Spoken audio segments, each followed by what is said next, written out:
So load game, this one. Bam. So for those who've never seen Hexen, or ever heard of it, or played Heretic, it is a Doom-like, I'm gonna back up a little bit because I see this bad guys there. It is a Doom-like that is a sequel to Heretic. Heretic and Hexen are more Dungeons and Dragons and Lord of the Rings, as opposed, you know, more fantasy oriented themes, as opposed to Doom, which is more kind of sci-fi horror shooters. You know, it's more standard FPS. This is a first-person shooter that's more, it's more medieval, more swords and dragons and magic, and less bullets and guns and shooty-pooty. Absolutely. And this is, I think, the second major area in the game, I believe. And we've already acquired a number of things. We came from this area, this kind of cavernous area. We have the cave key, and we're actually looking for a place to use said cave key. There were a couple of other entrances we passed up along the way, though, so we'll see if this ends up being... actually, what's going on here? Oh, there's... Oh, little new monster friends. We'll see if this ends up leading us to anything of significance, or if we have to backtrack and take some of the other paths that we saw previously. I'm guessing I can kill this dude. Except whenever I hit him, I don't see any obvious blood effects. Maybe I have to use the fire. I do... Oh, there we go. That fucked him up, yeah. Because the fire spell is very cool. It's called Firestorm, I think. It's quite good. Yeah, this fucks him up. So they might be immune to blue magic or something, or immune to the kind of magic we were using. And that one particular weapon, maybe. But these guys are tricky. You have to, like, hit him, and then whenever you shoot them with something, they will put up their shield. And so you gotta wait for them to lower the shield, try again, that kind of thing. So it takes a couple rounds of violence to get to them. But yeah, like I said, I'm enjoying this game so far, even if it's a little bit brutal at times. I embrace the brutality, and I'm enjoying it so far. And not so much brutal with, like, the game having, like, a lot of bad guys. More brutal about trying to figure out where to go, trying to find the solution and the right path, and navigating things. It's a thankfully you do have a map, which is great. You can zoom out, zoom in, that kind of thing. So the map is helpful, and it becomes indispensable in certain levels for sure. But it is still tough regardless. So, like, just knowing where to go and finding our way can be tricky, obviously. It's good to see you, Dave. Hope you're doing well, my dude. We're playing more of this cool game. Whoa, that's a sneaky space to hide such things. Speaking of, like, unsavory enemy spawns, is he dead? He is dead, okay. Speaking of unsavory enemy spawns, I know it's dark for you guys. It's dark for me, too. Another pork friend. Oh, is that a dead drop? Let's find out. I bet it's a dead drop. Because this thing, it's so dark. Yep. Fell a little bit too far there. That's why we saved beforehand. So the item we found, it is the pork something. It's a pig trophy where, when used, it transforms enemies into little pigs. I looked this up earlier. It transforms bad guys into little pigs, and when they're transformed, they are harmless. Well, mostly harmless, and they have, like, far less health. And they are, okay, one of these guys. They have much less health, do less damage, and they're easy to kill, and they're like... And it's also, like, embarrassing to be turned into a pig, so it's a nice little BM opportunity, which is always fun. Also, is this, like, toxic water? Nope. Just swamp water juice. Had a bird get into your house somehow. Now, that's interesting. Dave, I bet that was an adventure. How were you able to escort the bird out? Or did you have to... I hope it didn't come to this, but did you have to resort to violent methods? I hope it didn't. Was it at least a good burb? I hope it was a good burb who was not, you know, that... I hope he was easy to work with, he or she. I hope they were upstanding bird gentlemen or gentlewomen that were understanding. I hope they were able to offer an excuse for their behavior, and a diplomatic solution was reached. Just a regular old brown bird, yeah, interesting. Hope it, like, wasn't too distressing, because I have never had a bird get inside my condo or inside of any of the apartments I've ever lived. but I did have a bat get in my apartment at the old place that I used to live in. That happened one time. This was in 20... let's see. I'm trying to think when this was. It would have been like 2014, maybe 2013. I think 2014 actually. Now I do remember. It was definitely an adventure. Just guided just guided it out gently. Very good. Very good. So yeah, it sounds like it was a pretty not horrible experience. I know that it can be stressful otherwise. So these bad guys keep respawning or something. If they won't take the hint and just leave me alone. And we don't have the swamp key. In fact, we haven't even found a place for the cave key to go. In fact, I guess this is a dead end then, because this is very much a swampular area. We have no swampular keys. We can go back this way, looking for a place where we can use the cave key. And we saw a door at one point that looked encouraging, but didn't have like an obvious icon to it. So we might have to look around a little bit. Also, there's some boots up there that I would like to get. Let's see if I can find a way up there, actually. Or those little green friends, very nice. Yeah, it was in a hallway similar to this one. We saw a door, and I walked past it. Was it this guy, actually? Yeah, here we go. So I don't know if this is, like, quite what I was looking for, but it's something. It's a path we looked over previously, so we'll try it. Thank you for the hydrate, Mr. Warbird. Absolutely. You have a moment to talk about seeds? That's right. I imagine you like kind of hopped through the door, Arctic. Was it a cute bat? Kind of, actually. Yeah, it kind of was a cute bat. I do have photos on my phone, but they're like photos. They're kind of awkward photos of the bat like hanging underneath my blinds, like above the back door of my old place, and it's kind of hard to see. It's just this little fuzzy blob. So I don't have any good pictures of him, but at one point I did get a good look at him, like from the other side of the sliding glass door. And yeah, I will confess he looked quite cute. I was able to thankfully diplomatically escort him out without violence, and I'm glad that I did, because yes, I will admit he was a cute little bat lad. Although his presence was an inconvenience, it was a fun story. And if you want the full, uncensored, uncut story of the bat friend, then I'm happy to tell it. It is from one of my storytime redemptions. So if you ever wanted the full Super Hobbit storytime experience of telling the bat story, it's a story I love to tell. It's probably one of my favorite stories ever. I think I've told it on stream before, but I can't remember. And I'm always happy to tell it again. It's very nice. Like a pet bat or something like that. I don't know of... That's actually an interesting point. Have there ever been any pet bats or people that have tried to keep bats as pets? I know people that have built bat houses where...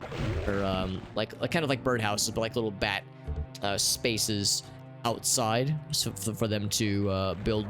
I don't know if nests is the right word, but for them to kind of hunker down and basically to encourage bats to be around. Because bats are nice to have around. They will eat mosquitoes and ticks and other unsavory things. They eat spiders and other bugs. So they're useful in a lot of ways. And of course, a lot of people, when they think bats, they think of the unsavory stuff. They think of... They think of rabies and other infections or diseases. And thankfully, it's not that big of a problem in this country. Bats are rarely ever diseased. In fact, I think I saw something on the news where, like, the first person to die of a bat-related rabies infection in like 50 plus years happened just a week or two ago. So it rarely happens here. But in other countries, it is worse. In other countries, it is a problem. But yeah, here it's rarely a problem. So bats are like... They have this unfortunate connotation sometimes, but they're pretty chill. They're pretty good. They get aggressive about bats. Exactly. That was the thing. Yeah, the long and short of it is that I made sure to do some research once I had an opportunity to look online and like see how I should handle this bat situation. And yeah, pretty much everybody universally was saying, please do not harm them if you can help it, because they are so useful to have around. And they, you know, they really won't harm you. Like you would have to go pretty far out of your way for a bat to like bite you or something like that. At least the bats we have here. So yeah, it's like they get a bad rep unnecessarily. Little sky puppers, like little bees. Yeah, they are. Well, similar to bees in that, yeah, they have the bone key, and similar to bees insofar as like, yeah, some people are nervous around them, understandably. I mean, we don't really get a lot of exposure to bats organically, so I understand the notion of being a little bit nervous. But yeah, the unfortunate thing is that they provide a very valuable service. Also, I'm going to guess that pressing that switch just raises the platform to get back up. But I'm going to double check, because I want to find out. Yep. Okay. So I'm actually just going to load the save, because I wanted to see what that did, but I don't really care enough to lose 20 health over it.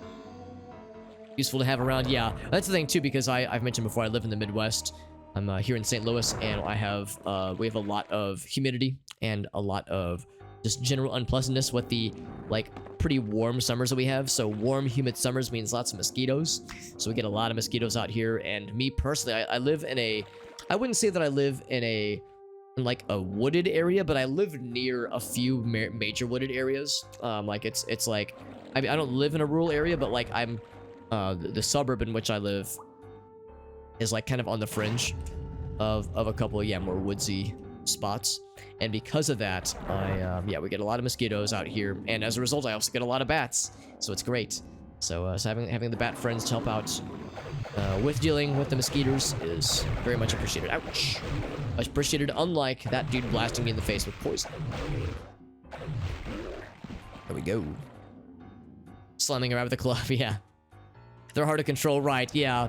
Yeah, I'm in the same boat, Arctic. Like, if I were to get a mouse or a rat inside my place, I would try my darndest to not resolve it through violence. I would try my darndest to, you know, to do it legit.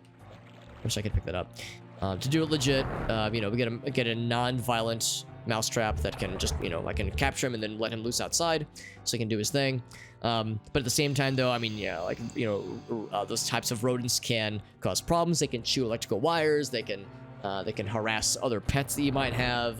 That's where, like you're saying, it's like I get why that's a little bit more stressful for some people. Well, that's pretty nice. Actually, I wasn't expecting this door to open. So let's see. We have this guy and then this guy. Which one do I take? Let's try this one. Oh, never mind. Oh, there we go. Oh, okay. Yeah, just spawn me into these dudes. Shame I didn't telefrag them. Yeah, with bats, it's like they're really not that hard to deal with if you get a bat inside your house or something like that. It's, you know, a little bit nerve-wracking at first, but yeah, they're really like not going to go out of the way to just like cause any property damage or anything like that. They're not going to harass your pets. Again, unless you're like, unless there's some kind of situation where they're really being bothered. It's a pretty low likelihood of any problems, honestly. Oh, we've been here before, I think. Okay, I guess not. 1/6 of the puzzle. We got 5 more of those things to do then.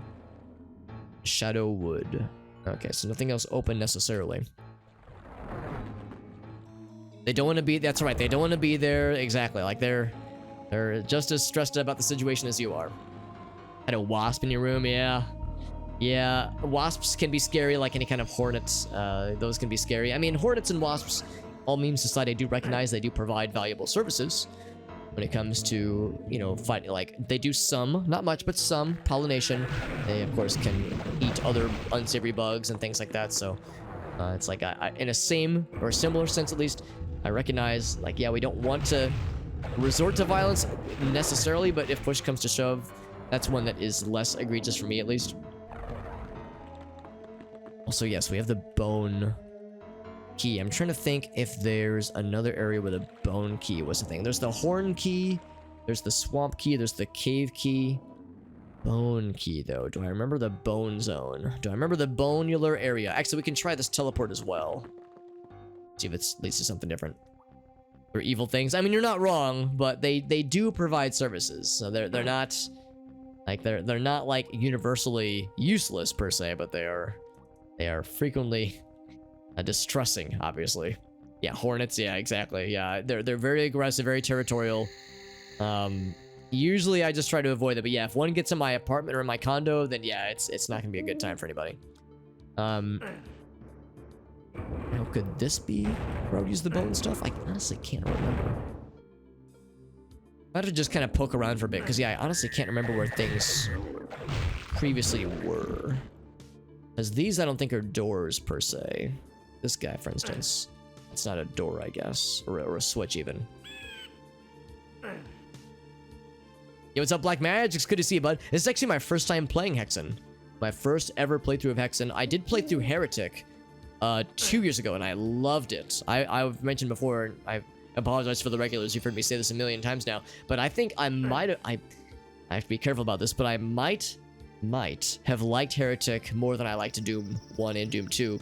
At least in some ways. There are things I liked about Heretic that I liked more about Doom 1 and 2. Other things I think Doom 1 and 2 did better, but like it's up there for sure. This is my first time playing it. This is the, I think, second major level. We just solved 1/6 of the puzzle in the Shadowwood, as you can see, and I just got the bone key, and I'm trying to remember, or trying to see what doors can be used to open the, with the, what am I trying to say? What things can be opened with the bone key, because we've seen what is it? We've seen the swamp doors, we've seen the horn doors, and I have the cave key, and I can't remember if there's like a specific thing that I got with the cave key. Also, before yeah, let's go see what this goes to. I think this is the area we were just in, actually. Tarantulas, you might... Oh, you would say you never want. Yeah. Yeah, I wouldn't be a fan, honestly. I mean, I have a couple friends that have had them in the past, but I've never seen one in person. It'd be the kind of thing where if I'm at their house and they were to offer, I would just politely decline. Like, yeah, no thank you, I'm good. Just not a fan. Also kind of fragile. Yeah, that's the thing, too. I mean, hopefully they're mostly in their enclosure, but yeah, if you have them out, then yeah, I would worry about that as well. I would worry about something happening, especially if you have other pets, that kind of thing. 1,000 channel points. That's awesome, Warbird. You're amassing a channel point fortune, my friend. Page fixing the show. I appreciate that, Black Magic. It's always a pleasure, my friend. Yeah, I'm like I said, I do like this game a lot so far, even though it's very labyrinthine. And I apologize. I suspect I'm going to be spending a great deal of my time in tonight's stream looking for places to use these keys. In fact, I feel like I need to go out of this area. I don't think this area is going to have what I'm looking for the cave doors that I need to use. Or either cave or bone doors. I think the cave door might have been that rotating one that led us to the bone key, and then I think the bone key is a separate area altogether. So I need to figure out where the bone key should be used, where the bone zone is. If I'm the boner, then where do I bone? Let's see, and it's not this guy, even though this looks encouraging. I can almost squeeze through. What's up, JD? Good to see you, bud. You help me stay hydrated, Warbird. It's a very valuable service. I do not take it for granted. Actually, can I just... I kind of dismissed this previously. Can I just, like... Whoop. Okay, I thought for sure that would be, like, harmful if I were to do so. So let's explore this, if nothing else. It's kind of nice. That'll let us traverse that path. I'm guessing that just raises either that little door there, or gets us back to the top. Ask for whom not the zone bones, it bones for thee. I sure hope so. Making me draw weird pictures, and it is wonderful. And the confusing gray stuff is wonderful as well, Arctic. I did bring up, by the way, Arctic, pursuant to the discussion of the ridiculous and also fun... Oh, we're launching these things now. Oh, lots of traps. Very good. The ridiculous one that you redeemed last week, I think. It was... Actually, what was it? Was it the one about the unladen... No, that was Amnesia with the unladen swallow. Yours was the... Oh, jeez. These guys are not doing me any favors right now. There's a lot of you, my god. Is that it? Nope, not yet. Of course, for anybody curious, I'm not playing this through the original Doom engine. I'm playing with a custom Doom engine, which is GZDoom. So if you're wondering why I'm able to jump and crouch, it's because, no, the original game did not let you do those things. There was no technical third dimension you could control in the Doom 1 and 2 engine. Making us watch weird videos. They are fun. They are very fun and very weird. I'm trying to remember what Arctic's was last time, though. Was it the one about if the different sides of your tongue, like if the different sides of your tongue taste different? Because I remember when I sent it to her, she was like, I don't know how to answer that one. Like, I need to think of a clever response. Because I know she was, she tries really hard to give you your channel points worth, Arctic, with giving you some kind of clever, witty response, but sometimes she's like, I don't fucking know, man. Sometimes she's like, what do I say? This is weird. And I'm like, yeah, you're not wrong. It's weird. Let's go back up this way. So I guess we can just jump up. Like, I don't know what we were supposed to do to get out of the swamp. Other than install GZDoom and press the jump button. Oh, or maybe we can go this way? No, can't go that way. Yeah, I mean, I don't know if this is like cheesy necessarily, but I am gonna cheese it. I'm just gonna jump. Again, I try to avoid relying on the third dimension that this game gives us, this engine gives us. Although I say that, I see all these platforms are raised. How would you get up here without jumping? Whoa! It's a potion. Oops. Yep. So I think if you were to just run... Yeah, if you just run, you won't be able to make it. Sometimes running will be enough to, like, skim over those kinds of platforms. So this might be a mild sequence break that I'm invoking here. Oh, I got poisoned by something. Have I been up here already? What in the world? What is this? Is this a friend? The Dark Oh, that's the Dark Servant. Okay, yeah, that's a little friend. It's a little lad you can summon. It's a single use, obviously, but you throw him down and it summons a little Minotaur lad that will fight bad guys for you. It's a so like old school. I love it, man. So good.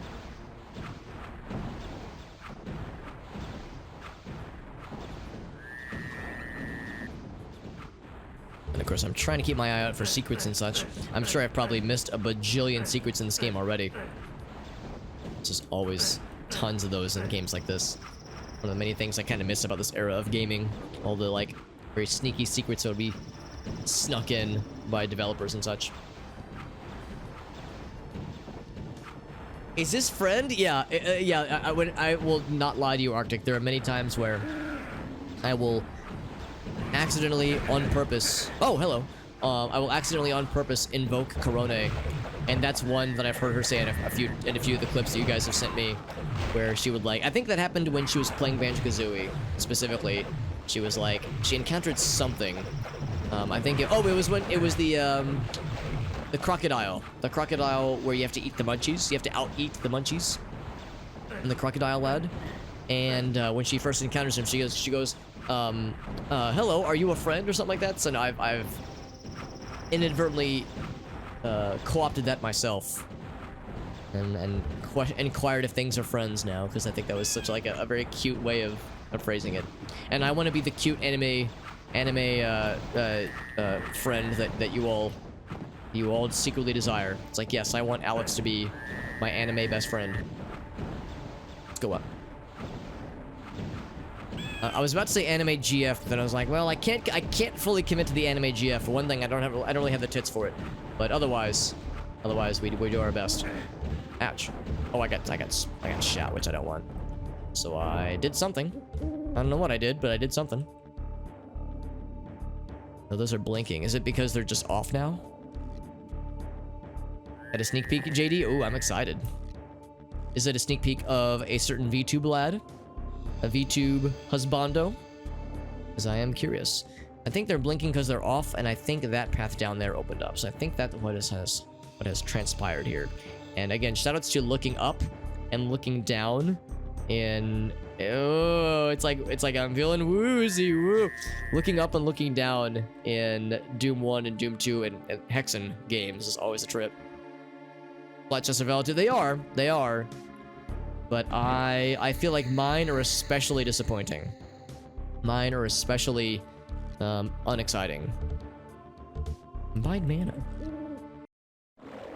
So for those who enjoy even the flattest of chests, I feel like my boobulars are far from the bestest.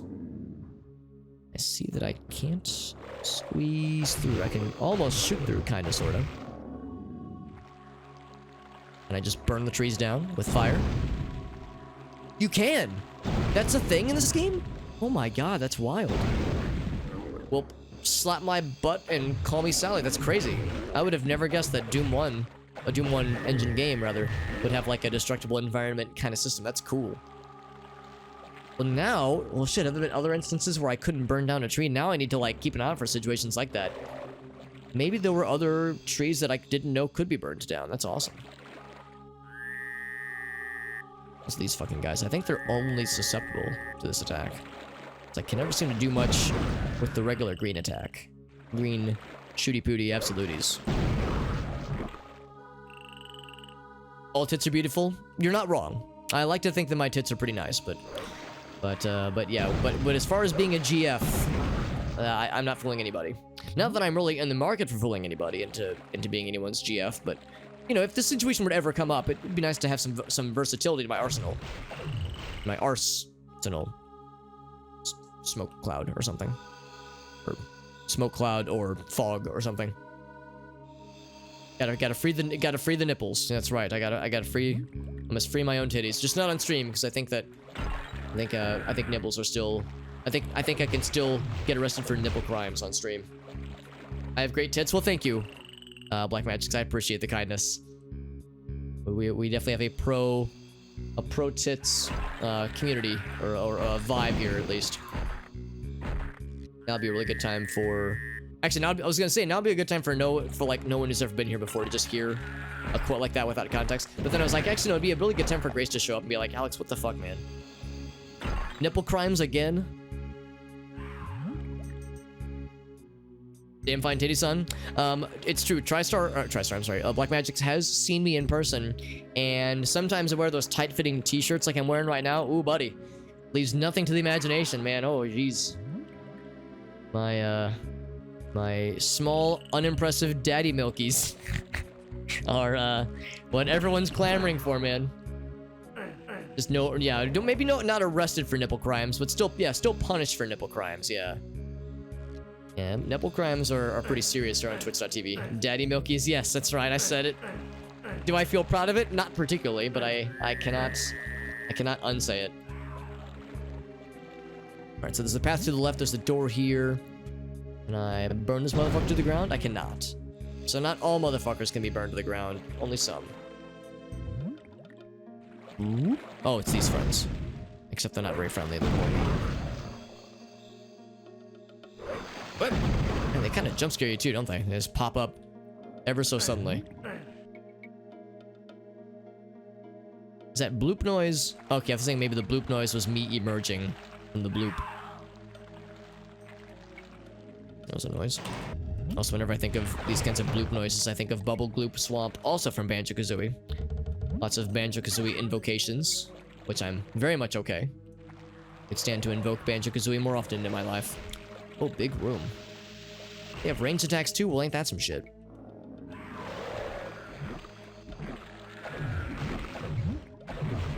Thankfully, the aim assist is pretty generous with this weapon. So it leads me to not have to do too much thinking. I know he's gonna pop up. Shit, almost. I just want to take him out so that he's done. Okay, I'm gonna go back. Probably a lot of these guys in here. Because these guys are melee only, these Minotaur lads. Or not Minotaur, the lizard lads. They're melee only. Whoa. Oh, they're waves! Oh, that's cool. That's cool that there's waves in this level. That's awesome. Or in this game, rather. So there's burnable trees, and there's some relatively basic, but some implementation of, like, waves in the water. That's really cool. Super wide. Yeah. What ends up happening a lot of times with the time warp scans is that invariably there's, like, one part of it that gets really weird and, like, really cursed, more so than the rest of it. Like, there's one part that kind of stands out and kind of is that steals the show, so to speak. And those can be fun. And they're oftentimes very different. Usually they don't mean to steal the show, it just kind of happens that way. I've lit the torch. It's lit, fam, and we have now a reward, which is what we already have, I think. Yeah, I don't think it's anything new. I think that's a weapon we already had.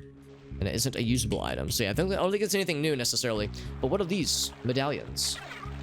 Disc of Repulsions. Oh, okay, I looked these up as well. These are usable items, and they can be nifty for trying to throw melee guys off your track. They will spin around and throw people around, abound. Can also deflect projectiles for you. So that they can be pretty useful in a pinch. All the other sconces are lit. That door is now open. Okay. Oh crap, I have the wrong thing selected. I wanted those things selected. That's fine, we'll just use this.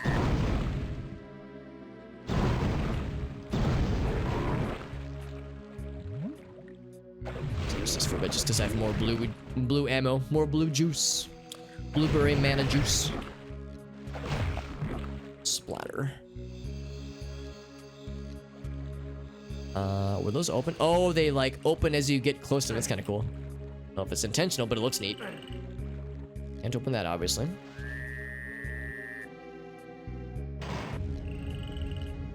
Alright, so this is suspicious. Something's gonna happen when I press this. And I haven't saved in a minute. Let's do that real quick. I have trust issues when it comes to switches like this in these kinds of configurations. So real quick as well, actually. There we go. Try to move some things around on my desk. So that door looks to be open. This one is still closed. Okay, still a little bit nervous about this. Everything's too uneventful so far. I'm waiting for something to jump out and rip my dick off.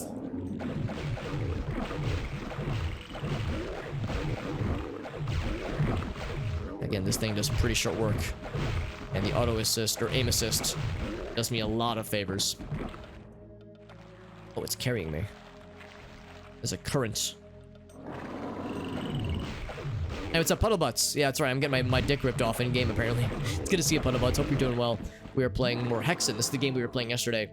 Real old-school first-person shooter. And it's a sequel to Heretic, if anyone's ever played or heard of Heretic. Both Heretic and Hexen are both Doom-likes. So if you're looking at this and you're going, wow, this looks like Doom, but with magic and swords and like dragons, it's pretty much that. It's like the Dungeons and Dragons version of Doom, pretty much. Like old-school Doom, that is. So this is what to get into here. How you doing, Puddle Butts? What kind of stuff you been up to this evening?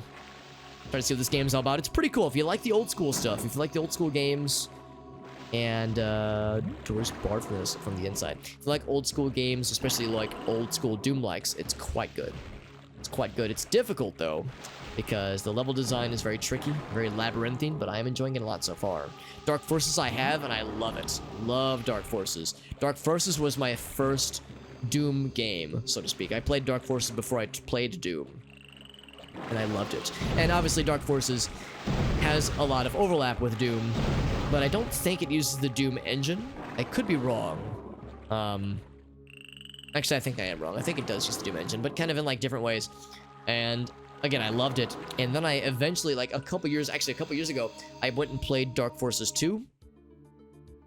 Oh, brought us back here.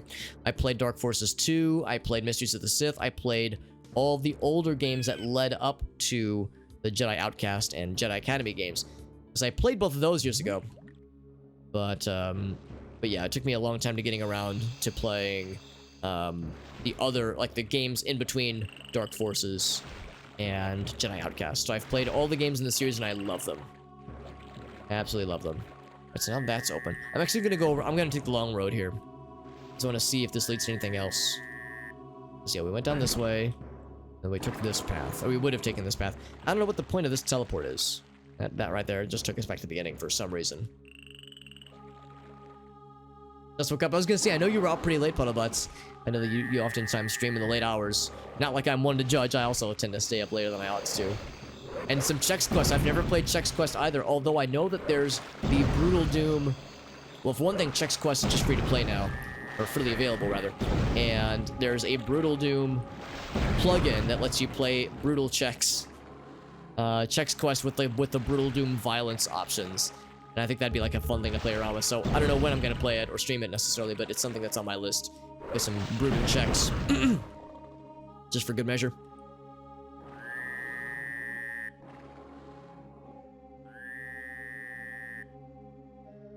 Got some Taco Bell. Nice. JD, what'd you order? You can tell a lot about somebody based on their Taco Bell order. There's no wrong answers, of course.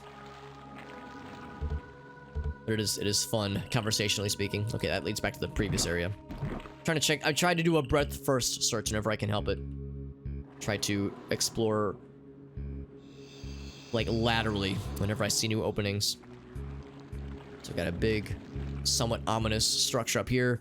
Probably an instant. Yep, definitely an instant death. Yeah, don't go down there. Don't go down there. The current dragging me isn't doing any favors.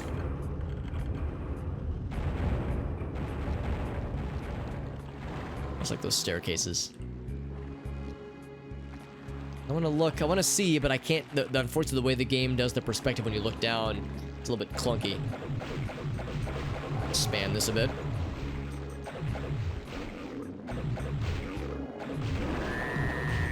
I don't have a ton of magic either way, so I do need to be a little bit careful about this. Updated textures, yeah. So I'm playing this through GZDoom. Not cheesy, like covered in cheese, but GZ. So a little bit of background. There was so ZDoom and GZDoom are both what's called a custom Doom engine. There's also custom Quake engines. There's Quake Spasm. There's one called, I think there's one called Copper. I think there's a couple of different custom engines for Doom and for Quake. But this is on a custom Doom engine. And the custom Doom engines allow you to play games like Doom 1 and Doom 2 and custom WADs, as well as things that use Doom engine like Hexen and Heretic. It lets you play the game in, well, for one thing, I'm playing in widescreen. You don't usually get widescreen with old school original Doom or Hexen. So playing in widescreen is one nifty thing, and also just runs better on modern operating systems. Runs a little bit smoother, looks a little bit nicer. You get mouse and keyboard control movement with full Z axis involvement, hence why it was called ZDoom when it was first announced or first made, because yeah, in Doom you couldn't jump, you couldn't crouch, you couldn't even aim up or down manually. So ZDoom added a proper Z axis, and then GZDoom, I don't actually know what the G part is. Maybe it's because I'm a gamer, maybe that's why. But GZDoom is like an enhanced version, even further, that adds even more texture or more features. So yeah, so this is indeed a little bit nicer. For anybody curious, if you're familiar with GZDoom, I'm playing with display options. I'm playing with True Color Software Renderer. The default option is hardware acceleration, which I didn't dislike it, but I didn't love it because it kind of made the game a little bit blurry. So I think the True Color software renderer is pretty good, pretty gosh darn good. Did not use the Doom engine. Oh, okay. That sounds about right, Black Magic's, because at first I was like, well, it wasn't Doom, but then I was like, well, maybe it is. Yeah, so it was their own unique thing, but it was very Doom-like in a lot of ways, obviously. That is pretty cool. I feel like I might have known that at one point, but I think I got the deets confused in my brain. They took your favorite. Oh, really, JD? What is your usual favorite thing on the menu? 5-layer burrito, just to feel something, maybe. It's some kind of HD thing. Okay, I got you. Thank you for joining in, Rossi. It's good to see you, bud. OpenGL. Oh, that explains it, because I am using OpenGL right now, rather than like the hardcore software rendering.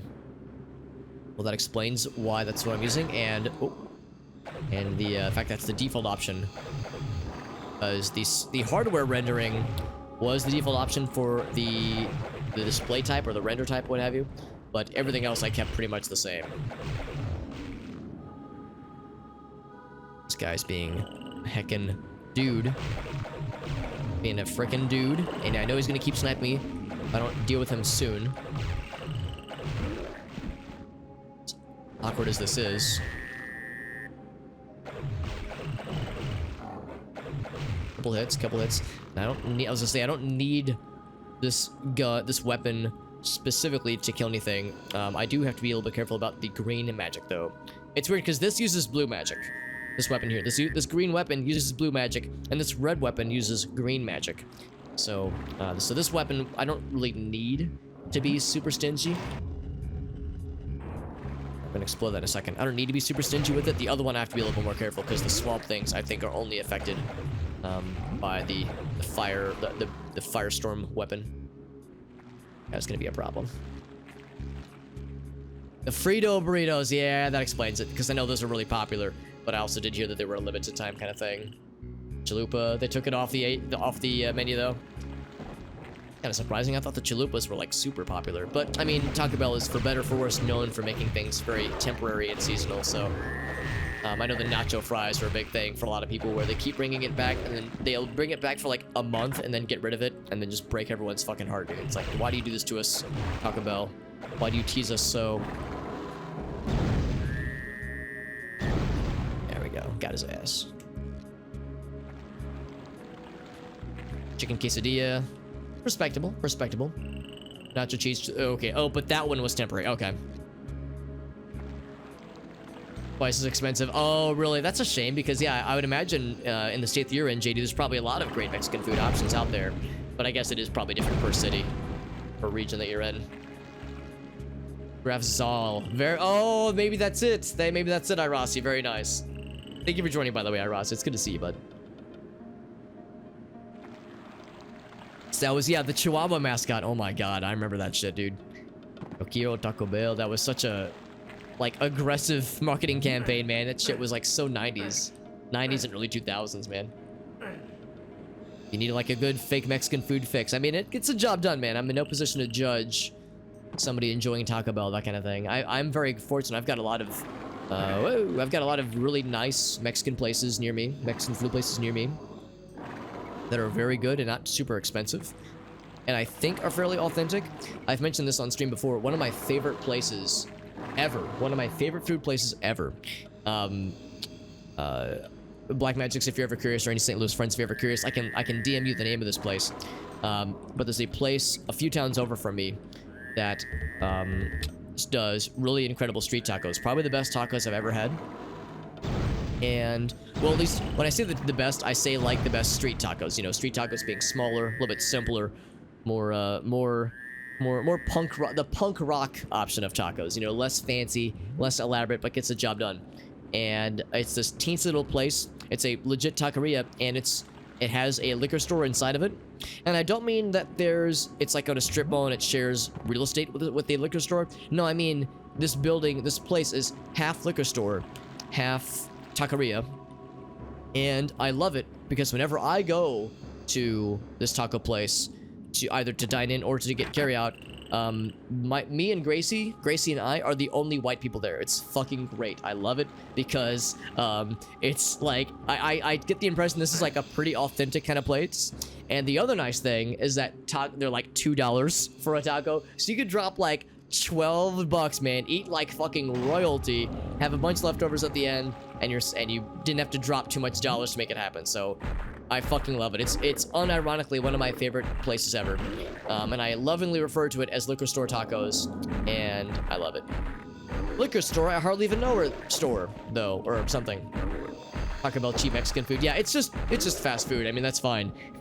Is it food? Yes, it counts as food. Gosh darn it! But yeah, it's of course imitation fast food. The way that, you know, McDonald's and Burger King are imitation burger food, I suppose.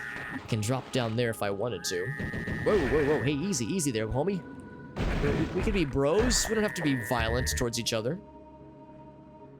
Fuzzies is good. Fuzzies is good, yeah. Fuzzies is similar in that they're very cheap, but Fuzzies is a little bit more, and I like Fuzzies. This is not to like ding them necessarily, but they're a little bit more Americanized. This place is like hole in the wall, like fucking random ass, not dingy necessarily, but like random, like you would never think that this place would be all that good. But it gets really good reviews. That was actually how I found it. It was like was highly reviewed on Google when I was looking for a quick taco place, and I fell in love with it instantly. And it has some of the best chips and dip I've ever had ever. They do a really nice job with the chips they provide. You know, pre-meal. The way they fry them is probably incredibly unhealthy, but is like so crunchy and so delicious. Oh my fucking god, I love it. It makes me the happiest hobbit in all the lands. Let's go that way, I think, because that little well could be something, unless there was something else up here, but I don't think that there was. Yeah, we can't get through there. Let's go ahead and jump down, actually. Punk Rockos? Oh, that would be a good name. That would be a good name. Holy shit, that'd be great, yeah. Taqueria, $1.50 tacos. Oh my god, yeah. Oh wait, $1.50 for two? Oh shit. That sounds incredible, JD. That sounds even better than what I got out here. Liquor in the front, poker in the rear. That's right. That's right, Black Magics. The true philosopher of our time.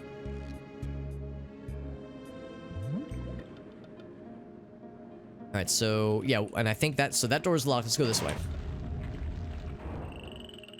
This guy. I'm gonna save, because I'm always a little bit nervous. What the hell is awaiting us? They have tacos here at Fuzzy's Tacos? What? Yeah.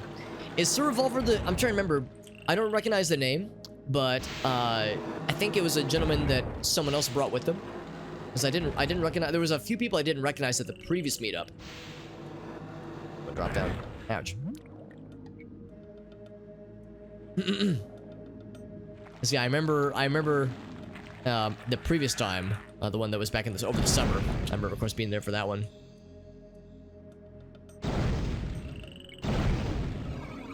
I'm just gonna melee him. I'm using too much juice. Too much of the green juice. The green fire juice. Save at least 3 times Inner Demon. I did watch that video, by the way. You told me to reboot 3 times. Oh, wait, or maybe you're referring to something else, but yes. I did watch the other video that somebody posted. I think Jim posted it to the Discord server. The website is down IT video. He always told me to reboot 3 times. Okay, yeah, that dude. Yeah, that dude. Because, yeah, like, I knew, of course, I figured he was, you know, a perfectly independent adult. But, yes, I remember thinking, like, I'm probably, like, way older than him. So if he's 28, I'm not that much older. But I am still older. I am still an old lad. An old, aging hobbit. I try to save my money. Or not my money, my ammo. Only got 62 ammo juice left. I have plenty of health. Ouch. Supplies left. Between all the healing potions out here and the quartz potions I have in my inventory. Mad Mex? Interesting. There's a place here in the Midwest called Chex Mex. But I've never heard of Mad Mex before. Americanized. Selling point is the focus though. Burritos. Chicken wing. Oh, interesting. Chicken wing meat. Interesting. I mean, I'd be down to try it. That looks like a death drop if I ever did see one. I can't shoot past that thing. We'll also have to come back later. This, to me, is probably the cave zone, if I had to guess. So, let's just explore a bit. 1/6 of the puzzle, so we're 1/3 the way through solving the shit. Another portal. Oh. Say, I bet the dude's out here somewhere. Ouch. The wing-aritos. I don't think I've ever had a wing meat burrito before, but I'm curious.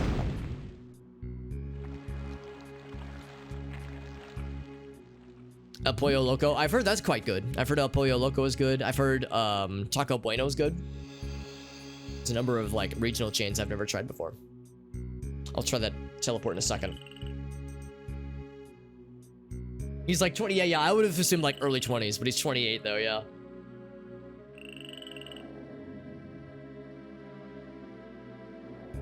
That's just how it goes sometimes, man. Some people just have a very youthful appearance, or a young face, or what have you. So some people just have the right genes for such a thing. Can't go across there either. So we have that teleport to try, and lots of chasms that are impassable. Impossibly impassable. Was there anything else in the previous zone that I didn't check out? Because I'm a little bit nervous that if I take the teleport, it's just going to kick me back to the earlier areas. So, we came from here. Oh, there was the well. That's right. There was the stuff at the bottom of the well. So I do want to try that as well. As well. Right? Pretty genius, right? Oh, that leads us back to the beginning. I'm going to not fall down. Oh, it's a long way down, dude. Oh, jeez. Oh, golly. Oh, golly. Oh, jeez. All right, let's, we know where that's going to lead us, so we don't have to worry about that. Let's take the teleport. But I think I might know where it's going to spit us out. Maybe. Maybe. That's not it. Just varies differently, varies vastly on location. So, like, yeah, some spots are good, others not so much. I'm guessing you mean El Pollo Loco. Because yeah, I can think of some other similar interactions I've had where, like, I like it, other people don't. It's like, well, you have to make sure you get to go to the right places, because some locations are less good. Yeah, this indeed kicked me out back to the previous place. When was the last time I saved? It might save me more time. No, it's fine, it's fine. Think for a second, how do I want to do this? Because I think, does this take me anywhere? This blue guy? I don't think it does. I can drop down into those areas. I don't have any new keys. Oh wait, no, I do have the bone key, unless the bone key is for that zone. I think we accessed it by going this way.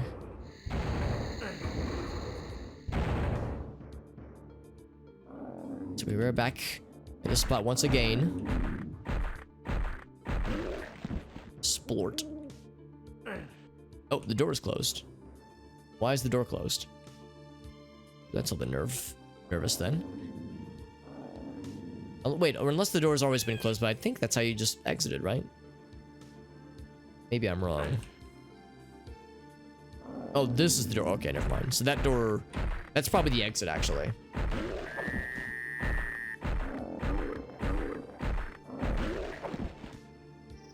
Living at your name, that's right. Just in case you'd forgotten, yeah, exactly. Just in case I ever forget my own name. It happens to the best of us. Of course, these bad guys don't drop ammo or anything, so... I was talking earlier about how I need to save my magic juices. And a lack of saving them is... It would be down to a total of 69 ammo, actually. A total of 69 ammo. Look at this guy just warping in. Some bullshit, man. Just stay dead, please. So is it this guy? I don't think it was. Because I think this... Yeah, this leads back to that area. Yeah, we don't want to go this way just yet. When I get to that other area, it was somewhere in this main hub. Hubba. I think it was the water, that's right. That's what it was. Thank you, Warbird, for the hydrate. Absolutely. And yo, what's going on, Tarnio? Good to see you, bud. Playing this, the Switch Hunt. Yeah, I've heard other people say that, yeah, this game is great, but it is apparently quite brutal in that you will have that one bullshit hidden switch behind a pillar. Like, you know, you'll be walking by a certain area 1,000 times over, but that one pillar was hiding a switch that you needed to press in order to progress, and it was very well obscured, and the game is being bullshit. Like, I've heard from a number of sources that this game gets bullshit in some ways, and I'm still enjoying it, but yeah, it is a challenge, no doubt. And I'm not stuck yet, because there's one more place I want to check. Or maybe a few places I want to check in this area. This castle area that we're in right now. But yeah, it's spicy though, for sure. Is there a map? There is a map. There's a map which does help. So if we were to truly get lost, the map will at least help to discern certain details, but obviously a map can only tell you so much though on first glance. But it is something though.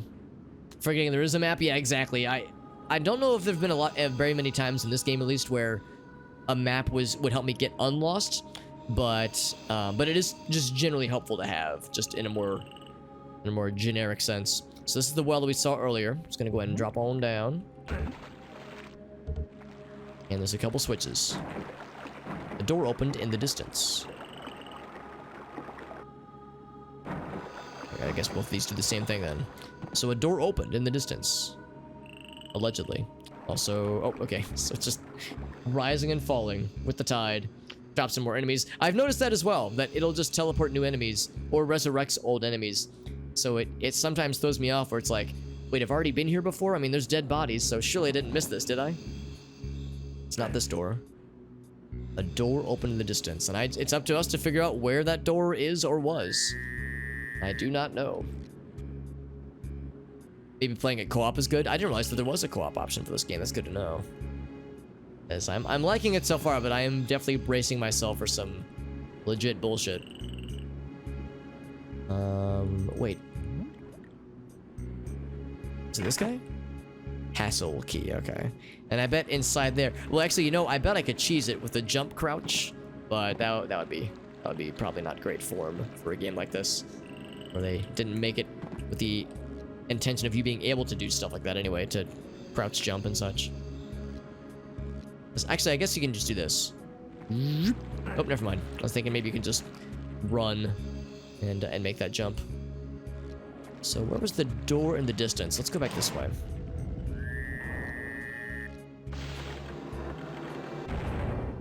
Could that door in the distance possibly be? Unfortunately, I don't know how to not take fall damage here. Ouch. It's not a lot, but it's a little bit annoying. Let's see, was it this way? No, we've definitely already been here. What if I keep going the previous direction?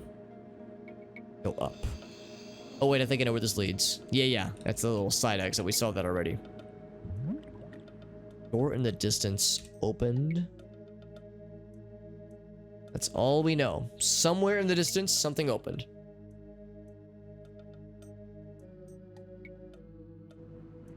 So it means we'll have to find out, though.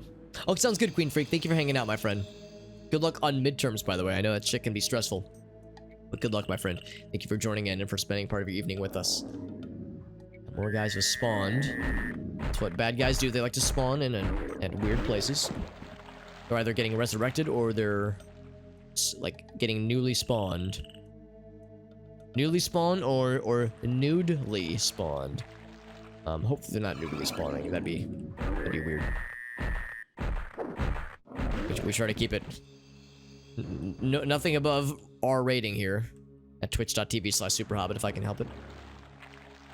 You down the holes. I mean, I assume that they're death, but you know what? I mean, sometimes it might not be a bad idea to try it. Maybe there's a teleport or death, but this is why we save first. I know there are instances of other Doom-like games where you'll have what appears to be an obvious death hole, ladies, but but upon further inspection, there's like a teleport at the bottom, and it teleports you to some new secret area or something like that. So there are times where the game will surprise you.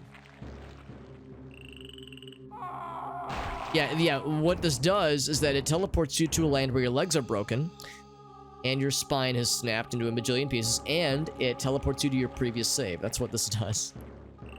So yeah, let's, nothing else. I think that's the proper way forward. Hold on here. There's the teleport. There's this guy. Yeah. The glories of quick save. Actually, of course, I'm not quick saving. I'm manually saving. But the glories of saving before doing something very irresponsible and/or scary. Yeah, who needs legs or spines in today's day and age? So, yeah, I have no idea where the door is. Honestly, it could be literally anywhere in this enormous map. Except, it said, like... Look at that, it keeps the logs, too. You hear a door open in the distance. I'll ask what you guys think. Could that door opening in the distance be in the... be in the same zone? Or could it be in a different zone? For instance, this is map 9 that we're in right now. Caves of Ceres, I suppose. But if I were to reload my previous save, this puts us back in map 8, the Dark Mirror. Would the door opening be within this same map, necessarily? Or could it be in any of the other hub areas? I think it could be anywhere. But I'm wondering if those kinds of switches are usually more inclined for the same map kind of deal there. And I don't know. It could be another map. Okay, so yeah, that's the question. That's the question, is like how this could work. I guess we shall find out. Hey, what's going on, Arto? Good to see you, bud. We're playing some Hexen. This is my first time ever doing a playthrough of this game. I'm liking it so far, although I am semi-stuck right now. Let's explore the caves, just because I haven't been down here in a while. Maybe there's some new shit to appreciate. We don't have the horn key yet. We need the horn key, the swamp key, and we have already the bone key and the cave key. We also need the castle key. So there's a number of keys that we know that we need, but I don't quite know, admittedly, where to acquire them necessarily, or where to even use the keys that we do have.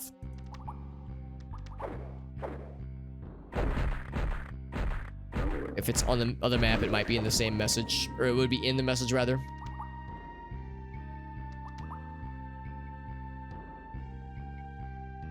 Okay, so you think it might have been in the same zone then?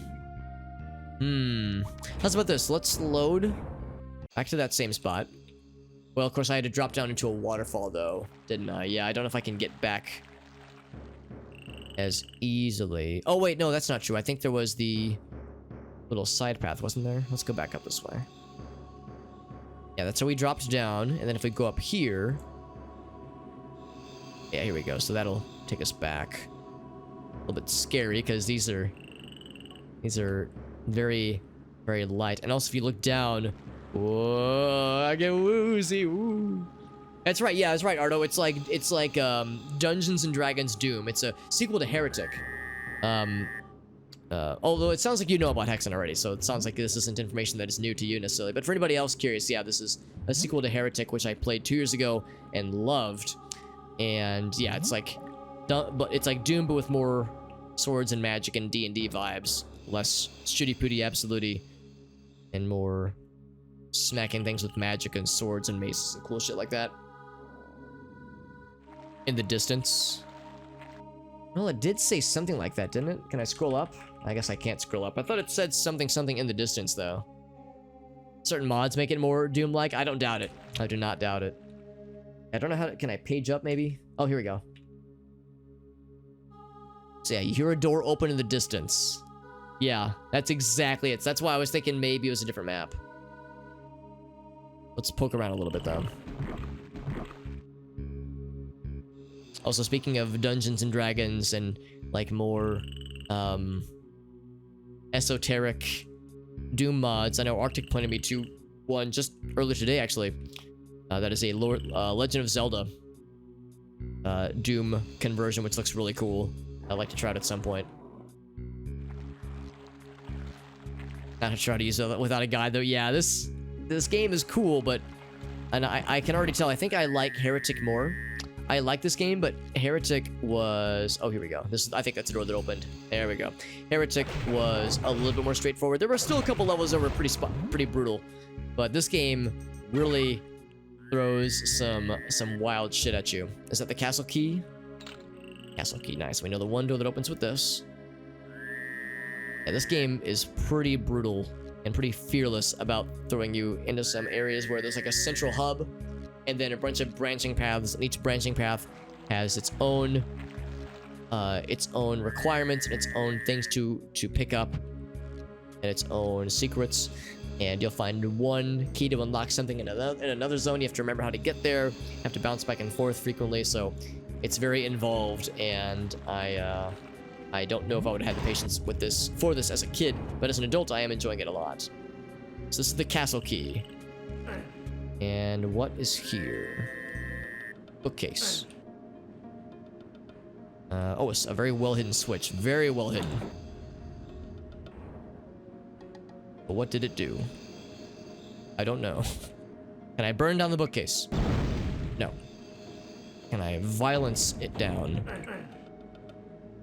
Let me just hump everything in the room. So yeah, the question is, what did that do? And I don't know. Let's poke around a little bit to find out. Maybe. Smash the armor, maybe? Let's try it. Hey, it is smashable. Nice. Nicely done, Black Magic. You're correct. Even makes the noise. I should clearly try that more often, because that could lead to more cool stuff.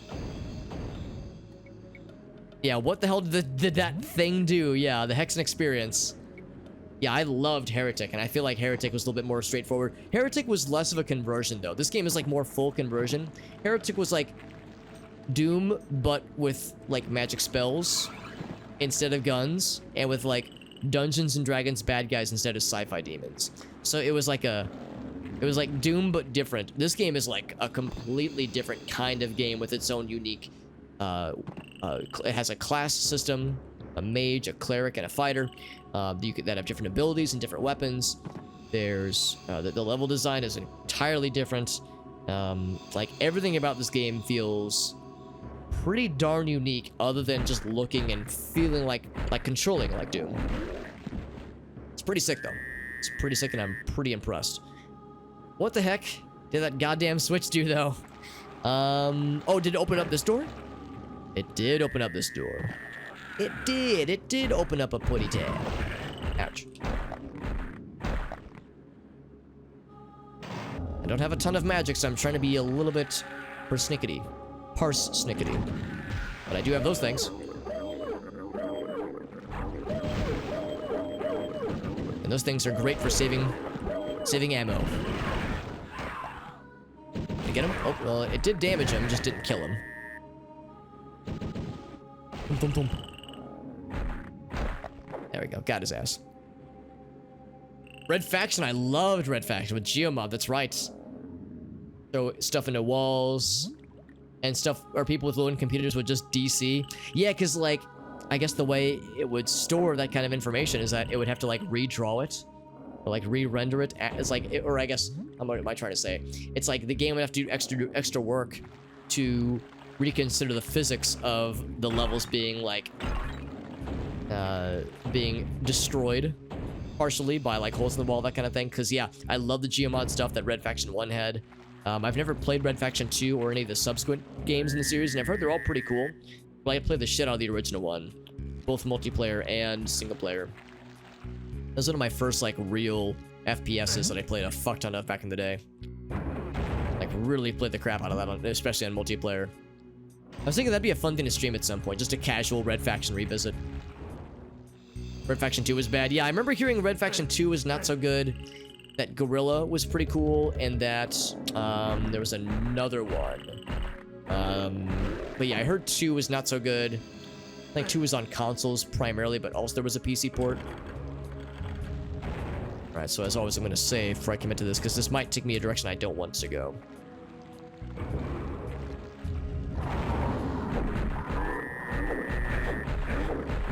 Ouch. Oh, geez, this is a not good place to be. Oh, God. This is why we save. Yeah, this is why we save for going into such a scary place. Before I go up there, let's go the other path first, because now I'm kind of curious. Yeah, up this way. This might be more of a secret, actually. Gorilla was pretty good, or not bad, and Armageddon... Oh, really? Oh, really? Interesting. Yeah, Armageddon was the other one I was thinking of. Yeah, I've heard both those are solid. Not amazing, but like pretty cool. So yeah, I think that'd be like a fun series to revisit at some point. Okay, so that's all we can actually open. Fuck you, you're not going this way. Alright, so we'll explore that in a second. This goes down somehow. Interesting. That's death for sure.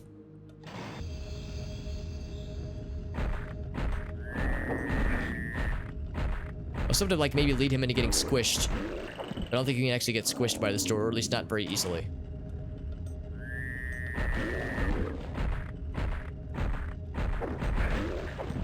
Not too bad. And presumably that's not a one-way door. We should be able to get back if we need to. Actually, I've gotten a lot more ammo suddenly, so now I can be a little bit more flexible with my use. Big guns. Just good, because these guys are scary to deal with sometimes. Big mantis lads.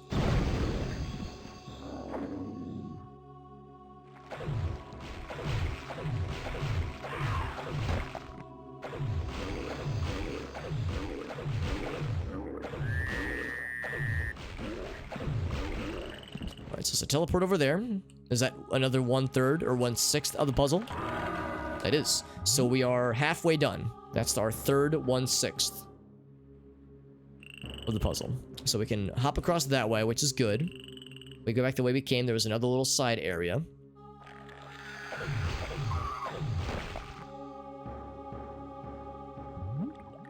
Oop.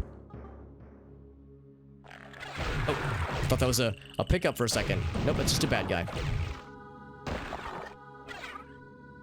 Okay. So let's go back the way we came. Check that other little side path first, and then we will take the teleport, which presumably will just take us back to where we came from. Sport.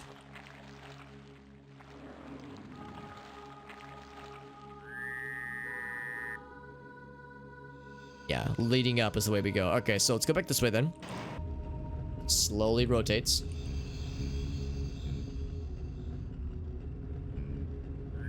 Quake 4 is up there for you. Quake 4 is the only Quake game I've never played, actually. I've played Quake 1 and its... hold on, let me save real quick. I've played Quake 1 and its expansions. I played all episodes of Quake 2. Quake 3, I mean, didn't really have much of a single-player component, but I played, you know, at least a decent bit of Quake 3 multiplayer with friends, as well as, like, Quake Live and Quake Champions as well, but didn't really stick with the multiplayer ones too much. I'm more of a single-player guy, mostly. But... yeah, Quake 4 I've yet to play, and I want to. I've heard not a lot of people love it, but I do want to try it out just for one thing so I can have my own opinions. And also just because it's more Quake, so even if it's not the bestest of Quakes, you know, I'm still down. Whoop. Not sure why that hurt me suddenly. Oh, probably fall damage, actually. That was probably it.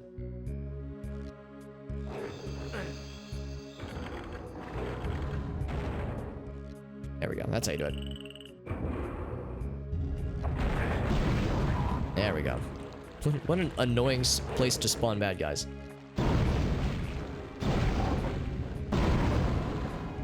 These shield lads. A little bit tricky to deal with. There we go. Not too bad. It's pretty good. That's good. That's good. Some of the story, that kind of stuff. Yeah, I mean, I love the single-player experiences for Quake 1. And 2, but especially Quake 1. The story... I'm not opposed to, but yeah, just the general playthrough experiences were always so fun.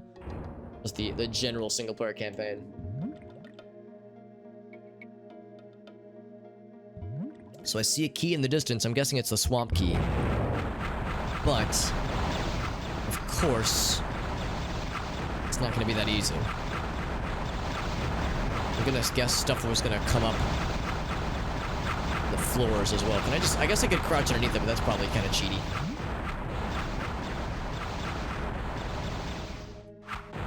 Ouch.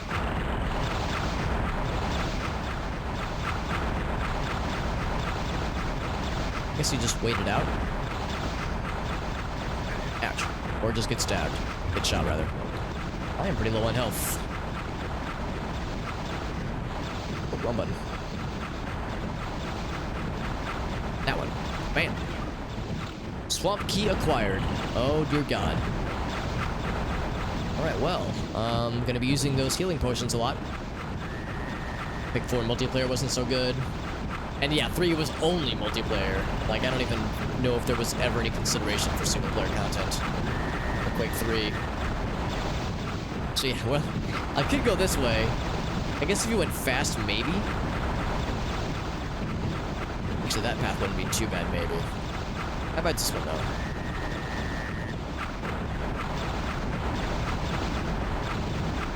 Ouch, I still got shot, though. Whoa! Sucked me. Sucked me in.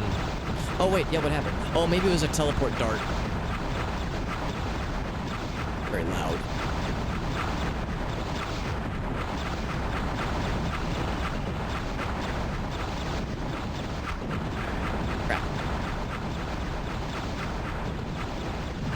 I'm walking through something. Okay, I guess that's the game saying, yeah, you have to go one of these other paths.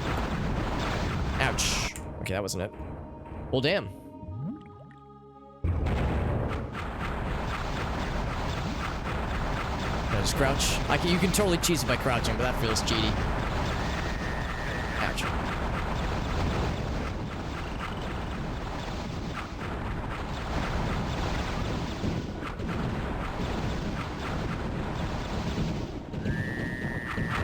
In fact, I don't know how to get through that zone.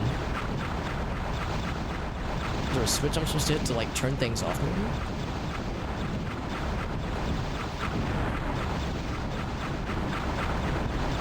So I was thinking I could, like, maybe just tank a single hit, but I think those fireballs do a fuck ton of damage.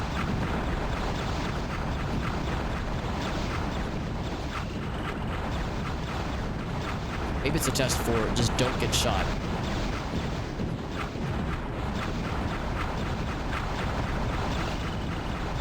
So I didn't get shot. I'll probably just take that. Nope. Crap, yeah. What a tease. Let's save.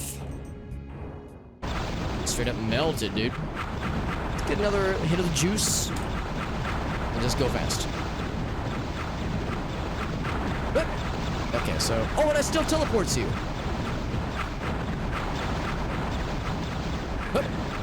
Alright, we survived. What is going on?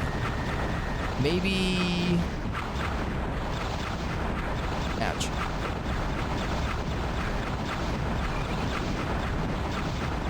Huh.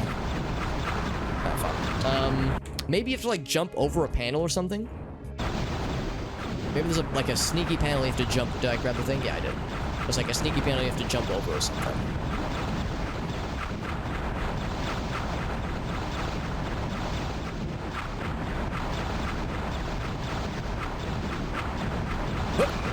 I have no fucking clue.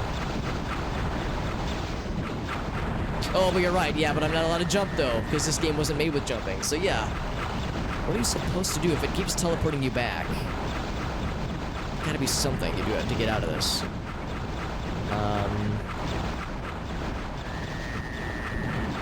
It's very loud in this room. It's actually probably too loud, isn't it? Let me turn this down a bit. I just realized it's probably a bit much. I keep turning the volume aggressively lower and lower, and the game insists on still being a little bit too loud. Exactly, yeah. Try smacking the statues. Let's try it. Smacking things, never a bad idea.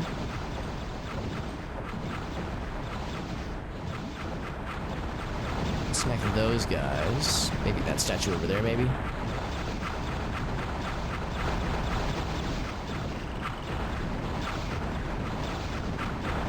Let's try smacking a bunch of things. Hexen did have jumping? Oh, interesting. I assumed that it didn't have any jumping. That it was like a legit... kind of like Doom-like game in that sense. So I've made it this far. I'm like pressing U's, trying to smack things. Man.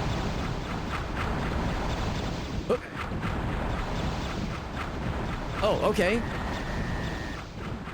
Alright, I solved it. I don't know what I did though.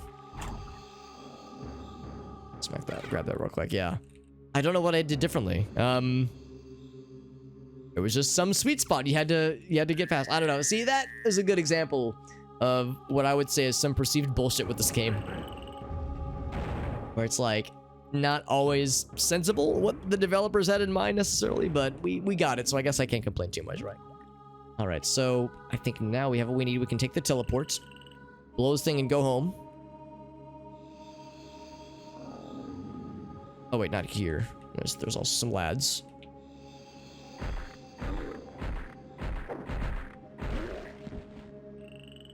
There's a teleport. I want to go and grab it, or take the teleport, rather. I don't know if we need to, per se, but I guess that's the canonical way to exit this area. We have the swamp key now, which means a few things are at our disposal now, I think. Oh shit, not this one. The other area. Here.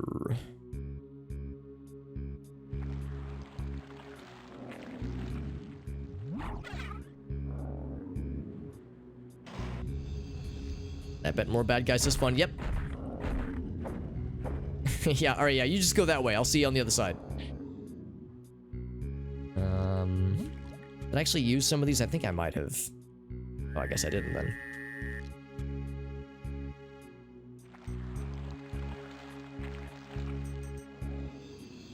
Gotta find the path leading upwards so I can take the teleport. As soon as I find the stairs. Here we go. Of course, I've already pressed the switch. Oh. Alright, so here we are. Back here, once again.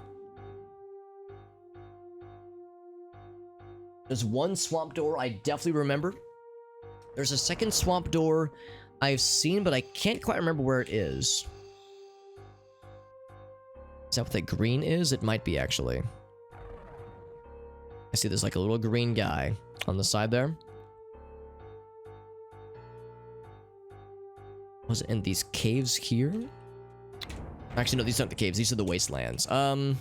Maybe. It might have been in here, actually. The map is atrocious. You're not wrong. Actually, yeah, there's one swamp door I know is in the wasteland, so I guess I might as well go here while I'm at it. But there is a second swamp door that I've seen, or a door that requires the swamp key that I've seen, although I can't quite remember where I saw it. I saw it yesterday in the earlier parts of the game. I want to say it might have been on like the darker cave areas, but I just cannot quite remember fully. For this guy, well, that's not it, although that is one other way to go. We've already explored that way, though. Here we go.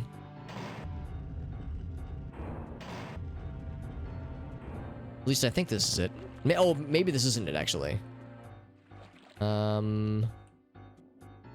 No, this is not it. Though I will grab the power-ups. The leather look, yeah, it's not great. It's usable, which, you know, is the nice thing I could probably say. It's usable, but it's not great, and probably doesn't show up very well on stream either, for that matter, for you guys watching at home. But yeah, I'm just glad it's there, because for games like this, sometimes you don't even get a map, so I'm just grateful it's present. If it's a little bit on the smugly side, then I will take it. I'll take it because I will not look a gift map in the mouth. Here we go. This is what I was looking for. We went here earlier. There's a lot of things and places, but this door up here requires swamp things. We have a swamp thing in our pocket. Is that a swamp thing in your pocket, or are you just happy to see me? The answer is yes. Grab these. We're so fast. Run button so fast.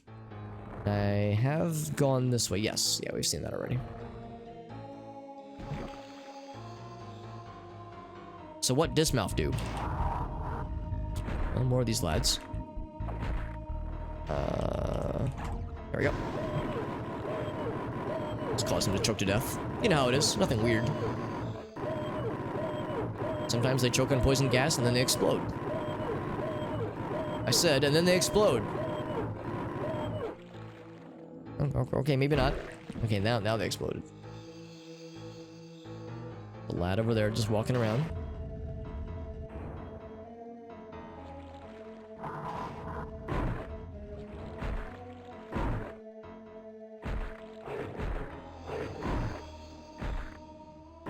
You guys are annoying to deal with because you have to wait for them to drop their shield. So it's this weird rhythm.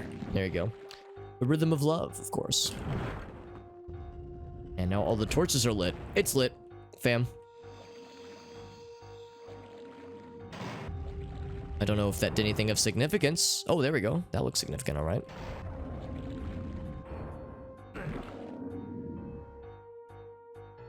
Since that was working out well earlier. Well, it was. Oh, hello.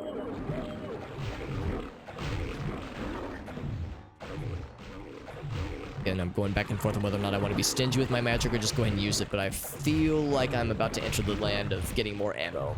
So I might as well use it or lose it. Another larger structure and a door leading this way. Oh, wait, yeah, we've already seen this door. This whole path here has just been exposed. And I'm all about exposing myself on stream. Yep, that's not a quote that's going to get taken out of context. It's fine. Oh, we got one of these guys. The big boys are more of a concern than the small lads. Big boys right here. Yeah, I'm scared of these guys. Hey, they're projectiles especially.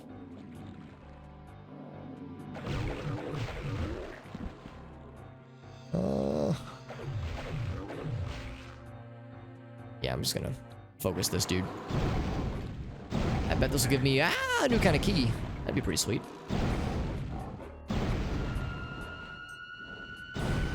There we go. Yes, we've been through a lot of these areas already. It's just this central area was always locked, so we were kind of like having to look around the periphery of this zone. Thank you, Dave, for saving that quote for posterity. Very good. That's not gonna come back to haunt me in any way. I think we can all agree. It's not gonna be weird. Nah, we never make things weird. That never happens. It's fine. So that's a dead end. Okay, so I've explored the periphery. Let's go ahead and just jump on in. Dive in, dick first. Oh man, Binding of Isaac. I do have that now. And I've watched many people stream it. And it makes me want to stream it. Because that game is a lot of heckin' fun. Also, I lied. There is not any more juice. More magic juice. And the magic juice is what I secretly, not so secretly desired. So, I'm gonna melee for a bit. As I worry about finding a boss or some scary enemy. Or having more magic would be helpful. More magic juice. Ouch. I have a lot of healing saved up, though. I think the cup, the chalice that we just acquired, I think that item, upon use, does restore all of your magic, I think. We can only store so many of them. In fact, I think we've only found 2 of them ever. So I need to be semi-stingy.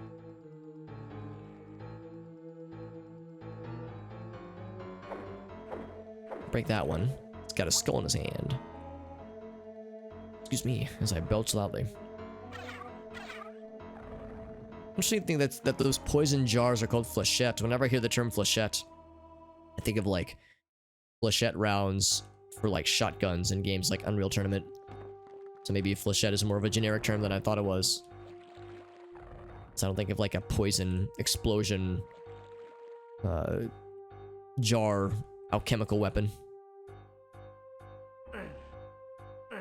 Oh, you're kidding me? After all that, I can't even open the door? Well, shit. In my head, I thought, okay, cool. Just open the door, dingus. Something else I have to do.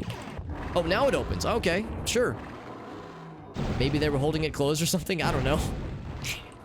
Fucking Hexen, man. Ouch. Some kind of sharp projectile. Yeah. And these aren't really sharp. These are more noxious fumes. But maybe they're sharp because they barb the lungs or something. I don't know. Now there's 6 of the puzzle. So I think the next place to go will be the mystery swamp door that I can't remember where it's located. But I'm guessing that's gonna be the next big thing. It wasn't here, that's for sure. Well, I say that. Do I know that for sure? I guess I could poke around, but I don't think it was. I think it was later on in the game.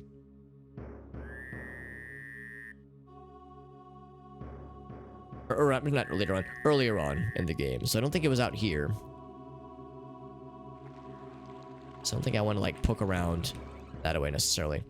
I need to get back to the main area. I think the easiest way to do that would be out this way. Either that direction or... Is it over here? There's a teleport around here somewhere. Let's go real fast.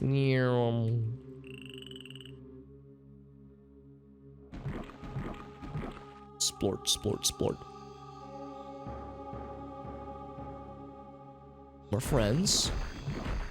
I think it's in this room. This direction over yonder. Any extra health? I was gonna say, I'll grab this while I'm at it. There couldn't possibly be anything more in the castle. I think we mined the castle pretty thoroughly of important things, so I think we're good there. Let's go back this way. Castle has been slurped sufficiently of important things. There we go. Here's the teleport. Ba-boom!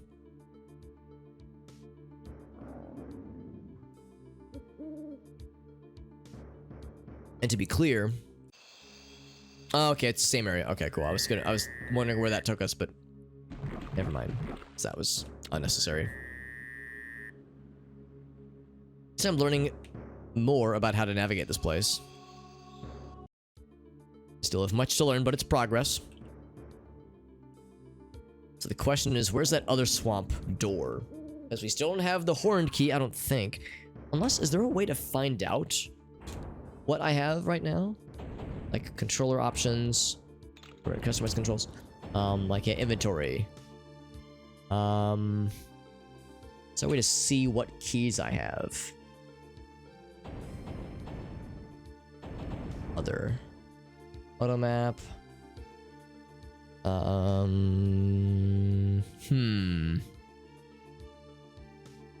Unless it's like hidden by the UI, maybe? No, that's not it. Yeah. I wonder if there's a way to, yeah, to know what keys I have, because I don't think I'm missing anything. I think keys that I've seen. Did that do a thing? I heard a thing maybe open somewhere. Oh, here we go. Some dudes. Ouch, they're blasting my booty hole. Very, very good. Thank you for that. Ouch. So that gave me nothing other than pain. Got plenty of these, though.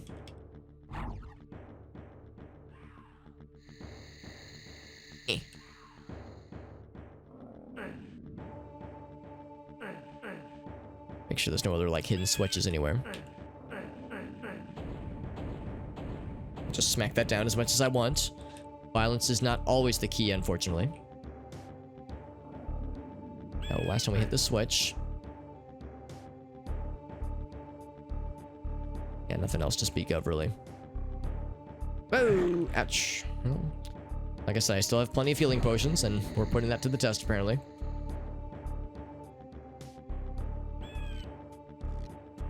Here we go.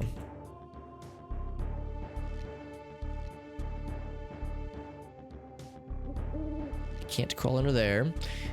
Again, so much of it is going to be hinging on me remembering or just rediscovering where the other... one more hit. Where the other swamp door was, because I think that's going to be the key to all this. I think. And I want to say it was more in like the starting cave areas. So... out here... oh, I don't know if this is the right way to place, actually, if it's a dark mirror. Yeah, that's not it. Let's go back. Yeah, navigating this place is I don't want to say it's a chore, but it is an experience. Probably a nice way to say it. Would it be in the main area, like the default castle area? I don't think so. I don't think so. I don't remember how to get back to the starting... like, yeah, like cavernous areas. Can I go up? I remember if I've actually looked for a way to get up into this area. Maybe there isn't. Oh, here we go. And kind of, here we go, like up this way. Whoop. Some friends down there. I'm at the top, and there's nothing up here. Very good. Just indication of some lad. I can smack him. I can eventually kill him.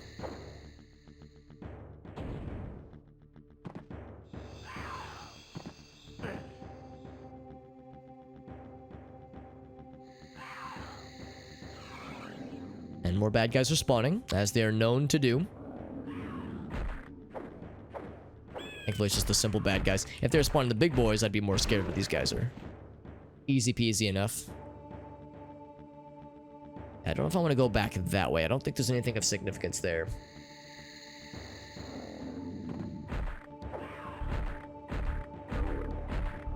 I think I'm thinking, yeah, what I might just have to do is go through this teleport, or a similar one at least, and use that to hopefully get back to the starting area.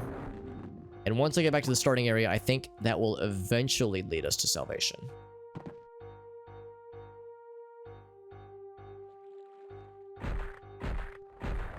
Somehow maybe I'm able to reach them from up here, but they can't reach me. Which I will gladly accept.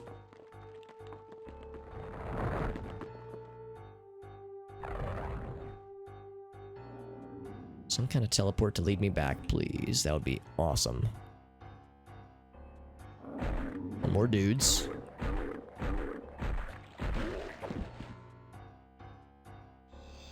Here we go. One of these two will do it, I think.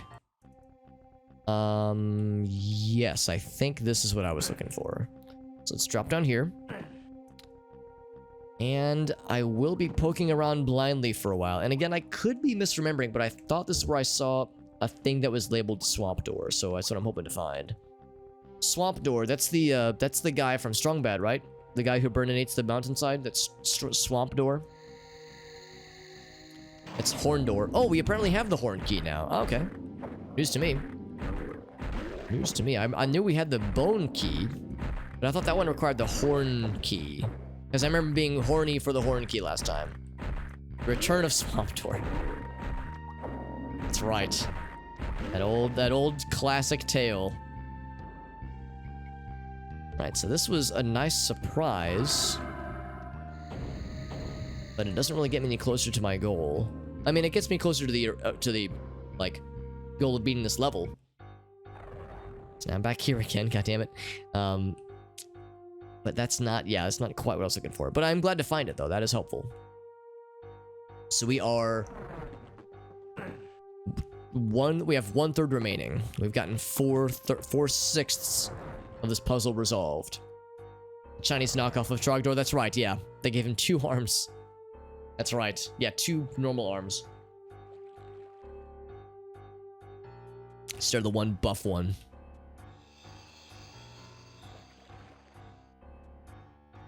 See if I can remember how to get back to the place. Or I could just use the map. Yeah, here it is.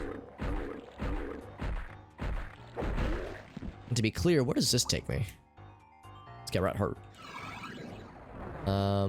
Let's see. Is this a place I want to poke around in?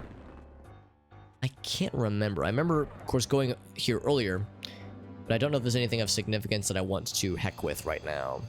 Alright, take this all the way up. Oh, we're still in the wastelands. Oh, okay.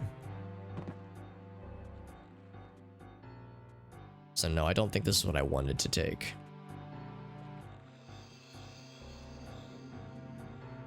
So yeah, that was another resolution. Is this 5? I thought it was 4. Maybe I'm wrong. If it is 5, I would like for it to be 5. As if it was 5. Line 86's right edge is unconnected. If it was 5, then that means this last door that I'm thinking of in my head will be the final piece to the puzzle. But I'm worried that it's not. I'm worried that we'll still have more to go, and that that after this last door that I know of is resolved, then I'll be sad because then I'll be lost.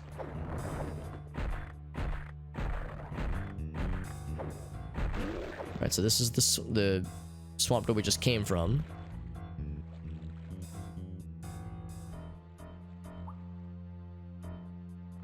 Of course, I can't just look at the map the whole time. I do have to keep an eye out for more monsters that have spawned in, because they will bamboozle me. Let's go this way.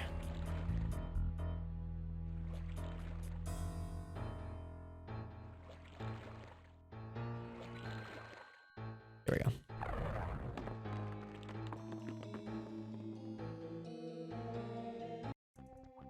Back this way. Boop. So now we have to try to find a thing that we've never been through before.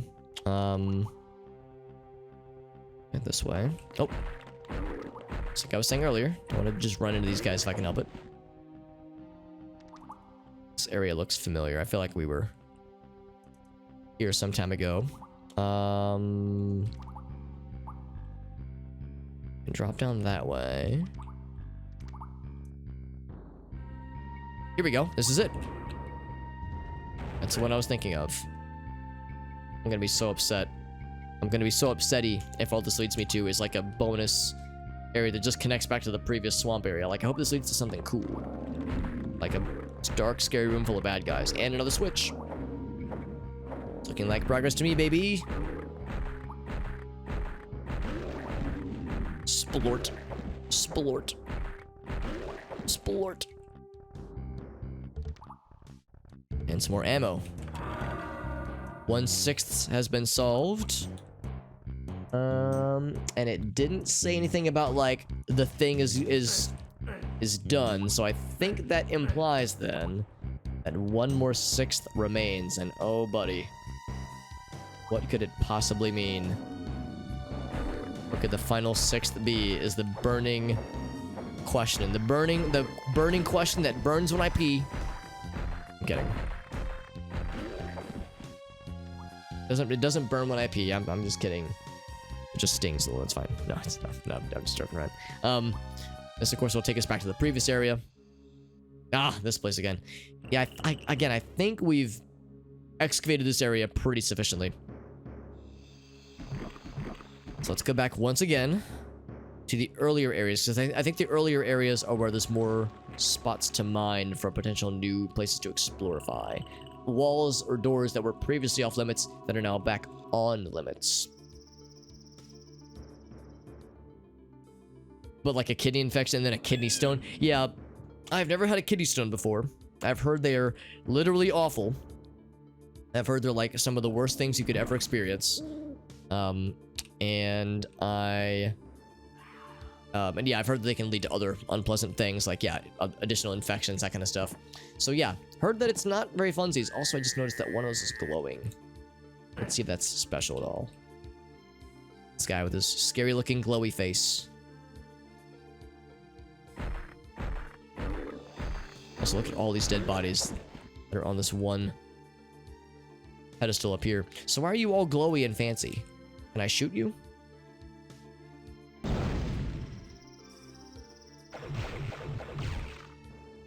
Well, now I've darkened his reddened eyes.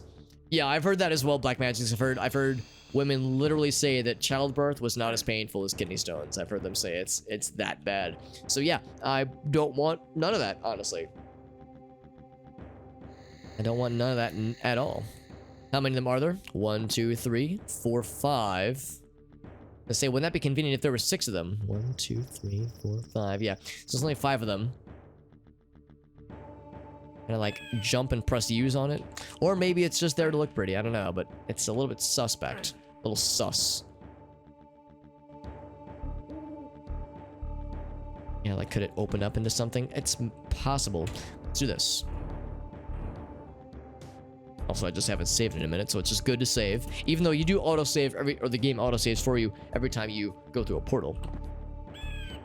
It's about this.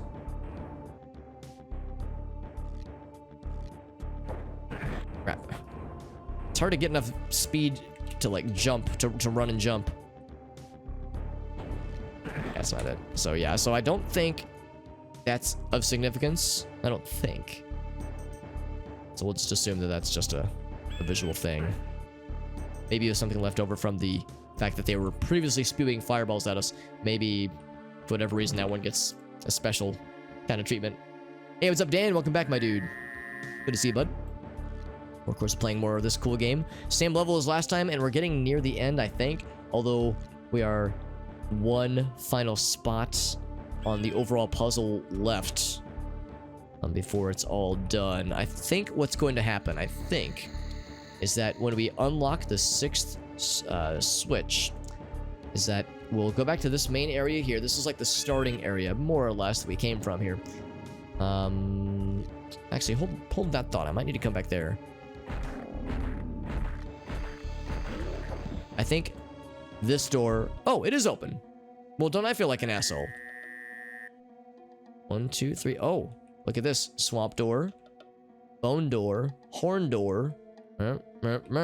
So, I was thinking this would open when the 6th puzzle was solved. This is the 6th puzzle.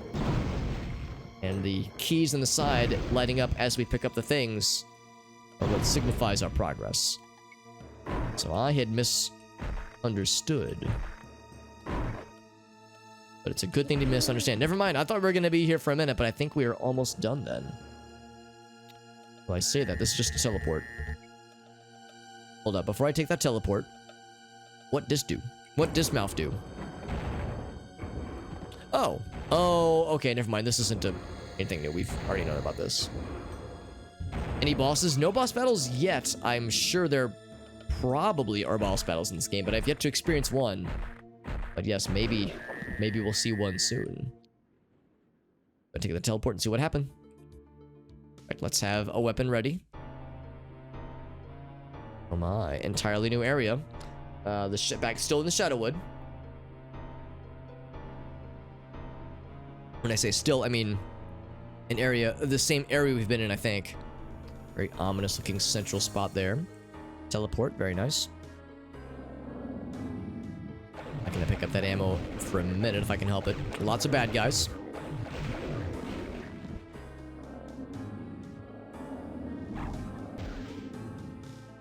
That's the teleport we just came from, I think. Oh boy. Oh boy, I'm getting fucking cornered here, man. Oh my god. I'm just fumbling all the inputs. Holy shit. There we go.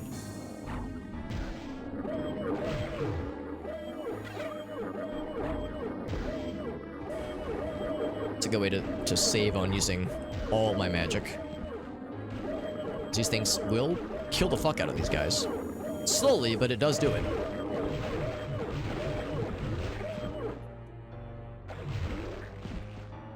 Especially because they're giving me a lot of them. Might as well. Yeah, it's tricky though. When you're in the heat of the moment, it's so easy to do a misinput, and the menuing is a little bit tricky, a little bit weird in this game, I think. It's not bad, but it's not intuitive for me, because I don't play a lot of Doom game. Well, I'd like to think I've had a decent bit of experience with Doom over the years, but I don't play it enough for it to be like super built into my gamer DNA. So there's still a lot of Doom isms that I'm still trying to get learnt upon. Oh, like this. Whoa! Like, lurched me forward.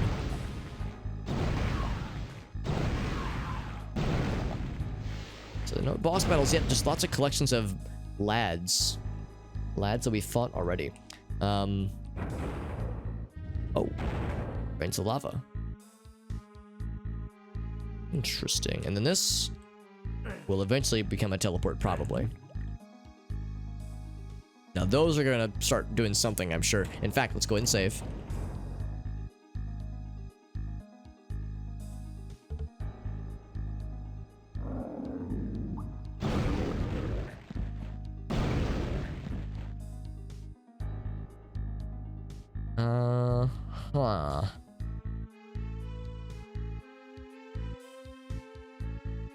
So the emblem on this guy is like the little triangle friend with two little mismatched arrows.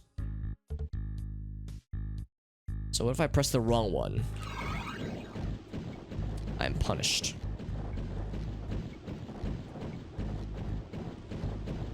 Does he hecked it? Whoop. What if I press this wrong one? Same thing. Okay, well. That's what I get for intentionally doing the wrong shit. Whoop. So it made a noise. Ooh, is it? There's teleports down there, although I think those are just to get back.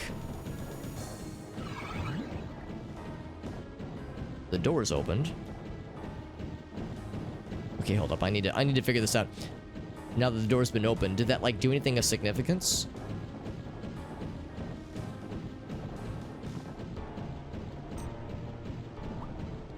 So I can't like use it again. Ouch. Yeah, so okay, I was wondering maybe if this like did something. What if I smack it? Smacking it does nothing. It makes me feel good. But other than the satisfaction of causing violence, that's about it. A lot of closed doors. I'll investigate that central area in a second. Something will likely happen when I step into that open space. Or bad guys will spawn. I can see over there already. Speaking of bad guys spawning. Oh my. The open area here. Alright, I'm gonna go ahead and bite. Ouch. What's... Oh, it's even pointing this direction. How about that?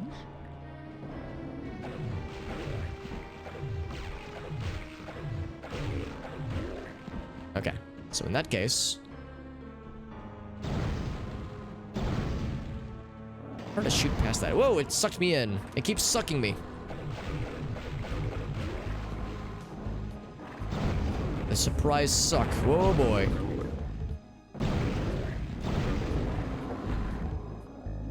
Oh, I like a nice corpse placement, by the way.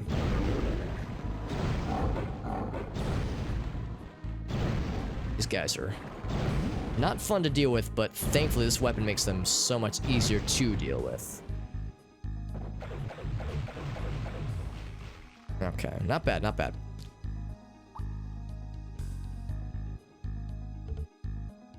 So there's a switch on the floor there. There's one up here. I'm gonna go ahead and save just because I have no idea what to expect here. I see the glowing spots on the ground. Let's just start pressing buttons and see what happens. Bloop.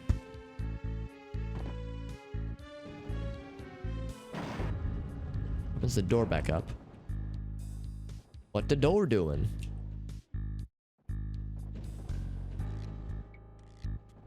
It goes somewhere. It leads to something. Could it lead to salvation? I don't know. Maybe we have to do other things first. Or maybe this did something in the middle area.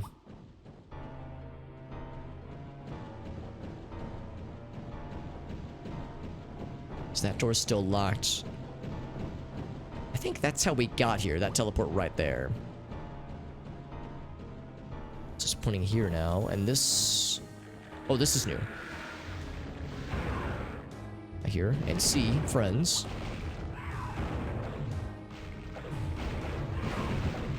A lot of lads. All clustered about. Just waiting for infighting to happen. That'd be pretty sweet.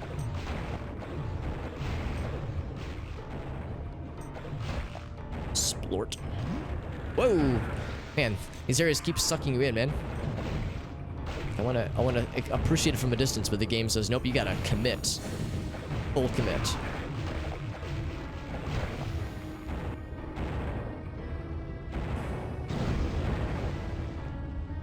The one guy there. Got some moving platforms. This would be a horrible pain in the ass to do if I wasn't, like, with a dedicated jump button and mouse and keyboard. But I will go ahead and save, just to make sure that I don't completely screw this up.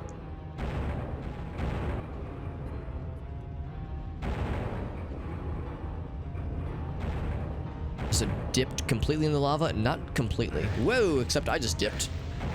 Ouch.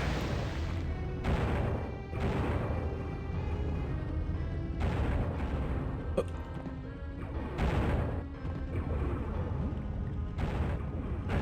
This would be a pain in the ass to do without mouse and keyboard controls and the ability to look up and down. Still clunky, but it could be so much worse.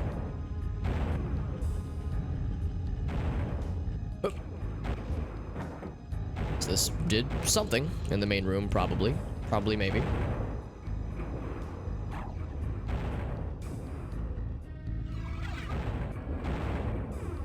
Oh, it spawned a new friend.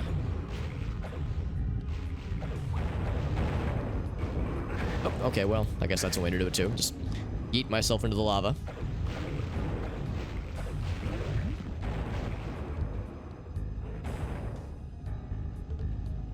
Full magic. Full green and blue magic. Love to see it. Couple of these friends. Everyone's favorite. Try and get that timing down just right. Ooh, the double. The daily double.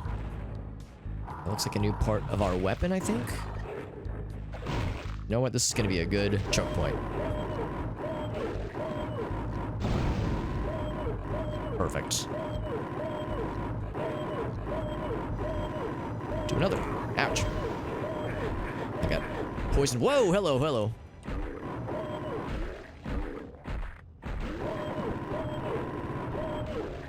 I was having so much fun zapping these dudes. Wasn't paying enough attention to the stuff behind me. I did manage to get through, though.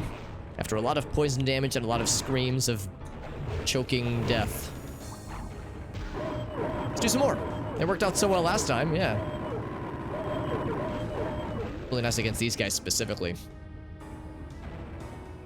Up to this level though, yeah, this level is I mean, like I said, there's no way I would have had patience for this level or this game, honestly, when I was younger. So advanced age has given me the gift of more patience that I would have not had as a kid or as an adolescent. So I would have the exact same reaction. Black Magic's, I'd have been like, nah, I'm good. Oh, this is gonna be a problem. I need to get the heck out of Dodge here.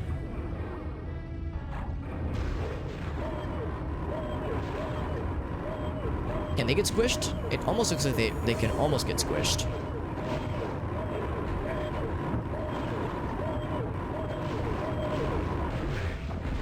Oh my god. Oh my god. Trying to deal with these guys is annoying in a small room like this.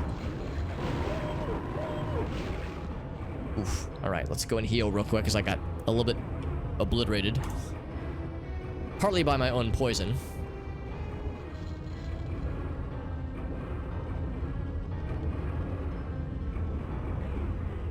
So that is the middle part of this thing we're crafting. So if you look in the bottom center of our UI, we have a couple of items there. The thing to the right of the purple potion that's on our menu right now is like this partially complete emblem or staff. I don't know what it is that we're building, but we're building something. And that was the second of presumably 3 pieces. Oh boy, more friends. Presumably the second of 3 pieces then. Oh shit, I've hacked it now. Got 2 of those there. Oh no! Hopefully I won't regret this. They can't get to me, but I can't get to them. I'm just turtling up then. Ouch. That really hurt me. Holy shit. Oh, there was a centaur next to me. Oh, okay, I was like, I thought I was poisoned. That's embarrassing. Well, I have to redo some of this then.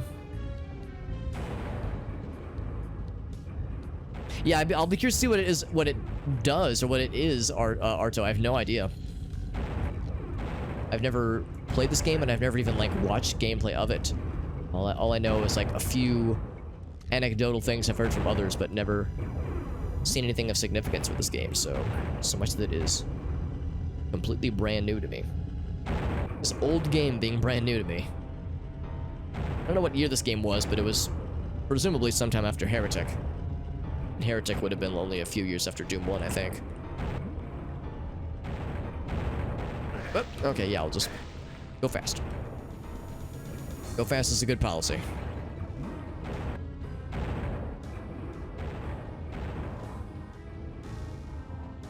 Yeah, so like you can see the compass is rotating as we accomplish more things. And now this is open. We have this choke point once again.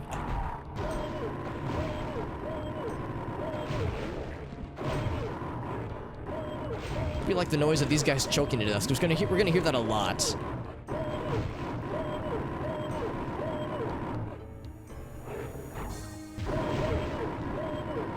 I hear that a whole bunch, especially as I'm trying to be somewhat economical about how I use my spells. Although I say that, you know, I should just go ahead and roast these guys as well as poisoning.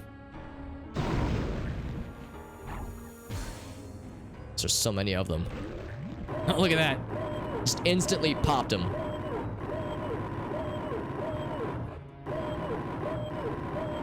Like we don't get a lot of opportunities to really flex with the flechette poison. Oh shit. Potion things. So this is a good opportunity. There we go. It's a very deadly hallway. So go and grab this guy.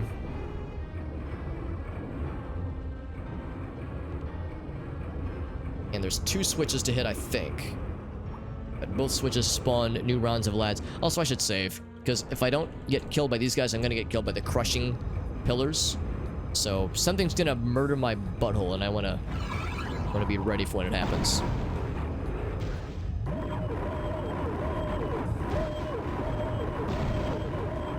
Thankfully, I can't damage myself with fire, which is good.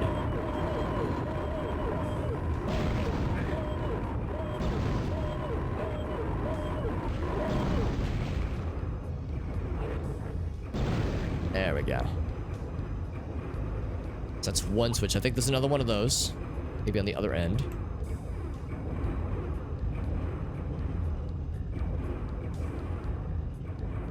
And I think this is what opens up the way forward.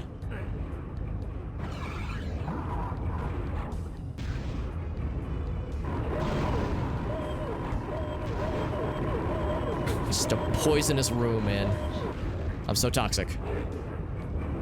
I wish they could get crushed by the pillars, but either they're smart enough to avoid it, or it just hasn't happened yet because I'm unlucky. Yes, come to me. Yes! So I think that was the last switch in this room. And that did something. See, this is still closed. That is still compressed. Oh, now this. Okay, so we have to do it again, I think. I'm gonna save.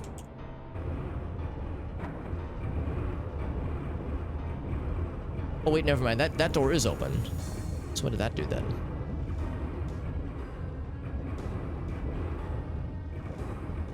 Something in the main room, I think. So now it doesn't have like a leading piece. Well, maybe I ride this up now.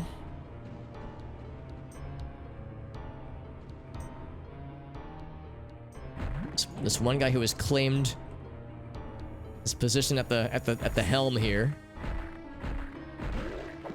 So we'll try those in a second. I kind of want to pop or poke around a little bit first. Oh, one of these lads.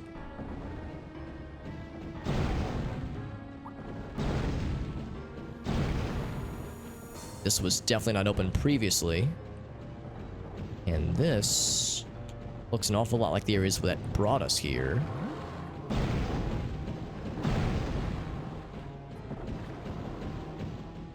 And a dark. Oh, there's lava. And one regular melee lad in the middle. Lots of these poison boys. Let's come back here in a second. I want to poke around a little bit more before I commit to one path forward. This one's still locked. This is open as well.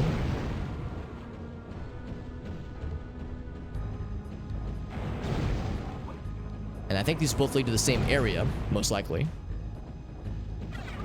Looks like that is the case. Yeah, they both lead to the same area. So that's probably the correct way forward. And that, I don't think has anything else. Yeah, that switch is still pressed. And that, we just did that one.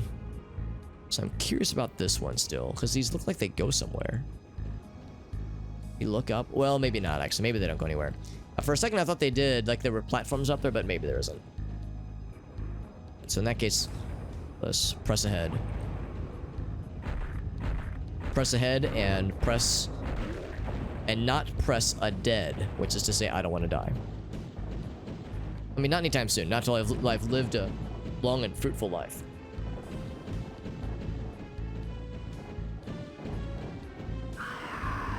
Oh, new enemies. Flying lads. Did you just smack that guy off the edge? I think he just knocked that one dude off the edge. But now he's being a dick to us.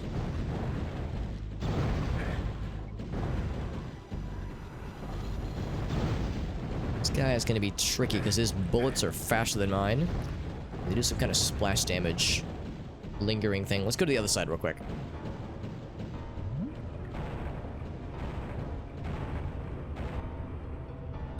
Over here.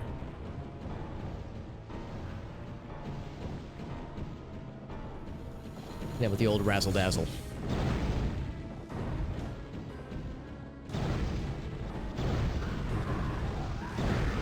That's a hit. Oh, but his fire is awful. Took me from like, I don't know how much health, but from a lot of health to a little bit.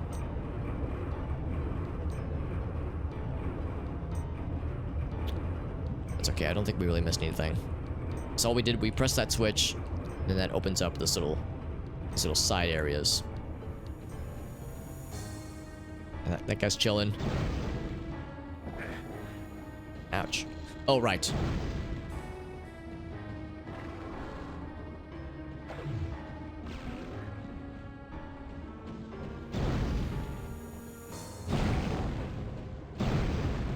There we go. There's a few more inside of here, of course. that wyvern's gonna be a problem. I don't know if it's a boss per se. I think it's just a really hard to deal with enemy. I bet later on we're gonna see more of them, but we'll have more weapons that deal with them better. So we get to watch him appear again. Watch this. He's gonna spawn in and fuck that guy up. Just threw him off for no fucking reason. I don't know if that means that they have like, there's like some natural enemies here. Oh my god, this does so much damage. Oh my god, that's so much damage. I mean, they're a death wyvern and they're causing death, so yeah. I mean, I believe it. This is spicy and not the slightest bit nicey. I think this is my best weapon with which to deal with these lads. We could try the green one. The blue magic, that is, but the green projectiles. So much slower, though. We could try it, though.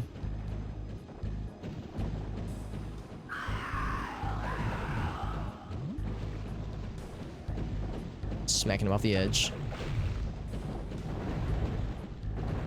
Yeah, the lingering fire does not do me any favors, necessarily. I think this is the... Unless they're, like, immune to fire.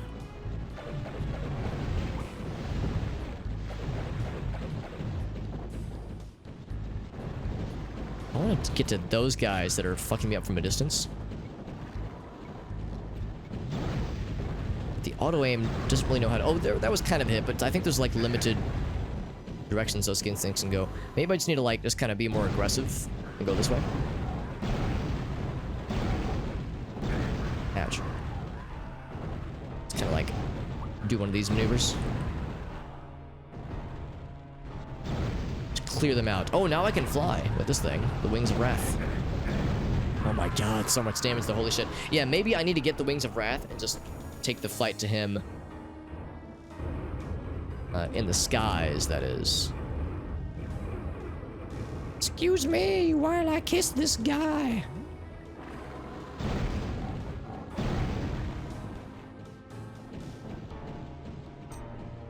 Right, so to save myself some time, just save here, of course.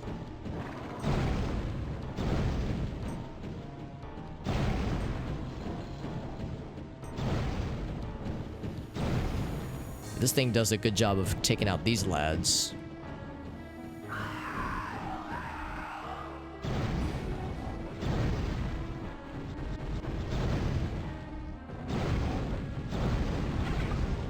Alright, so now I can take the fight to him. And he is fighting the other guys too, it seems. Be a little bit tricky. I have to dip, dive, and now there is this that I can crouch and I can jump. Actually, never mind. Jumping does raise me up, but crouching does not lower me down. Lots of circle strafing though. I am damaging him, I think. Don't fall in the lava though. Surprisingly challenging. I like this. Got his ass.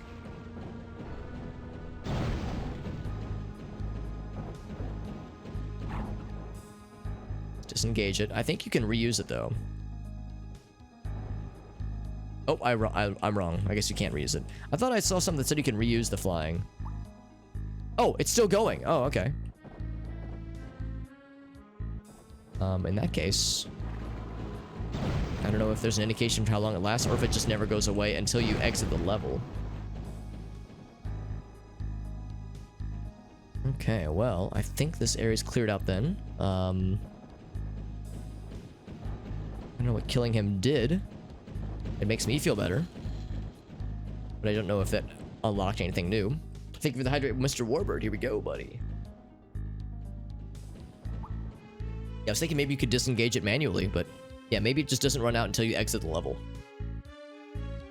Because when I looked up the other power-ups, that did say that the Wings of Flight are a little bit different in this game compared to Heretic. In Heretic, we just got like 60 seconds of flight, but in this game, it stays there until you exit the level. But I thought there was maybe still some kind of timing notion of it, or some way to enable it, disable it, but maybe not. I'm very okay with that. Maybe now I can fly up this way, actually. Oh no, it is nothing.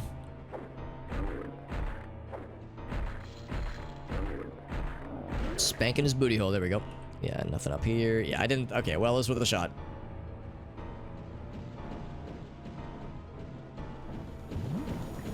Let's see if there's maybe something new in the little central pedestal then.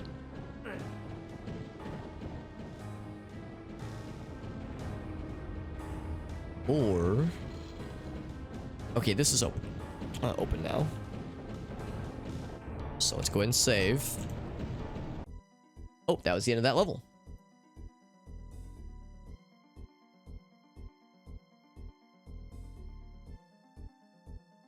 It's moving faster and faster. Vision blurring, beginning to fade. Mind reeling from our encounters within the hypostyle. World collapses around me. Brightness of a teleport engulfs me. Flashes of light, and then I climb wearily to my feet. I love this writing. Standing atop a high tower, the screams of the damned heard below me. The sound of demonic chanting chills your blood. By all the gods of death, what place have you come to? By all the gods of pain, how will you ever find your way out? I love this kind of brutal, cryptic writing. Yeah, to exit the hub. I think that's it, Ardo. So because we just exited that hub just now, so now we're gonna lose the wings of flight, but we'll carry all the rest of our stuff with us. But if we go back to the previous area, it will work. Oh, that's kind of nice then. So yeah, now we're landlubbers once again. So I'm guessing that's like the big bad. Maybe not. And I'm guessing we'll eventually murder the shit out of this guy. Hopefully.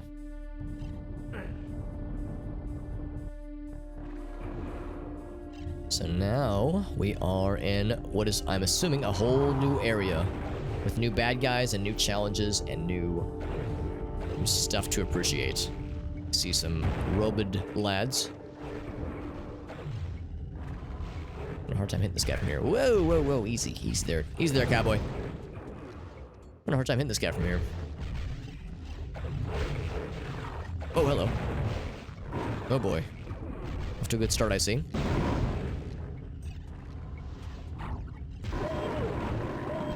Nothing else, these things work wonders.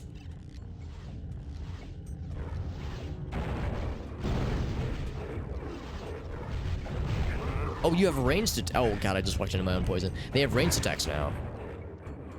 So their shield makes them extra annoying with their ranged bullshit. Unless it was them. These robed lads behind them. Ouch. Nope, it's definitely them. I like these guys, they're cool. Just annoying to deal with, but they look awesome.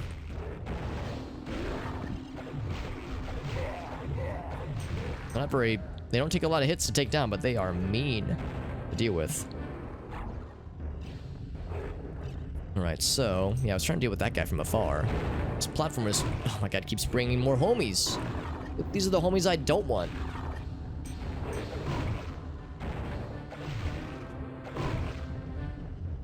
So some of them have, like, shields that launch projectiles, it seems.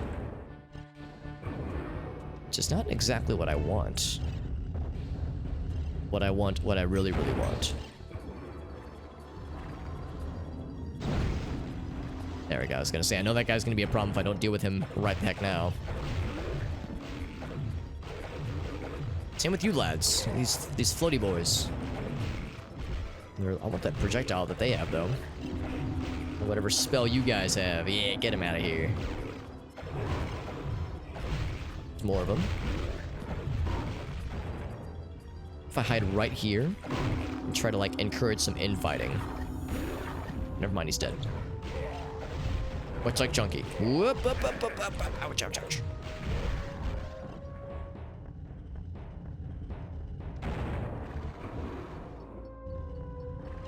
Right, well, starting off strong, a very ominous spot out here.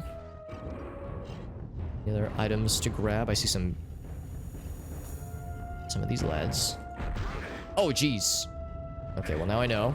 Don't smack those things. They will only give you pain. And pleasure? Nope, just pain. Just the bad one. Hurts so good. Smack this. Not particularly. Dark and scary. Ugh.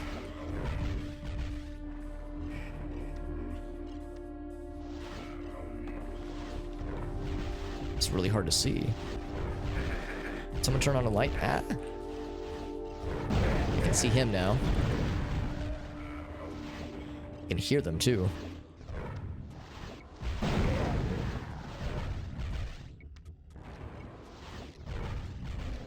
Oh my god. Oh my god.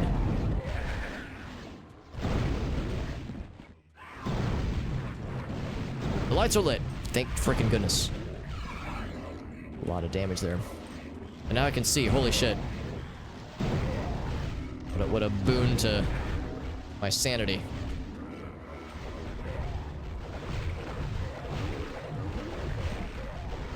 I think they're fighting each other.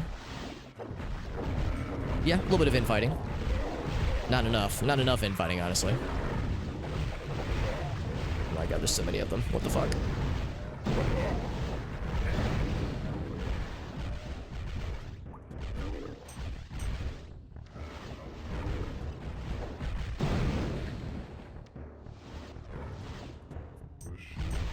I think the dude is angered, the melee guy. Yep, he's definitely fighting them. So more infighting. Love to see it.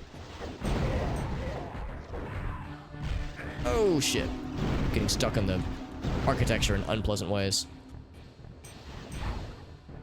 Bleeding on those healing potions.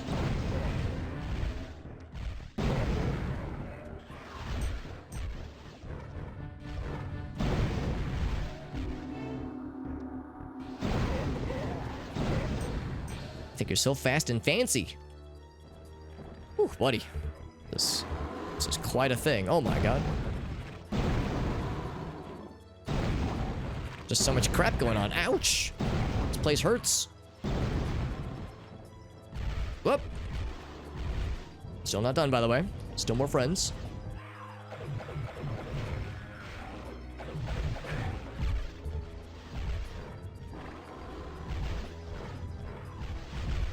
That spiral motion that they have is really hard to get around. I think it sort of hones in on you as well. Sort of, kind of, sort of. And they're really fast. But not fast enough. And thankfully, they don't have a lot of health. So once you corner them, they're not too bad. But man, these guys are spicy boys.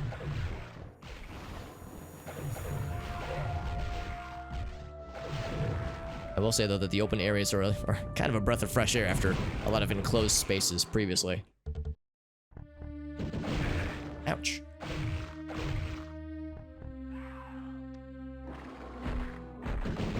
Ouch. Just want to take him out. Just get him out of here. Alright, well, we have our work cut out for us. For these lads, and I see more flying as well.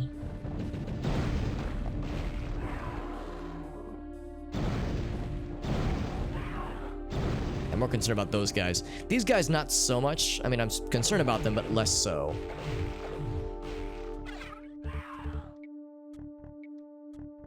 I want to get in there, obviously, eventually. Come back here, let me smack you. There we go.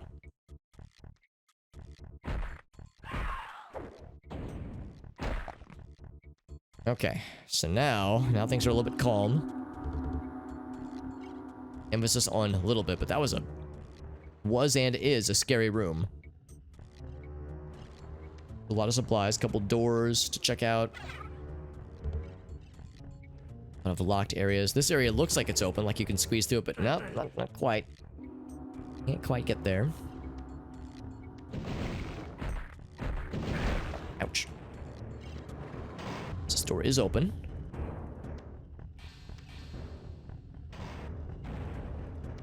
Okay, this is the starting area. This is where the big lads were hanging out. There's...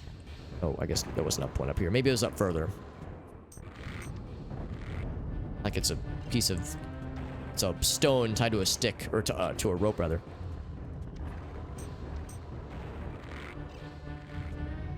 So this leads up to the area where the dude was sniping at us. That guy, yeah. So now we can be snipey. Oh, there's even more of them. Oh joy. There's one. How can I get up to them? Looks like there's a... This platform is raising and lowering, maybe. Oh god, how do I get down for that matter? I hadn't even thought that far. Guess I just have to take the full damage then. Ouch! That's not exactly helping me either.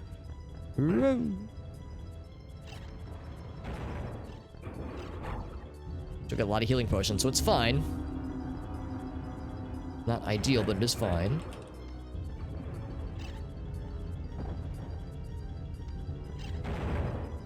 I'm curious what's up here, though.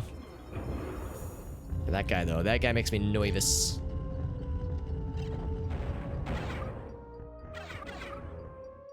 Some more supplies. Supplies, motherfucker. This does lower back down, right?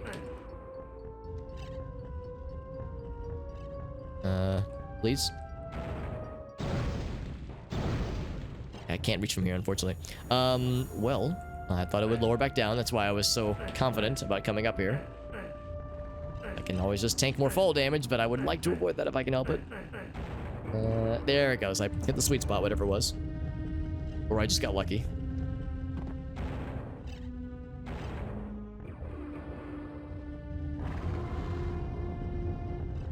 So I'm gonna go up there at some point. Maybe you just wait. Maybe it's on a timer. And if that's the case, I'll grab a couple things while I'm waiting.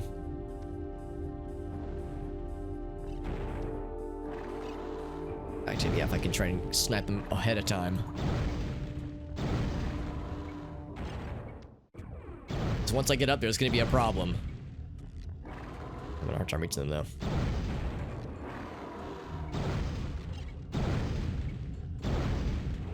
Alright, let's do this because I know this is gonna get awful.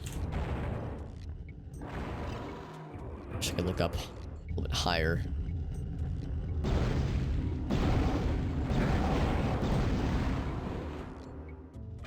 Oh, that's really all that's up here? Oh, I thought for sure there'd be something cool up here, really? I mean, I don't know if it was worth it, but I guess if nothing else, the fact that we killed those guys is good because they can't bother us anymore. But damn, it's unfortunate. I thought there'd be like something worth our trouble. Well, they can't hurt us anymore. Now we wait for the platform to do its thing. There it goes.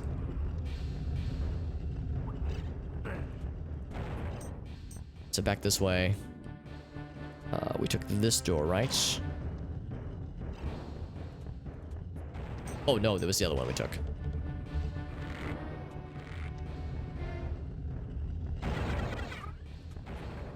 Anything else up here? I'm gonna guess probably not, but I feel like if I don't check, then I will regret it. Okay, well I regret it regardless, but yeah, it's like this would be a really good place to hide some kind of secret.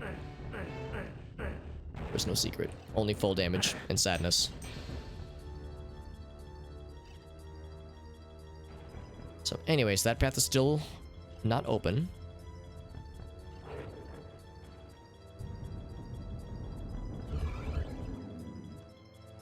Same with that path. We can see into it, but we can't crack it open yet. Same with that path, although I see some health. Stuff in the middle, over that way, if nothing else. So, ooh, this looks encouraging.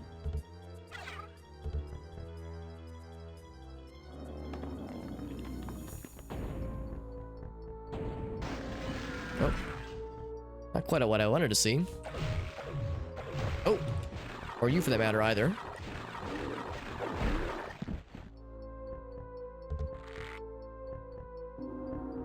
Don't know what that did, but it opened something.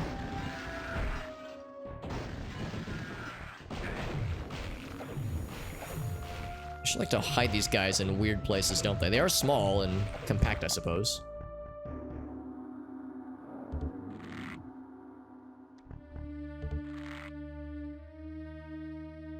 These do stay... Yeah, they stay pulled. Okay, that's good. So that might have opened some of the side paths. Let's keep kind of going this way with this kind of rotation we're doing. Dragon emblem. Oh, more of these friends. They are not very friendly. They are there. Yeah, I think we've opened up some new paths. Oh my, oh my, oh my, oh my, oh my. Okay. Trying to be careful about how I backpedal.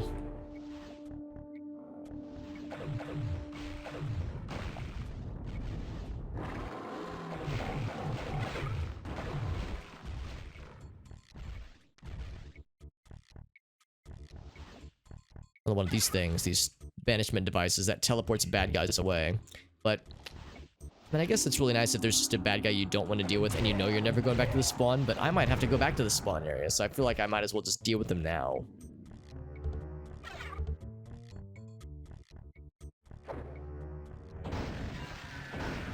Just go and crack all three of them open. I might as well just rip the band-aid off, just deal with it.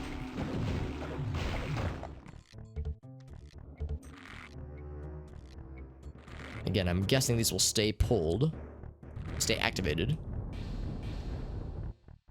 Hear more noises, so I'm like doing a bunch of things, and I'm not checking on any of them. So I'm just assuming that all these things that I'm doing are okay to do all at once, and that nothing bad's gonna befall me for like opening and or activating all these things simultaneously. Like that path is opened up, I think.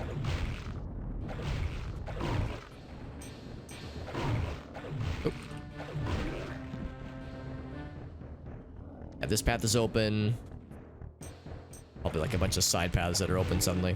Maybe I should have gone more onesie-twosie, but nah.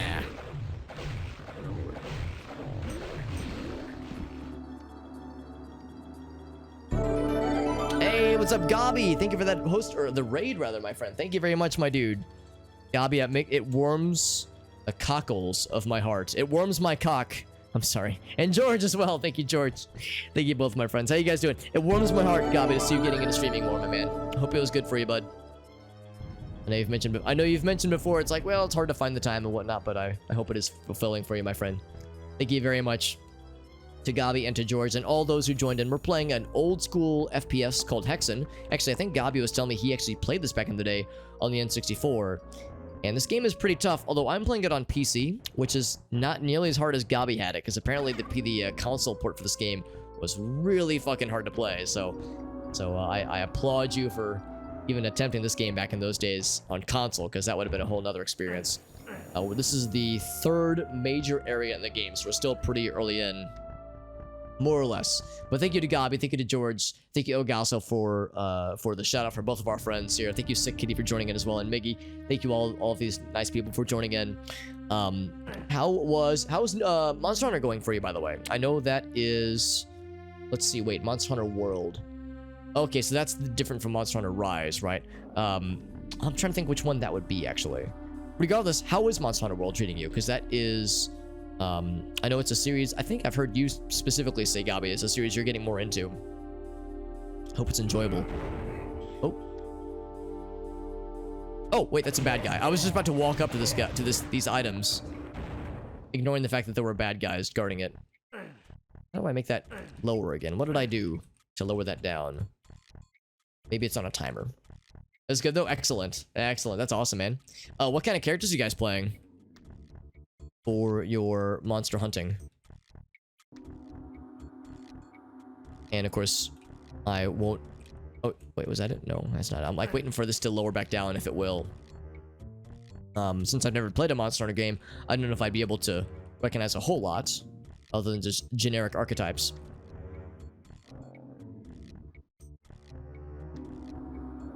Yeah, I'm thinking there might be something still out here. That's why I'm kind of like hovering around here.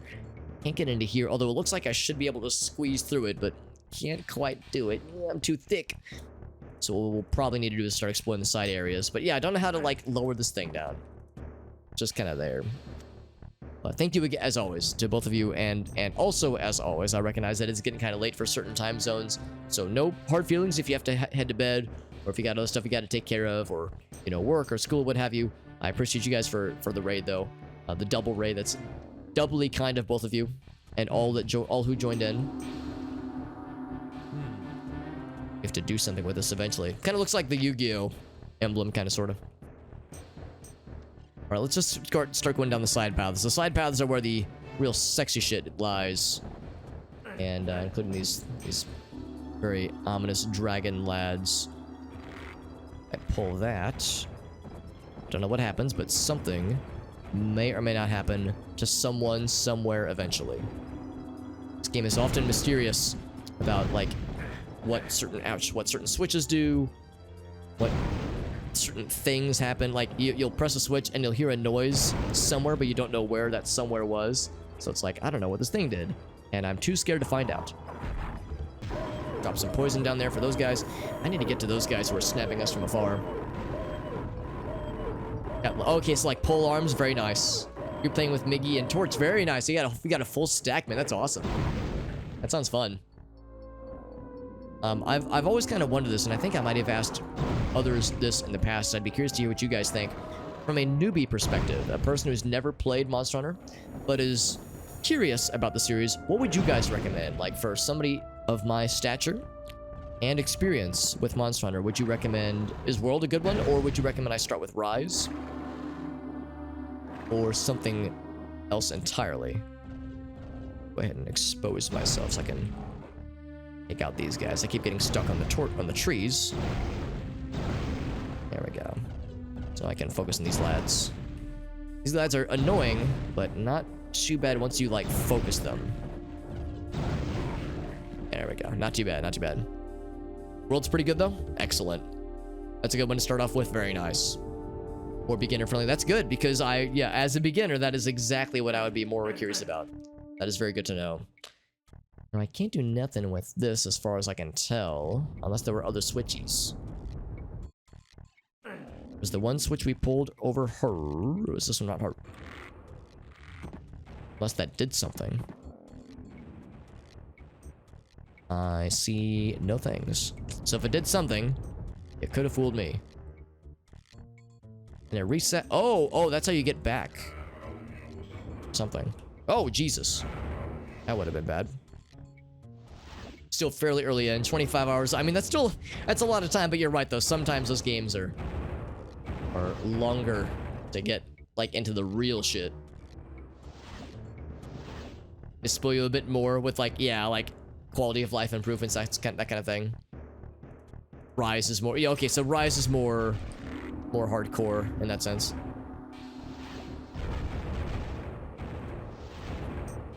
Curious to see what awaits us. I should save because if this thing explodes me, just like that exploded my face. Thank you very much, Miggy. Hey, what's up, Gritoffy? Good to see you, buddy. Thank you very much for and thank you for being here, and thank you for resubbing, Mr. Gratz. Oh, whoops, I pressed the plus key a bunch of times. Thank you. Thank you very much, my friend. I had the wrong window giving focus, obviously. We're playing some old school FPS action. Anybody ever heard of or played Heretic back in the day? This is the sequel. And this is the PC version, although, Gratoffy, you will know that you might know that there's an N64 port of this game, as a fellow Nintendo fan. There is an N64 port of this game. There's also a Saturn port, and apparently both are allegedly, according to reviews, awful. Although I know Gabi said he played it back in the N64 days and he liked it. So it's not awful according to everybody, but the reviews will tell you that, yeah, this game is unforgiving and kind of brutal. And that the console ports are especially egregious with the controls and just overall quality of life, lacking some quality of life things, but I'm liking it so far. Of course, I got mouse and keyboard controls. I'm really spoiled right now, honestly. Oh, this is dark and scary. Hold me, I'm afraid. Oh, that's how you get here. Oh, okay. Grab all that. And this. Ooh, sneaky. Alright, let's go ahead and jump down. Let's go ahead and save as well.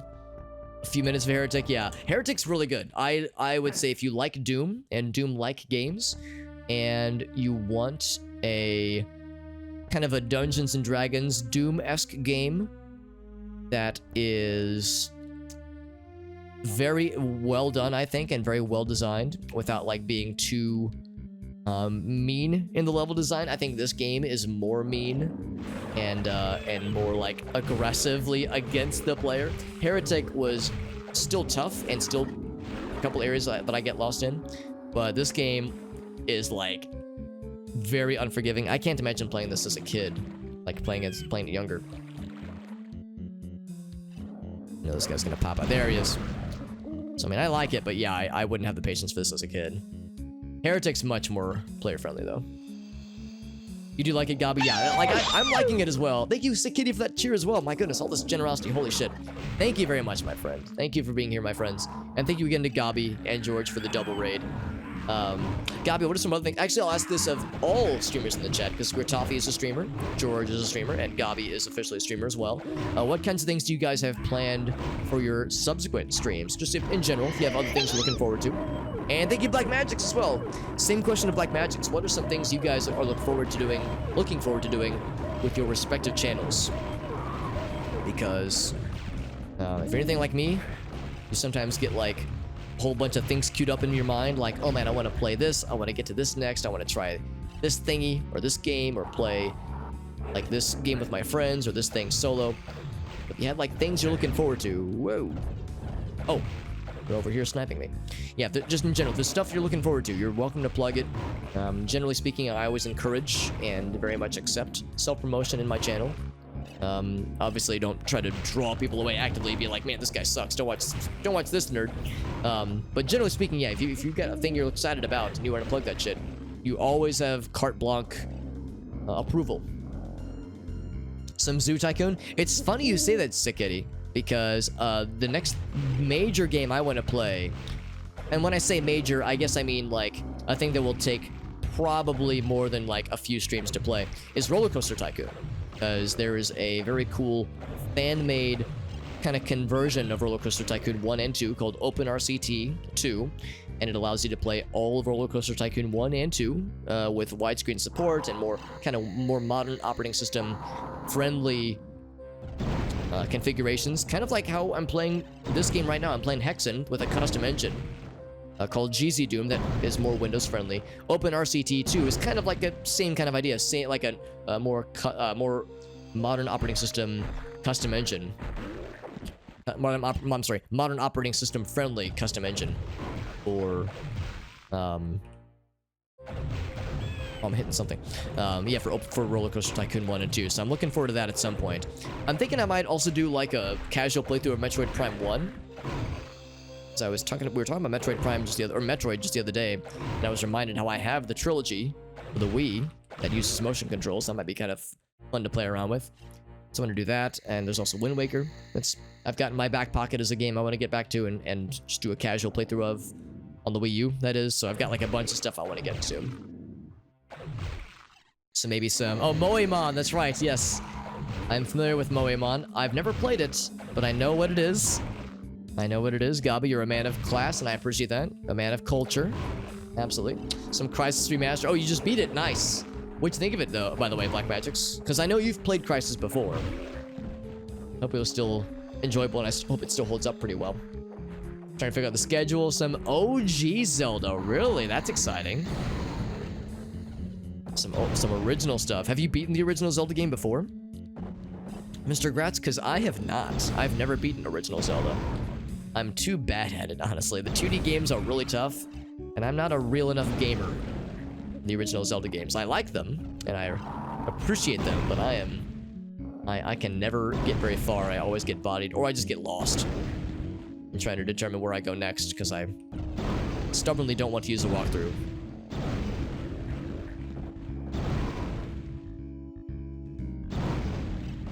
Switch off. So I've got more blue magic. So conversely, the item, the weapon rather, that shoots the little green projectiles uses blue magic. And the fire item that uses red fire projectiles uses green magic. So ain't that some shit? But yeah, so yeah, here's the thing. Yeah, if you have Roller Coaster Tycoon 1 and/or 2, and you own the game, well, let me back up. If you have Roller Coaster Tycoon 1 or 2, either on disc or on Steam or Good Old Games, you can just, I would just recommend Googling OpenRCT 2, Open Roller Coaster Tycoon 2, and the installation is a little bit involved. It's not too bad, but there's a few steps you have to go through to get it all set up. But yeah, once you like get your games configured and point OpenRCT 2 to your Roller Coaster Tycoon 1 and 2 directories, then yeah, you can play both games through this kind of, like I was saying, this custom engine, and it's pretty slick. And it does have Twitch integration as well, which is something I'm also looking forward to. I've mentioned before that there's some cool built-in functionality where I think it'll like automatically name guests in your park after people in your chat. and I think the people in the like the guests in your park will automatically like applaud. So like usually when you're playing the game, they'll applaud when you beat an objective or you accomplish some kind of thing. But I think there's like a new feature where they'll applaud if somebody resubscribes or if you get a cheer above a certain amount. Allegedly, I don't know how true this is, but allegedly, based on the functionality where it will rename guests in your park after people in your chat, if you ban a person from your chat and they already have a person in your park named after them, they will fucking explode. And I don't know how true that is. I don't know how true it is, and I don't know if it's like working necessarily. Right, we'll want to go that way eventually. I don't know if that's like fully completed, but, and I rarely ban people here, obviously, we rarely have to, but supposedly that is a feature, which is pretty fucking wild. So anyway, so these are things I'm looking forward to getting into myself, at least. Getting back into it as well. Oh, really? Oh, because I remember you were saying earlier, Black Magic's, that, yeah, kidney stuff is unfortunate. I'm sorry, I didn't realize that was recent. I thought that was like years ago. So yeah, I'm sorry that you're having to deal with that, man. That sounds very unpleasant and just generally shitty. I'm glad to hear that it's getting better, though, for you, because, yeah, that sounds... And to call it unpleasant would be an enormous understatement. Also, so you can tell, I'm trying to figure out how to get up there, because there's lots of toys I want to play with up there. But I can't figure out how to get there, so I think we'll have to come back later. So for now, let's go ahead and take that little bonus path. Forgot how bad it... Oh, Crisis? Really? Because, of course, I've never played it. And I know Crisis is known for being a very fancy-looking first-person shooter with pretty graphics. And for a long time, it was kind of like the benchmark for a lot of games. Like, if you can play Crisis with like really good settings on your rig, then you know you've got a really sick rig. So that was like more what I do Crisis as a benchmark and less of a game, honestly. Just wander aimlessly. Yeah, that's what I would always do with the original Zelda. Same with Zelda 2. Could never really get very far in Zelda 2, but I want to play it because I think Zelda 2 I would really enjoy if I could just hunker down and try my darndest at it. Also, grats my friend Arctic, one of our mods. Just earlier today, in fact, here, I'm going to post this in the general chat. Just earlier today, made me aware of this cool thing. Those in my Discord server, you would have already seen this, or might have already seen this, but this I have been made aware of. It is a Legend of Zelda. I don't know how complete it is, but allegedly, it is a original Legend of Zelda Doom. There we go. Doom 1 or maybe Doom 2 custom WAD. And again, I don't know how complete it is, but it looks pretty slick, and I'm very excited by it, so that might be a fun thing to play around with at some point. Oh boy, I've opened up the middle. Oh, and I got stuck. I freaking knew that was going to happen, man. That's why I was saving. Because I knew I was going to get stuck eventually. This whole sequence of pull the thing, and then go fast. And then I die. And then I died to death. Hello, D-Man. What's up, bud? The ride explodes. Exactly. Yeah, I'm very curious to see what... If this works the way that it sounds like it might. But last I looked, it was still an experimental feature. The other thing I will say about OpenRCT 2 is that it's still very much still in development. So it's still emerging and still pretty early on with like the features they've developed. It sounds like the developers have very lofty ambitions, but it will likely take a while for it to get, for it to get there completely. But it is pretty sweet regardless, even if it's only, partially done. It's all very exciting. Oh, man. I think I need to, wait a beat before yeeting myself into the next challenge. Before I yeet my meat into next week. Oh, thank you for the Hydrate Warbird. Thank you. Very good. Oh, shit. Damn it. At least it's killing the bad guys, too. So it's not just me that's getting bodied right now.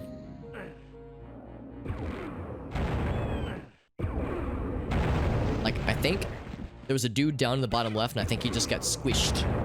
Oh, maybe not. Maybe he got back up then. I'm gonna go ahead and save, because this is the one that keeps killing me.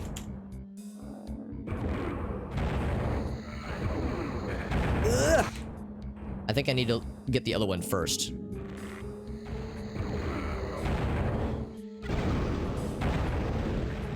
Three of them in here. Thankfully, my own fire does not appear to hurt me, which is reassuring. Usually, there's literal friendly fire with situations like this, so... Uh-oh. I'll deal with the middle guys in a minute. I'm just trying to, like, cycle through all this to make sure there's no secrets that I'm missing out on.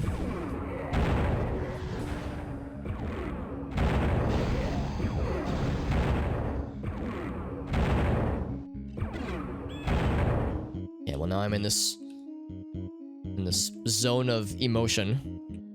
Not quite a glass case of emotion, but it's something.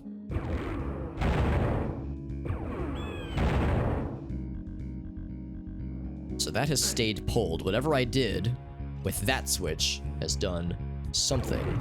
Something, somewhere, somehow. I like the rock tied to a rope. Technology. Some next level shit, man. People talk about Doom Eternal having like next level technology with the weapons you get. Yeah, but have you ever tried rock literally tied to a piece of rope? It's pretty next level, I would say. Also, yeah, there's nothing else here. Let's just go ahead and go back. When I say that, I'm pretty sure there's nothing else here.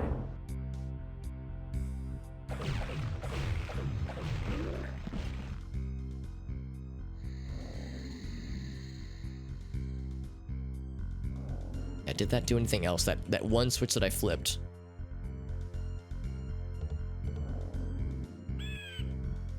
Still have a lot of other areas to check out too, lots of side paths, so it'd be nice to resolve everything conveniently. Oh, here we go. This has been lowered, yeah. So now we can jump up here. It'd be nice to like finish up one area before going to the next like sub area, so it's like a nice clean resolution.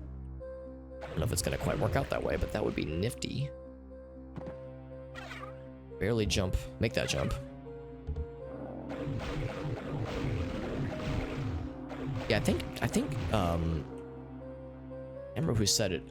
Someone who said this earlier. I think they were right, though, that you can... I think in the original game you could jump. I think that part's still the same. It's crouching that was forbidden, because I don't know how you would get up here without jumping, honestly. Or armor amulet over there. Unless there's like another switch we have to press, but yeah, I think jumping was already a thing in the original Doom engine Hexen. What's that? I'm almost afraid to pick it up because I know it will. I don't know if it will, but it might launch me to the next major thing. So there's a couple things I want to grab first. Whoop. Oh, not quite. I want to grab that amulet because that'll increase my armor class temporarily, I think, but still increase my armor class. Higher armor class means I take less damage from bad guys, and I like that. I like lessening me getting owned by bad guys. It's barely not making it. Maybe there's another thing I need to do to crack that open. Almost like a air control thing. Like I have to kind of switch. Oh, there we go. The trick is you have to lurch your body forward when you make a jump like that. You have to like physically like move your body like you have to kind of like lift yourself up.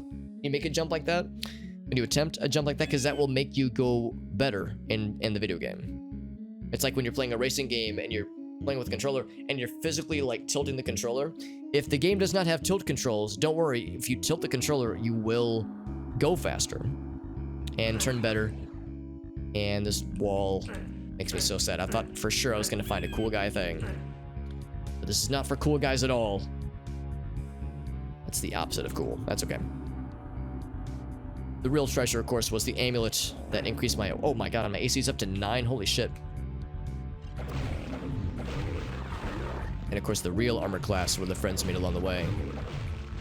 Do I mean the power of friendship will protect me from my enemies? No, I mean you physically pick them up and use them as a meat shield. And also they'll, you know, and also the feel-good stuff. Alright, so let's go ahead and take the main path we saw earlier. It's like a golden eye door, which is just, oh, you think you could just go through it, like just like phase through it, like that one part in Complex. I think Complex has that, and a few others do. I mean, this is a Doom game where sometimes there are hidden doors. Usually you go up to something and then you like hump the door a little bit or hump the wall and it'll like expose a hidden thingy. Emerald Planet? Found an entire planet apparently. Whoop. Yeah, so if I go back again and I try to just walk through it. Oh, now it's open. Okay. And it leads me back here. Well, that's disappointing.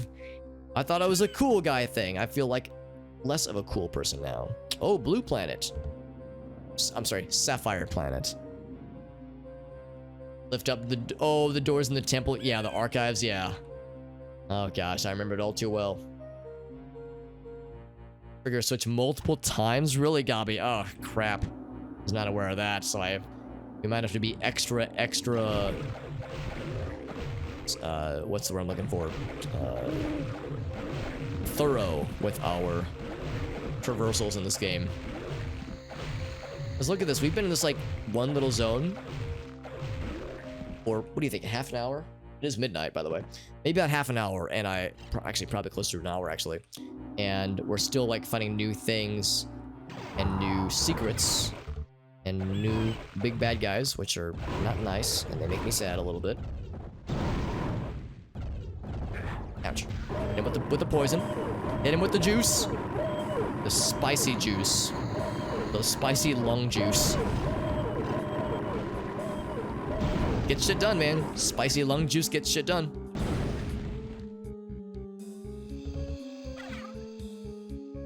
And just one of those just kind of stunned those guys into death. To deafness. So after all of that, then we get back to the main area, because we took a teleport to get here. Guessing there's maybe one more planet we have to acquire.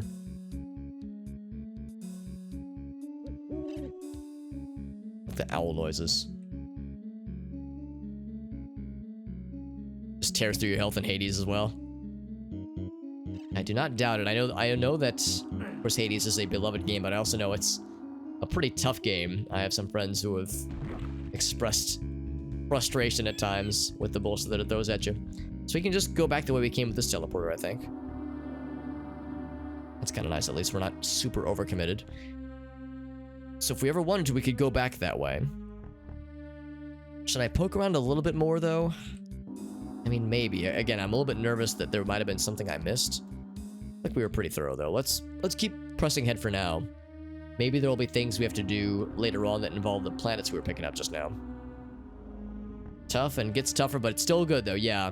I've heard people say it's one of those games where it's kind of weird how the game gets easier the more you lose, like as you like attempt playthroughs and find more power-ups and whatnot. Like the game's kind of built around this play loop expecting you to fail, and it gives you more tools as you experiment and try more things and fight more bosses, that kind of thing. So it's almost like failure is a good thing in kind of a weird way. I don't really remember this level. It's the third, I think, third major level. And I don't know how many major levels there are, but each major hub level has like a bunch of little side paths built in. So yeah, I don't quite know what to expect. Alright, so we took out one or maybe two layers of this kind of multi-layer burrito of... Sorry, I've got Taco Bell in the mind apparently. This multi-layer burrito of pathings this way. Poking around though. More poking and more choking. Well, maybe with consent. I don't know. I'm not. Some people are into that kind of thing. This is still closed. Oh, this is open now. I couldn't figure out how to like get that to open up previously. Uh-oh. I am trapped. Oh, okay. I can just press the use button. Okay. We are full on magic and health, by the way. That's exciting. No way you can avoid dying at some point. Yeah, it's part of the progress. That's right. That's what I've heard. Part of the gameplay loops. Brother, can you spare some loops? So there's a path that way. There's a bad guy, Haru. Of course, bad guys will just randomly get spawned in. I don't think they're respawning, but they're getting, like, teleported in. It's some straight up bullshit. I should save. For one thing, there's dudes there, but also I just haven't saved in a minute. I was thinking maybe I could do the splash damage. But I think it won't erupt into splash damage unless it directly hits a bad guy. So you can't just cause the fireball wherever you want it. I don't think.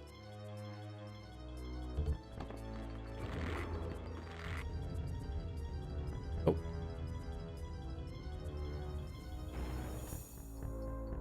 So I can't press it again or pull it again.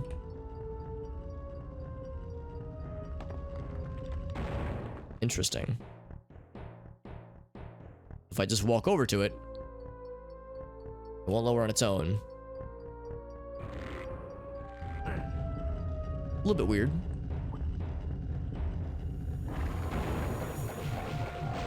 And another teleport. Okay, we're going back then. We're going back up. Another teleport, which means probably a new little segmented area. Probably gonna go for another hour or so before wrapping up, just because it is getting kind of late. But I've got another half an hour to an hour left in me. Got his ass. That, of course, would bring this platform back to us, if we so desired. Always check behind teleports, you never know. It's like checking behind waterfalls. Oh, it's more of these guys, okay. And boxes. You know that 190 song by, I think, was it TLC? Don't Go Chasing Waterfalls? There's that, and then there's video games where there are secrets hidden behind waterfalls. So, I wonder if there's like some kind of unlit torch. I wonder if there's some kind of like video game modified lyrics version of that song you can make where it's like, do go checking waterfalls or something. Do go inspecting waterfalls. Because that's what comes to mind when I think of games like this, looking for secrets. Obviously not a lot of waterfalls, but just checking behind switches and staircases and other potentially obvious ways where secrets could be hidden. This is a game where there's a lot of secrets abound. That attack pattern they have is really awful to deal with, especially in an area like this where there's not a lot of room to maneuver. Part of me wonders if I should not pick this up yet, because I don't know what my max AC is. Apparently it's more than 10, though. The switchy. I hear multiple things. So that area's opened up significantly. Got his ass, hell yes. Still, the torches are unlit, which makes me a little bit nervous. Maybe not nervous, but curious. There's more than meets the eye in this particular level. Sub-level. Is that... Oh, this guy here. There we go. There's that one path that led downstairs to a teleport. I want to check that out as well. But before I commit to that... Ooh, another torch. Also, one thing I always liked about Heretic and Doom as well is that it straight up tells you when you found a secret area. It'll be like, secret found. It's like, I wish it gave me the satisfaction... Sexual, to be clear. The sexual satisfaction of like being like boing, little like secret found, that kind of thing. Also, this box has runes inscribed upon it, and that lowers said box. Oh, unless that's how we got here. So many secrets, so little time. So I think the teleport, based on my expert gamer analysis with my giant brain, my expert gamer analysis tells me that the teleport that we saw earlier is probably the normal, like, main path forward. This little bonus area... Oh, hello. This little bonus area might lead to secrets, maybe? The El Rune? Oh, yes. El Rune, which is Spanish for the rune from Eternal Darkness. How could I forget about the El Rune? Do I press use? They got the purple in their hands. I want the purple. The perp. There's paths. Oh my. Oh my, oh my, oh my. It's like stuff behind portals. More of these fancy boys. Oh boy. Got his ass. Checking behind me because these guys, I would not put it past them for these guys to not just pop up behind me somehow. They were trying.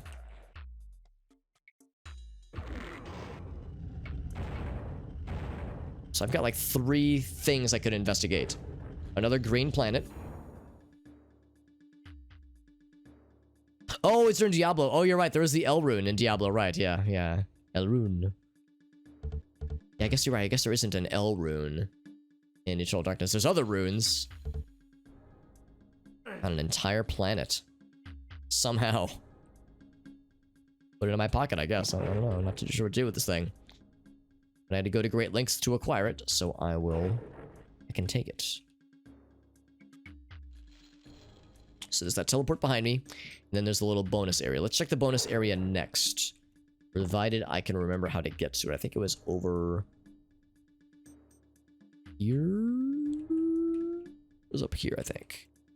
Yes.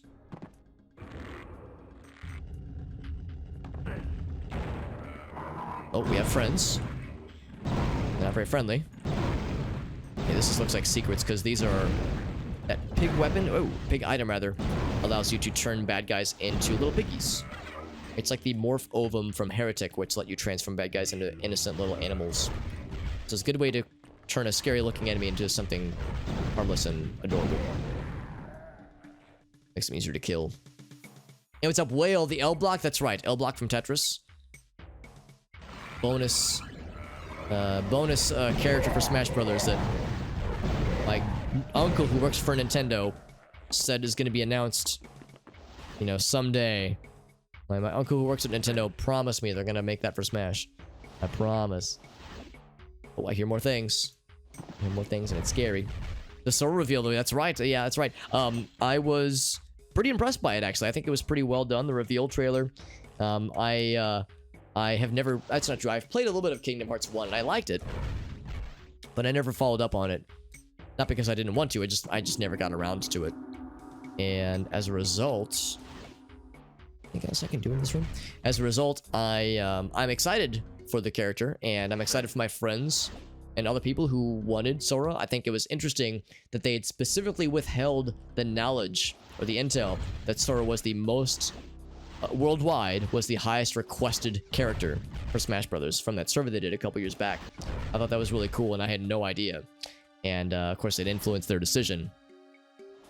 But, no, I thought it was cool. I'm excited, again, for people who were excited for the character. Even if I have never really done much with Kingdom Hearts, I think it's pretty cool, and he's a fitting character. I will say that I will selfishly miss the announcements and the excitement around new Smash characters. I will miss Sakurai's demonstrations of the characters and his fun jokes and the fun memes that surrounded them. So, it's the end of an era, you know, for better or for worse, and it's understandable that it had to end because this project has been enormous for him and his team. I'm sure Sakurai probably wants to do other things and work on other projects. He made Kid Icarus Uprising, and that game was great, so I bet he has like other things he wants to do with his time than just be the Smash Bros. Guy. So I don't know, maybe they'll come back to it eventually. Maybe this is it, you know, for Smash Bros. For a while. But regardless, pretty good time overall, I would say. Also, a webcam shenanigans time. Let's do that real quick. So webcam stuff abounds. Yeah, that's how I feel, D-Man. I feel like I can't really ask for much more. I think, well, the only character that would be the Holy Grail character would be Bomberman. But Bomberman's not happening because he's already, well, for one thing, they're done with new characters. And also, he's an assist trophy. And I think assist trophy characters are hard to also characterify because it might be weird to have multiple of those hopping around. We have Bomberman as an assist trophy and also as a costume. So I feel like Bomberman representation's pretty good. It's not amazing, but it's pretty good. So I'm with you on that one. It's like, it would be nice to have a couple other characters. It'd be nice to get Waluigi in there. It'd be nice to have Isaac from Golden Sun. It'd be nice to have any kind of Chrono Trigger or Chrono Cross representation. really, if I could wave a magic wand and will any character into existence, it'd be one of these characters three. Shovel Knight, Crash Bandicoot, or Spyro. And I've played none of those games, but I think they would all be very fitting. So I guess really those would be my my realistic character choices. You know, barring the assist trophy restrictions that we're in right now. But I can't be mad about Sora. Sora's a good choice, I think. But it's that real quick. Yeah, the assist trophy thing, exactly. Yeah. Oh, sorry, let me do the webcam thing real quick. And hello, Flutter, good to see you. Some Dr. Mario viruses, that'd be pretty cool, actually, especially if, like, when you're playing as Dr. Mario, there's some kind of fun interaction there. Majora's Mask link, that would be sick, Gritoffy. We have a lot of links. I'd be down, though. I've actually heard a couple people theorize that another Mario character would be, like, maybe Paper Mario, or like original 2D Mario or something. I think that'd be harder to do, obviously, but like I think Paper Mario could be interesting. Some other Mario form would be neat. Yeah, any kind of Bomberman character. I'm with you, D-Man. I mean, those would be, the ones you mentioned would be super obscure, and you and me, D-Man, would be one of like 5 people that are excited about it, but we do exist. We're out there. I mean, there's a bunch of options, but I think that the character fleet, the character roster they have right now is pretty darn good. And Smash Bros is a great game. Ultimate is a great game. So yeah, I really can't be too mad. I'm not mad at all. I can't be how do I want to describe it? It's like I can't really demand much else. So anyway, so as far as the webcam effects, weird color, horizontal scroll, and LXL. All right, so here's the. Let me go ahead and shift my chair a little bit. That way that way the reflection looks a little bit silly. And then weird colors. Let's see. Oh, sorry, I pressed the wrong button. Filters. Here we go. Weird colors. Bam. There we go. And then horizontal scroll. What is it right now? It's doing the diagonal one. All right, so vertical scroll set to nothing. Just horizontal. Let me know, Inner Demon, how much speed you want. Like, for instance, here's 90 speed. All right, let's go up to 100. Here's 100 horizontal scroll speed. Let me know if you want more or less horizontal in your life. More speed? More speed, he says. He says, give me the fast scrolling Weird Alex.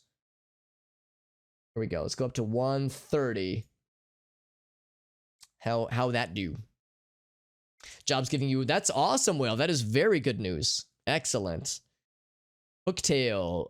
Let's see. What's Hooktail from? Is that a Donkey Kong character? Like Donkey Kong Country?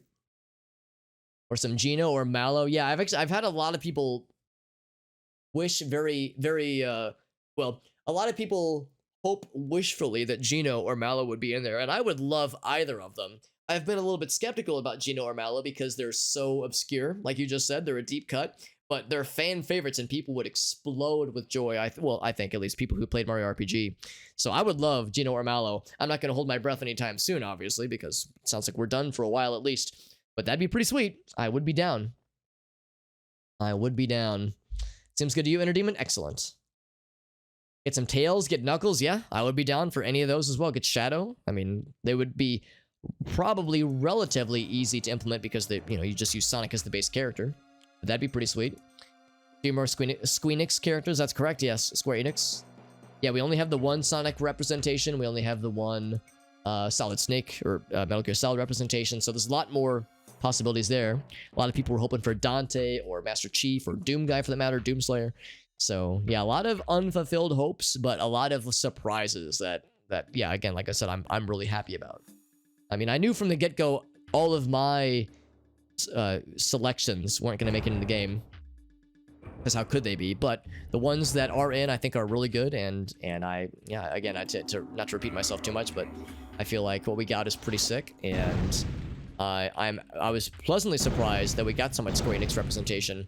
I know allegedly in previous years they were less open to collaborations like this, so it's nice to see that they're, at least to a certain degree, being a little bit more flexible.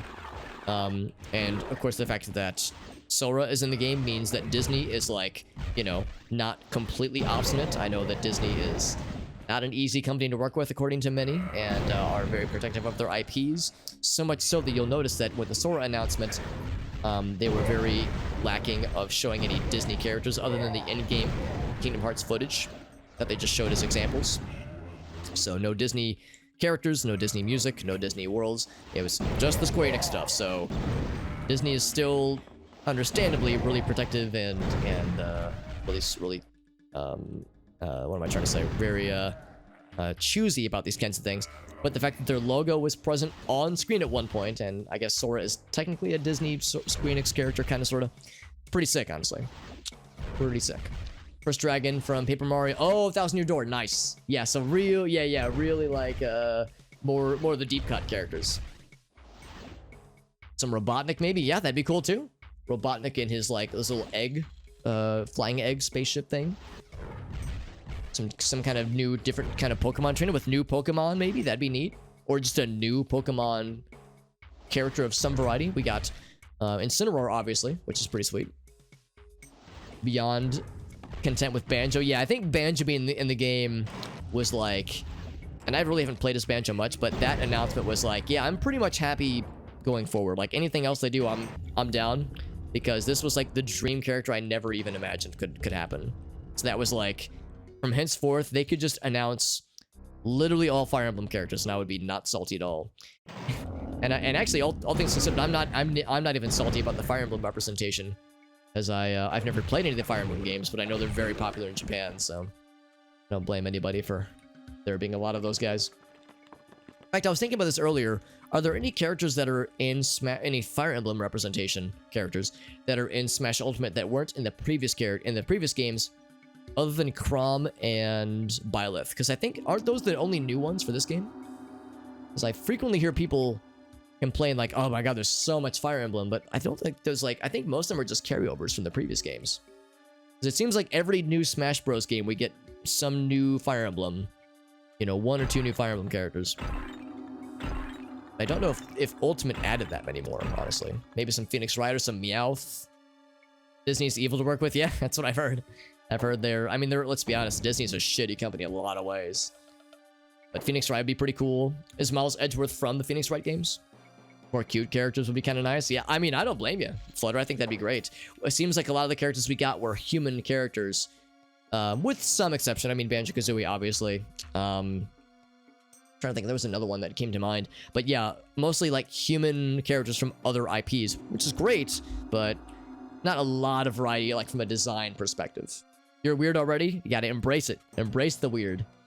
Yeah, Gratz was happy when they added Daisy. Honestly, Gratz, as a fellow intellectual, I agree. I wholeheartly agree. Daisy was a solid choice. As a fellow, slightly biased intellectual. Whoops. Trying to teleport. Trying to take a pot shot into my banana cage, Bilbo. It was Chrom and Byleth, that's right, yeah. Oh, the Cave Story person, yeah. Cave Story gentleman, yeah. Cave Story's a good game. I will say it's a little bit disappointing that it didn't seem like there was a lot of indie game representation other than assist trophies in Smash Bros. Because it seems like all the characters are from like major, more or less AAA IPs or Nintendo properties. So maybe something indie game representation would have been kind of cool. It's an ominous looking thing there. Makes a noise.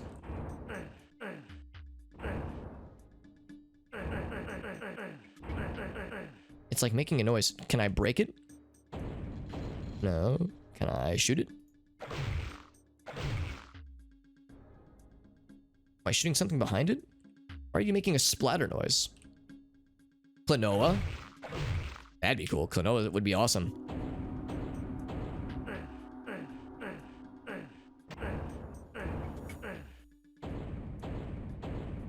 This is so weird. It's making a splatter noise like I'm damaging it. I don't know. That's very strange. We'll come back here in a second. There's probably more to explore first. Beating up cute things in games, yeah. Or when a cute thing is like a fucking menace to deal with, like a cute thing is kicking the shit out of me. I mean, Kirby is a good example of this, where he's this literal demon He's like literally described as a demon, and he is adorable and can consume all things that stand before him, and he just wants to take a nap afterwards and eat some pie and hang out with his friends and say Poyo. So it is a nice thing. It's a very adorable thing. Or some primes. Yeah, some more Metroid representation would be pretty cool. I mean, Ridley's pretty dope, though. Ridley was a delightful surprise. Or Rabbids, maybe? Or any Rabbid representation at all. Actually, I would take that up a notch, and I would ask for Rayman.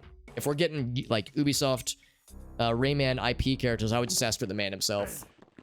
But Rabbids, I wouldn't be opposed to. I know other people do not like the Rabbid thing, but I'm not opposed to them. Same kind of thing here. Not sure what to make of this, honestly. What these ominous wall things are. That make a little splatter noise when you smack them.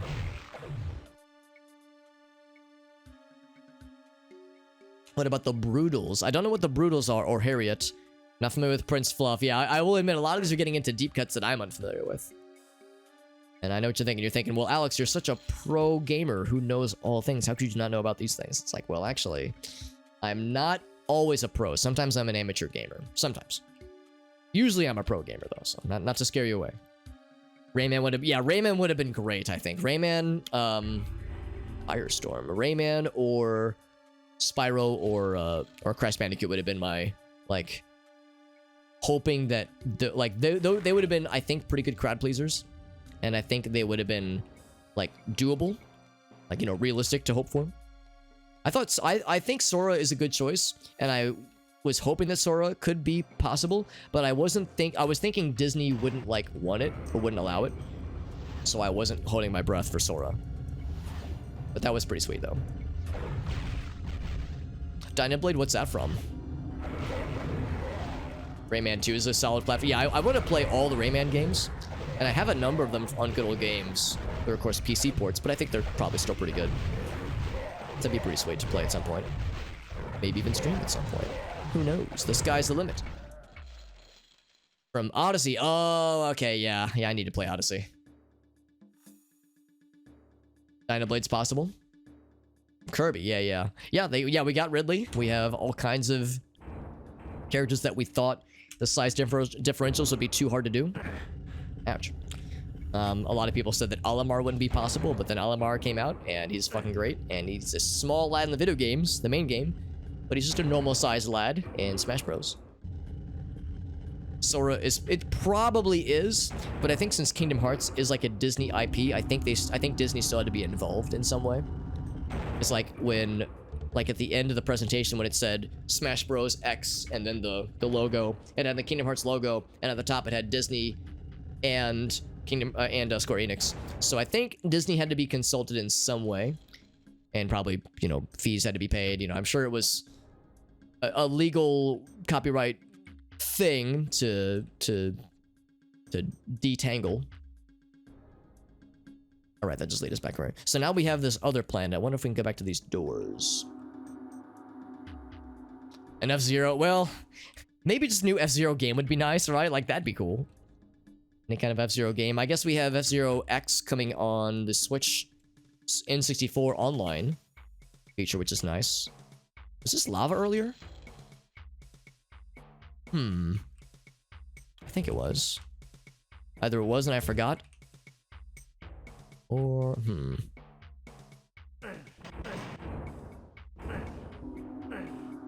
I have no idea what to do with these walls, man. This is so weird. 50-50? It probably is, yeah. You think it's not very exciting from the Kingdom Hearts games? Now I'll admit I don't know who Larzine is. The thing about Sora is that he's like, of course, one of the main protagonists, and he's like very iconic. So from a gameplay perspective, he might be kind of boring, but from a iconic perspective, I think he's a perfectly valid choice because he is, you know, he's what people like me think of when they think of Kingdom Hearts. Either that or Goofy. Here's what I think of when I think of Kingdom Hearts. I think of Sora, and then I also think of that weird moment when you hear Goofy say like a weird line of dialogue, like "Isn't Sephiroth representation of the darkness in Sora's heart, and you just hear that and you go like, what the fuck? What are these nerdy lines that I'm hearing Goofy say? What the hell? So that's what I think of when I think of Kingdom Hearts. But yeah, I think it's just more the representation of the series as its significance, and less about like its fightability, you know, like how dynamic of a fighter they are necessarily. Wanting a new F-Zero? It would be sweet. Well, I'm right there with you. It would be sweet.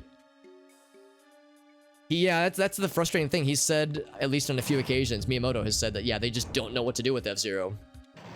And it's like, I guess I respect that, but man, it would just be nice to just get something. Give us something, man. Like, it doesn't have to reinvent the wheel. Just give me more of GX. Give me a GX2, man. Doesn't have to be crazy. So it'd be nice if they were to just I don't know, just give us something to go by, right? It would be nice. Golden Sun, same kind of thing. I know there was a Golden Sun that came out a couple years ago, but apparently it wasn't very good. And people were sad about that, because now it's like, well, shit, now they're definitely not going to do anything more with that series. I'm going to take this teleport. Wait, this is how we got here, I think. Yeah, we've already been here. Is there anything else in this room? I thought that there was. We got the 2 planets, but still the question about those doors. Guess we can go back to the main area and see if there's anything else new. Because we have a green and blue planet from both of the side areas. Maybe now that we have all 4 of them, something else will happen. The fact that they're holding a purple thing makes me wonder if there's a 3rd purple thing I need to acquire. Metroid Dread, that's right. Coming in hot, man. Pretty soon, I think. Maybe Friday. Antagonists, yeah. Yeah, like, but I'll admit, like, I don't know what Organization 13 is. I have, as someone who's played maybe 4 or 5 hours of Kingdom Hearts 1, I recognize I've barely scratched the surface of the game. So if a character like that were to be announced, you'd get a lot of people being like, literally who? You know, people who never played much of or any of the games. But at least everyone knows who Sora is. Mostly everyone knows who Sora is. And of course there's the other, like, side cast. There's the, I don't know their names off the top of my head, but there's the lady and the dude with the silver hair. Yeah, let's go. Let's just take the teleport. I'm overthinking things. I thought maybe there was more to do out here, but maybe not.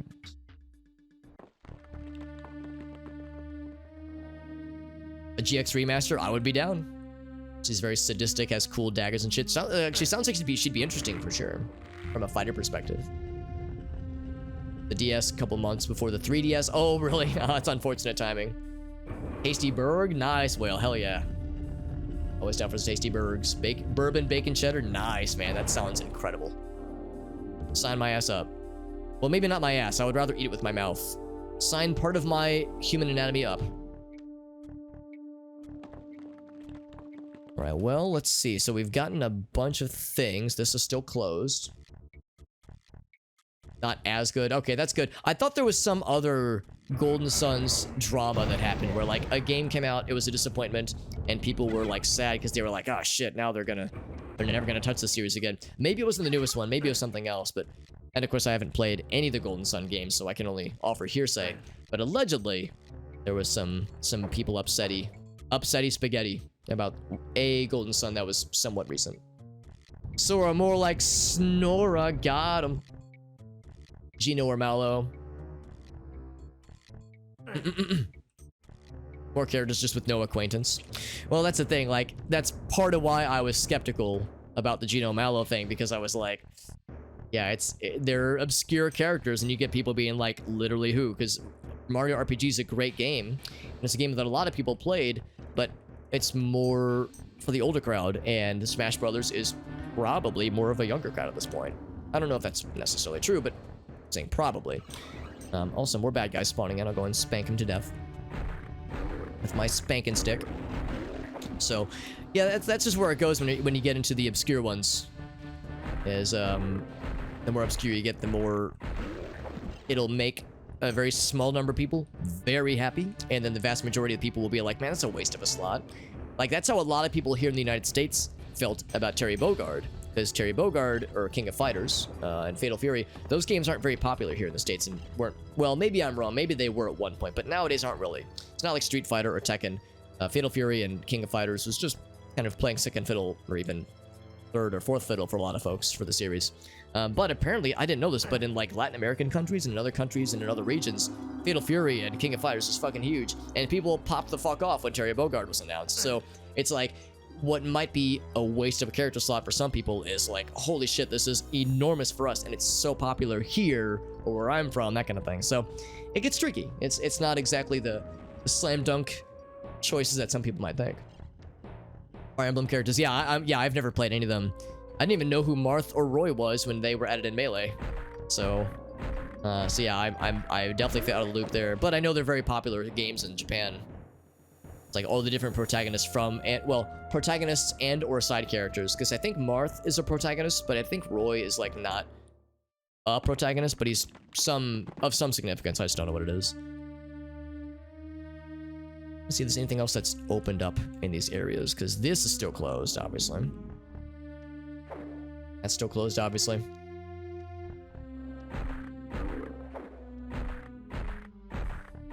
Obscurity shouldn't be an issue. Well, with the Fire Emblem stuff, like I said, it's like really popular in Japan, and of course it's a Japanese game, so I think that's at least part of why there's so much.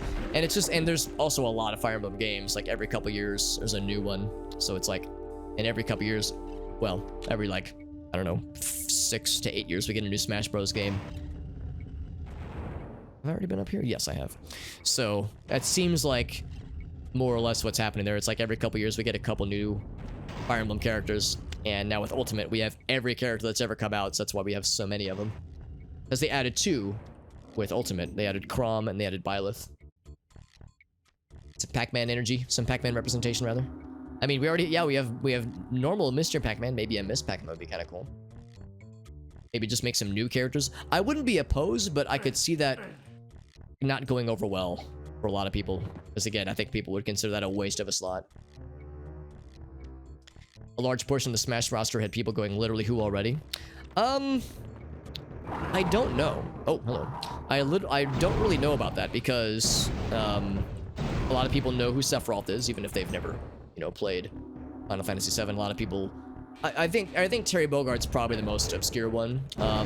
Min Min, I think the lady from ARMS. Most people are aware of ARMS, but never really played it. Byleth, I mean, same kind of thing. Like, a lot of people know about Fire Emblem and about the newest game, but might not have played it.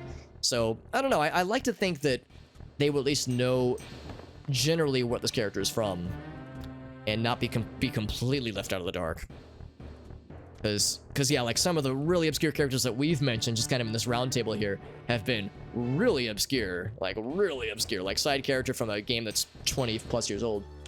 Master Chief would be cool. Master Chief would have been cool. Oh, here we go. Oh, you've put it in the thing. Oh, I see now.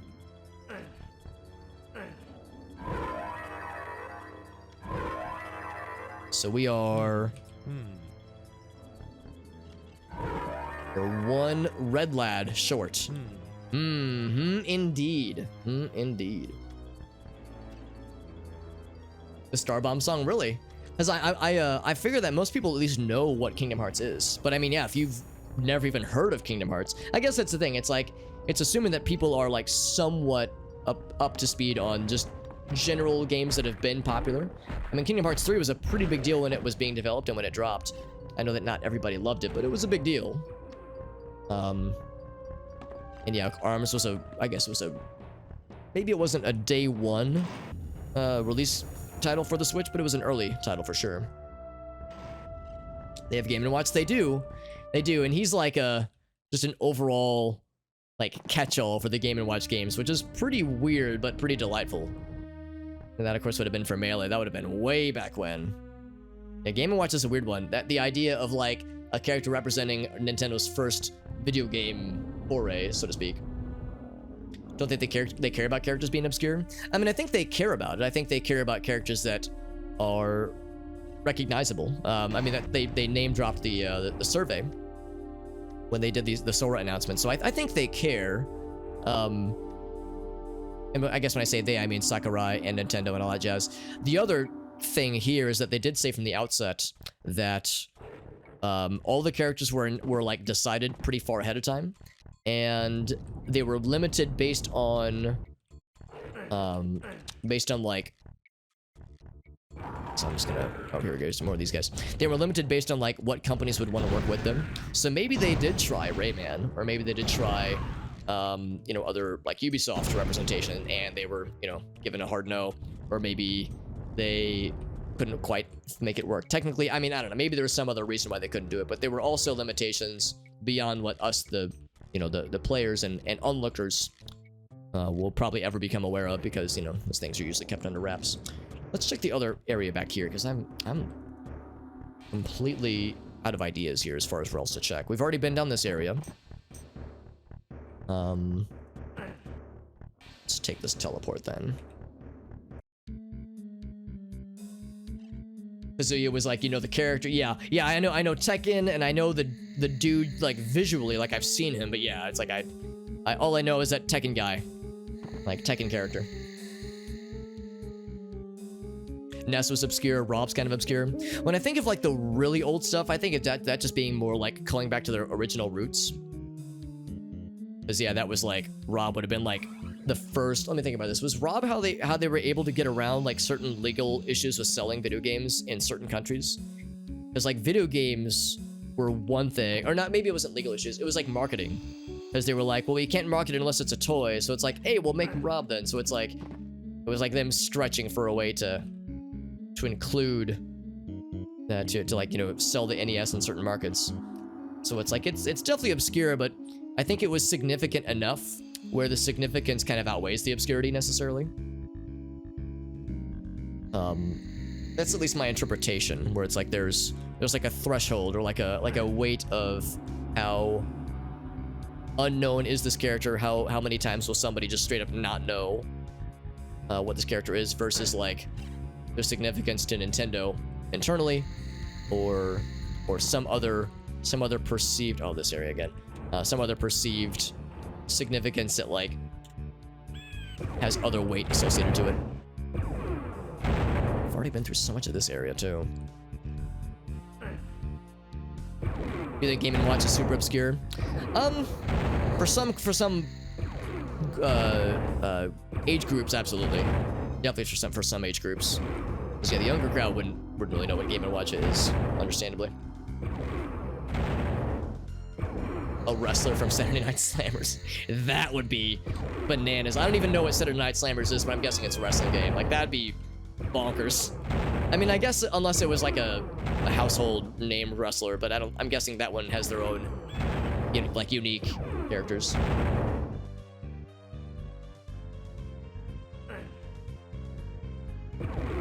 I'll check all these, but I have a feeling nothing's gonna be here.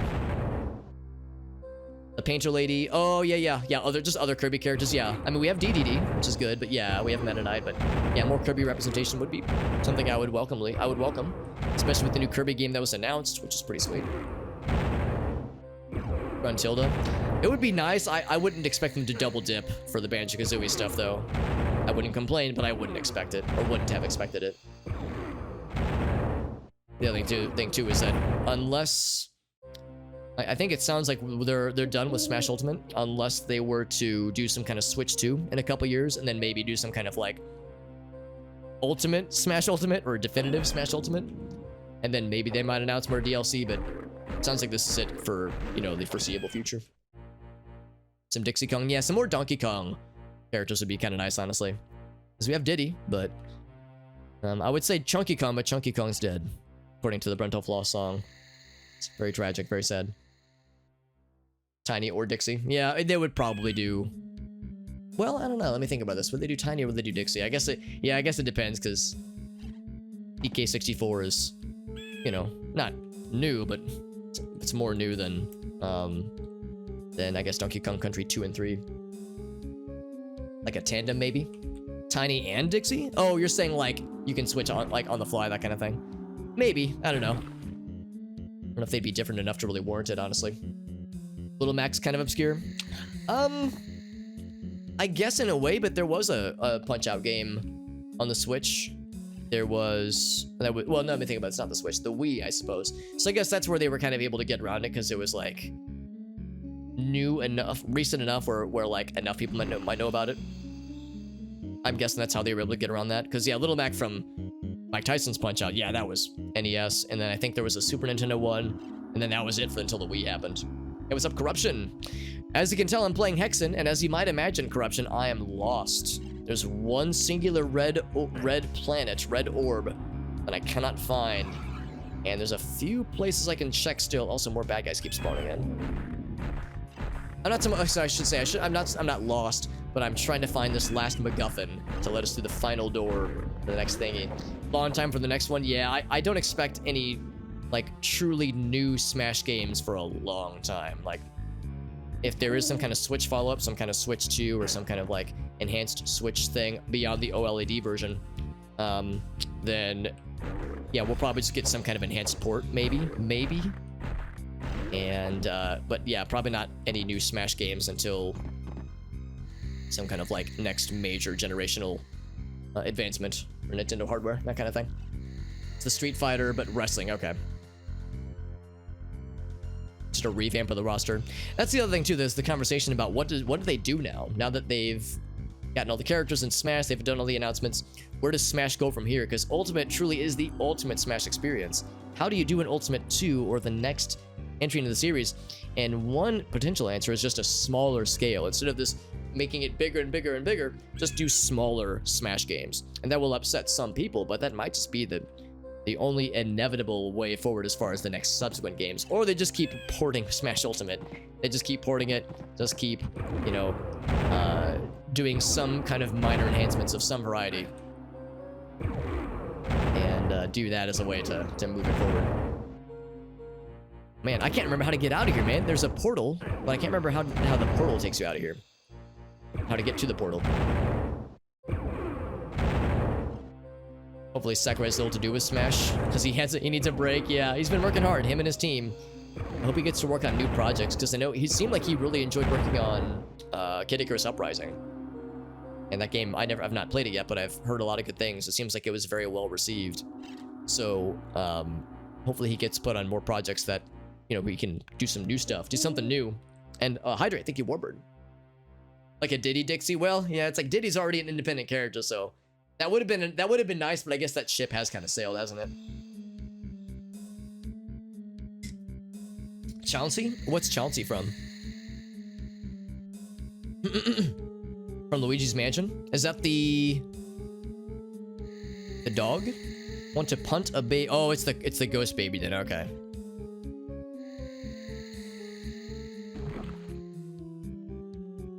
Oh, the portal's back here. Here it is. Okay. So the portal's back here. Let's try the other side area. This man, the only thing I can think of. There's a few things I can think of as far as where to go next, because we can see with our eyeballs this area right here. See with my own eyeballs, but I cannot get in there no matter how hard I smack the walls, or I hump the walls even.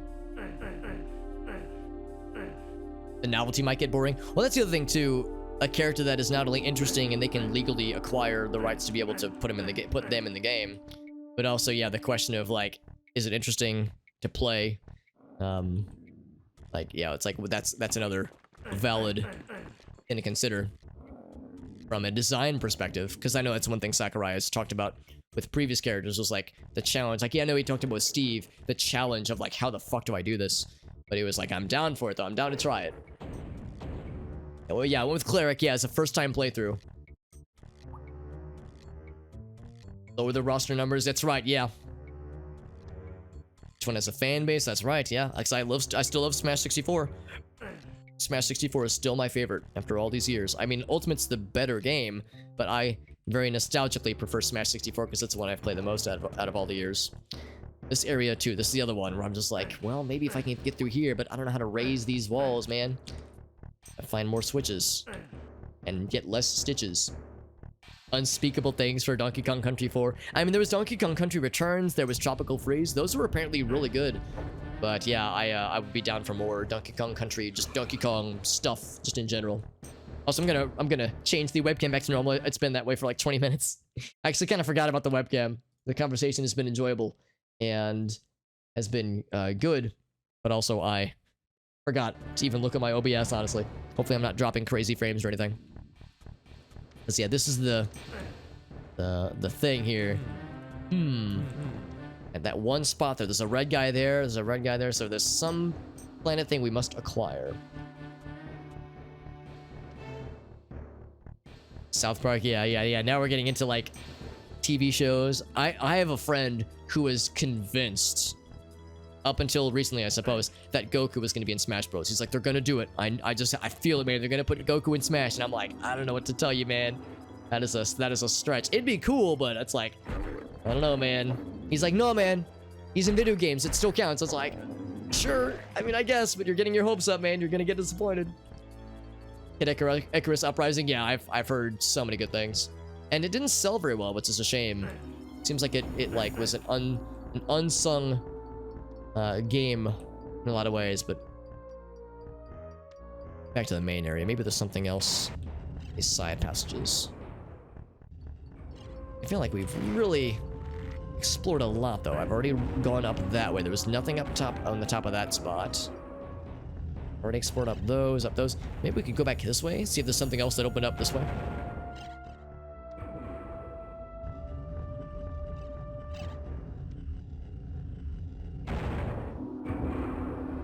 Claptraps as like a playable character? Oh, or do you mean like just like as enemies in Donkey Kong Country? As I mean, yeah, there's a lot of very iconic enemies in the Donkey Kong games. Do not know what this last planetoid could be.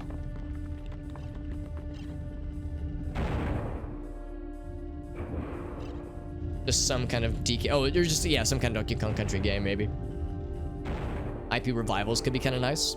Well, I mean, a lot of people have said, now that we got Banjo-Kazooie, maybe we could get a new, in the game, maybe renewed interest could mean Banjo-Kazooie could be, well, for one thing, I guess it is getting ported to the Switch with the N64 stuff, but maybe we could get some kind of sequel, maybe, or a new game of some variety.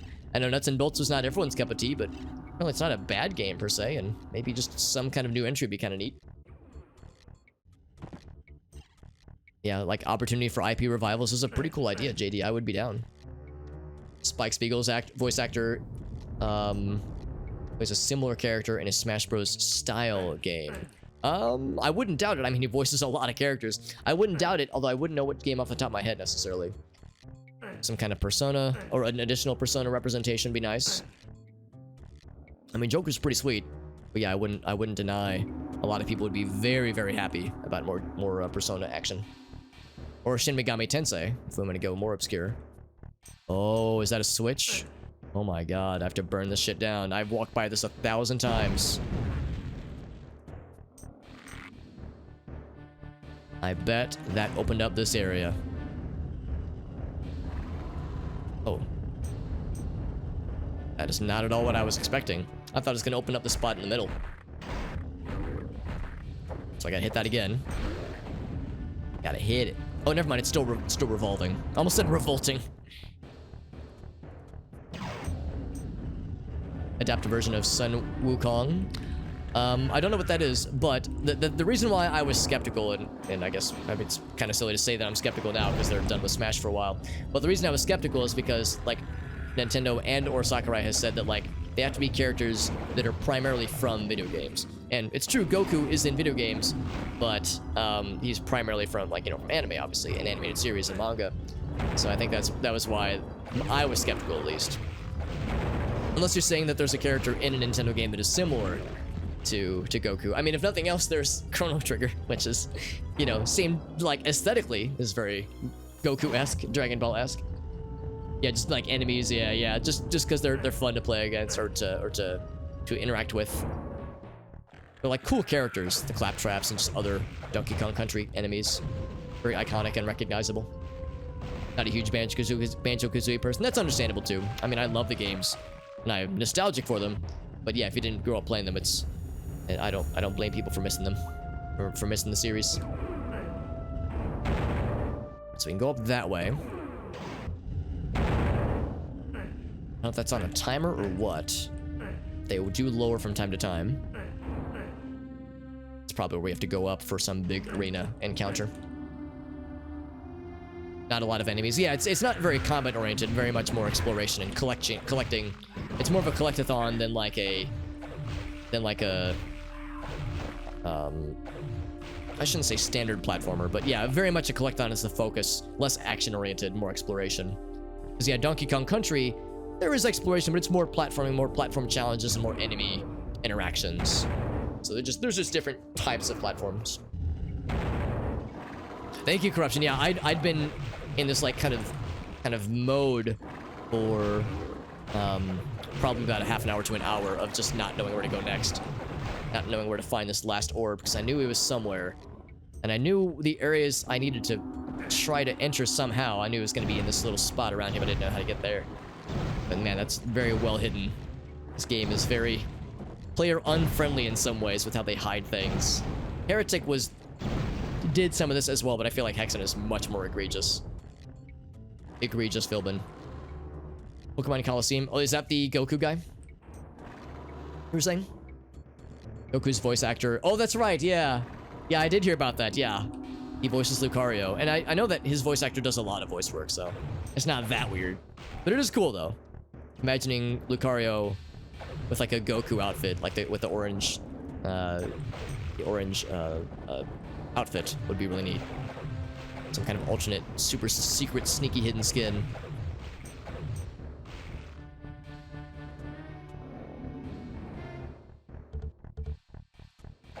There he is.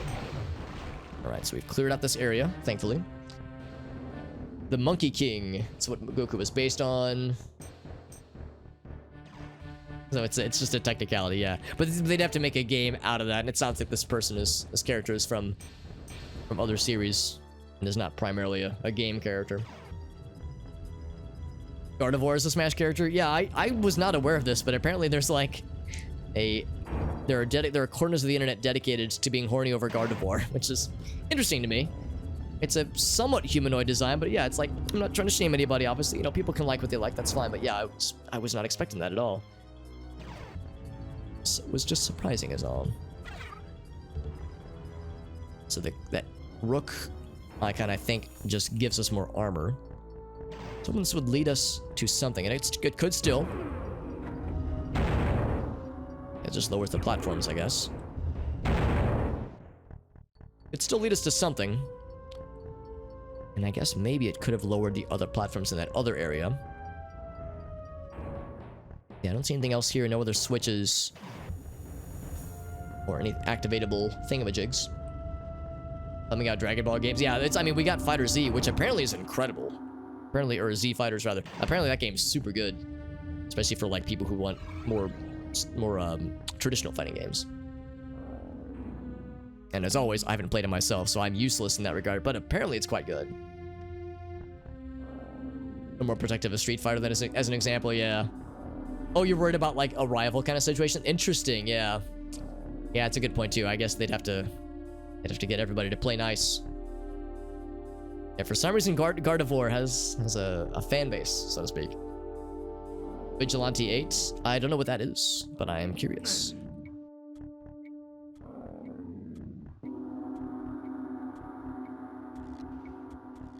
It's like Twisted Metal? Really? Yeah, this is still closed. This is the one path. There's probably still another hidden switch somewhere. Oh, hidden door? No, I've been here.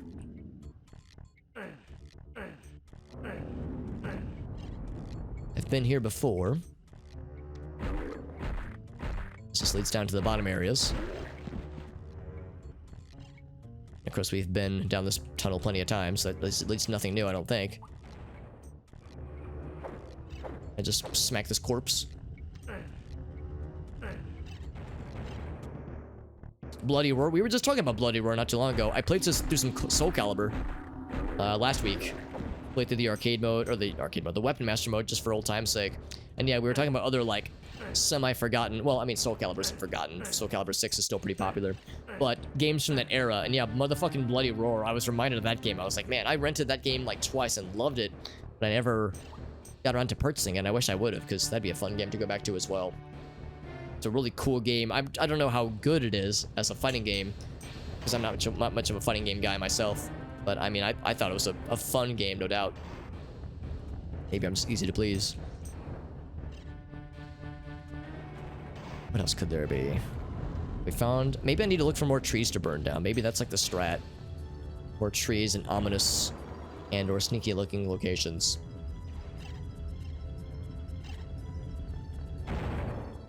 Low punny, is that another horny design for some people? Low punny and break. I'll admit I don't know what low punny is or Hexen. They're probably from the newer generations that I've yet to see or yet to experience myself. But I do not doubt that there are people that are excited about them.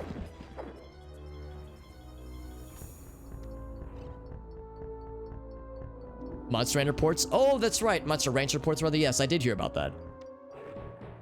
And that was my first time even seeing any kind of Monster Rancher content before. I'd never really seen the games before. But I've always heard the name Monster Rancher. Well, not always, but I've frequently heard the name Monster Rancher. So I'm acutely aware of them. Well, I can't fit through there. The pillars are too big. Some motherfucking Monster Rancher. Yeah, apparently I'm missing out. I think what happens is that when we... Oh, never mind. It's on that side. I was going to say maybe when we enter that, this lowers or something. I didn't even hear it trying to do things.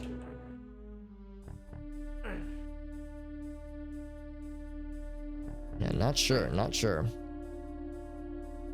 Fantasy Strike. I've heard of Fantasy Strike. I will confess, I'm actually not much of a fighting game guy. When I played Soul Calibur last week, it was, or I guess 2 weeks ago. I started it 2 weeks ago and then finished it yesterday. It was fun, but it reminded me... Whoa. It reminded me of the fact that, yeah, I'm not a fighting game guy. So I was like, I had a fun time with it, and it was a good trip down memory lane.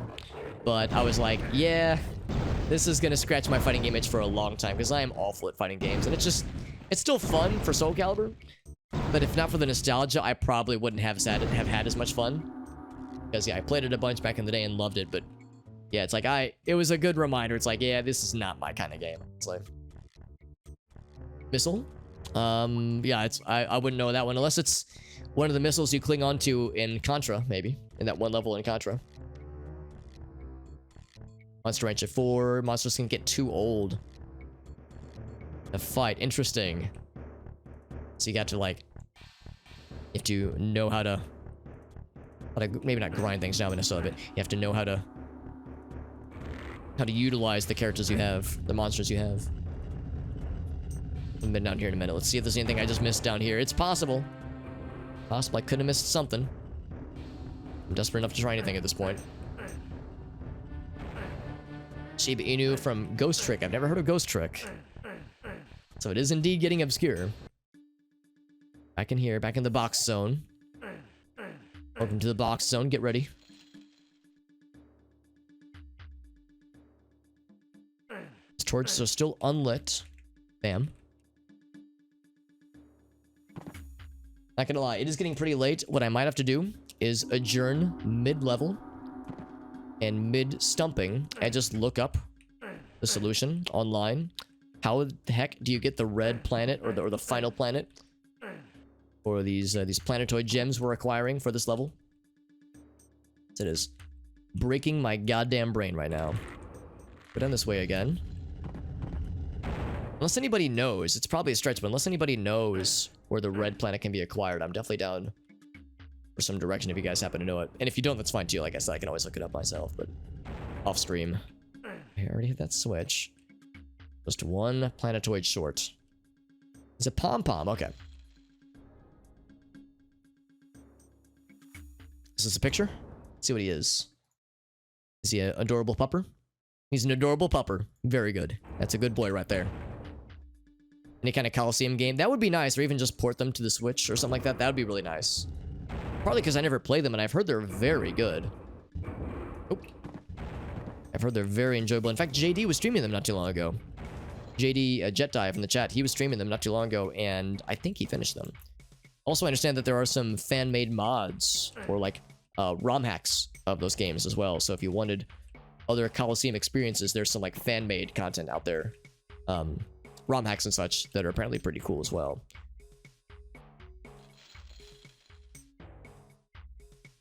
Bart Chew? Oh my god. That's a reference. Hell yeah, Irasi. Yes. Yes. Bart from The Simpsons genetically spliced with Pikachu for maximize cursed results. What literally 5 people are clamoring for, Rasa, you, me, and then 3 other people that played Gartic with us. You have the villain already set up for it? That'd be nice, man. That would be nice. Yeah, the tricky thing is this wall right here. I press use. Nothing happens, but it makes a noise. And if I shoot this down here, it makes the splort noise, but if I shoot a regular wall... Oh, never mind, I lied. Okay, never mind, the wall is not special. I thought the splort noise only happened when you shot, like, a bad guy. But never mind, it splorts regardless. Ask not for whom the orb splorts. It splorts for thee. It's any kind of Pokemon game. Well, the Arceus game does look pretty cool. That does look pretty slick, so I'm curious about how that's gonna turn out. I hope it's cool. The anime. Oh yeah, the animations in like Sword and Shield are not great. Obviously, a lot has been said about the animations, or about a lot of the content in Sword and Shield, and I understand it's still a good game, but I know a lot of people have been kind of disappointed in what they hoped would be like a really like deluxe Pokemon treatment on the Switch, on like a home console.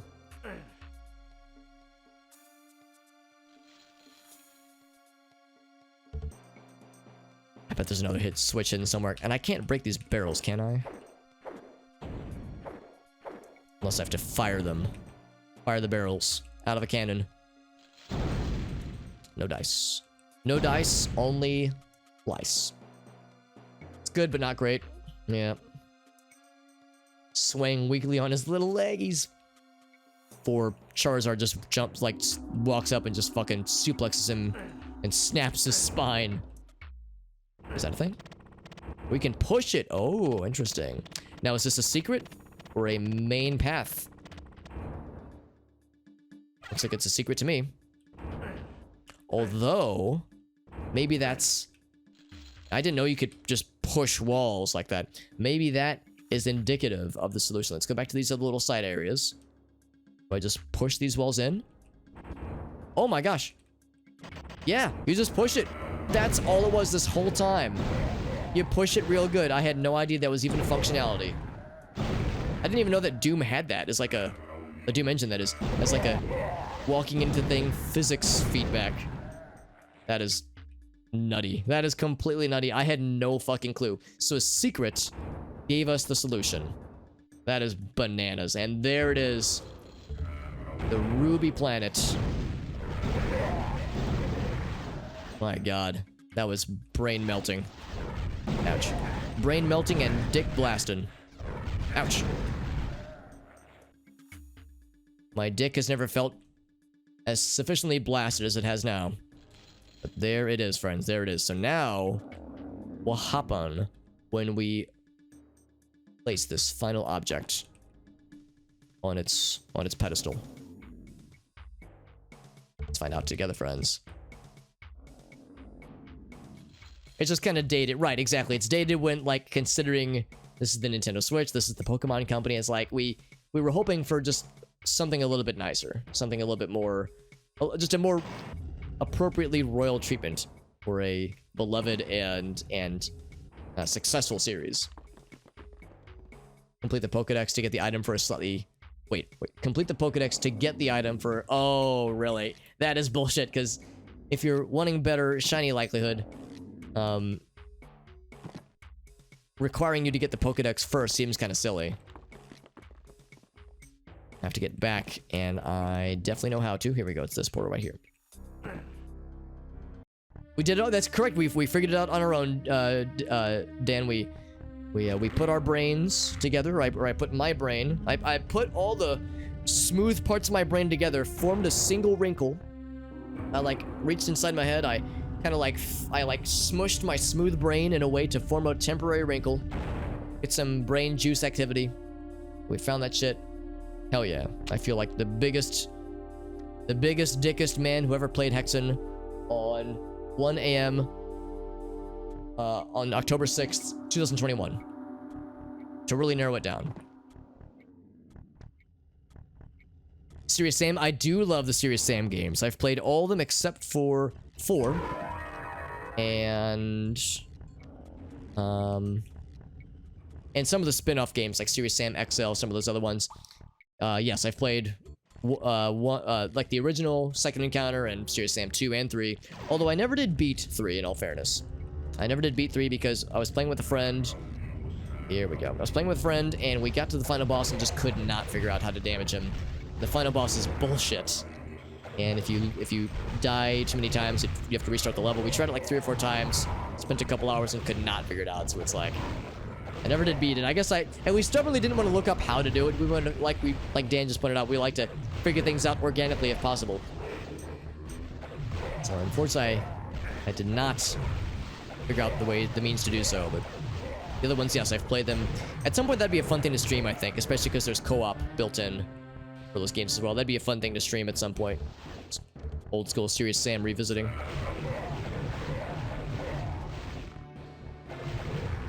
Like speaking of fainting, or in this case, dying animations, those guys' death animations is very satisfying to watch. Just fucking melting into pile of dust.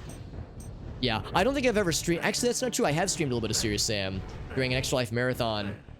Gosh, do you remember what year that was, D-Man? It would have been like 2015, maybe 2014. It was a while ago, like a long time ago. Like at that point, I was still the president of the Extra Life St. Louis chapter guild, as I was during the Extra Life marathon at the Microsoft store in the Galleria. Oh man, throwback, holy shit. But yeah, I haven't done much streaming of the Serious Sam games, and I would like to at some point. Also, the boots of speed, not blinding speed, just visible speed. The boots of visible speed. Oh yeah, this was well before COVID. Yeah, I was still living at the old apartment. Yeah, this was the before times in many ways. But yeah, we played with our friend Weston. I think we played, I don't know if we beat the game, but we played for oh, that looks scary. We played a good chunk of time, and it was pretty funsy. So yeah, going back and playing through some Serious Sam would be something that my brain would very much enjoy. So I see several portals. Man, I thought this would like be the end of the level. Oh buddy, we still got more to do. I think I'm gonna wrap up for the night here because it is very late, and as much as I would love to keep streaming and keep playing, I need to get to bed because I have work in the morning. So I'm gonna save right here. Next time we will investigate these portals 3, and with these portals 3, they will likely reveal these little squares. Maybe there's bad guys we have to kill, or MacGuffins we have to pick up, collectibles and such. Maybe there's switches to press. Maybe we have to get our butts spanked by enough well-endowed angels that whisper sweet nothings into our ear while they slap our little booties or something. I don't know what to expect. This game is constantly throwing surprises my way, and they're enjoyable surprises.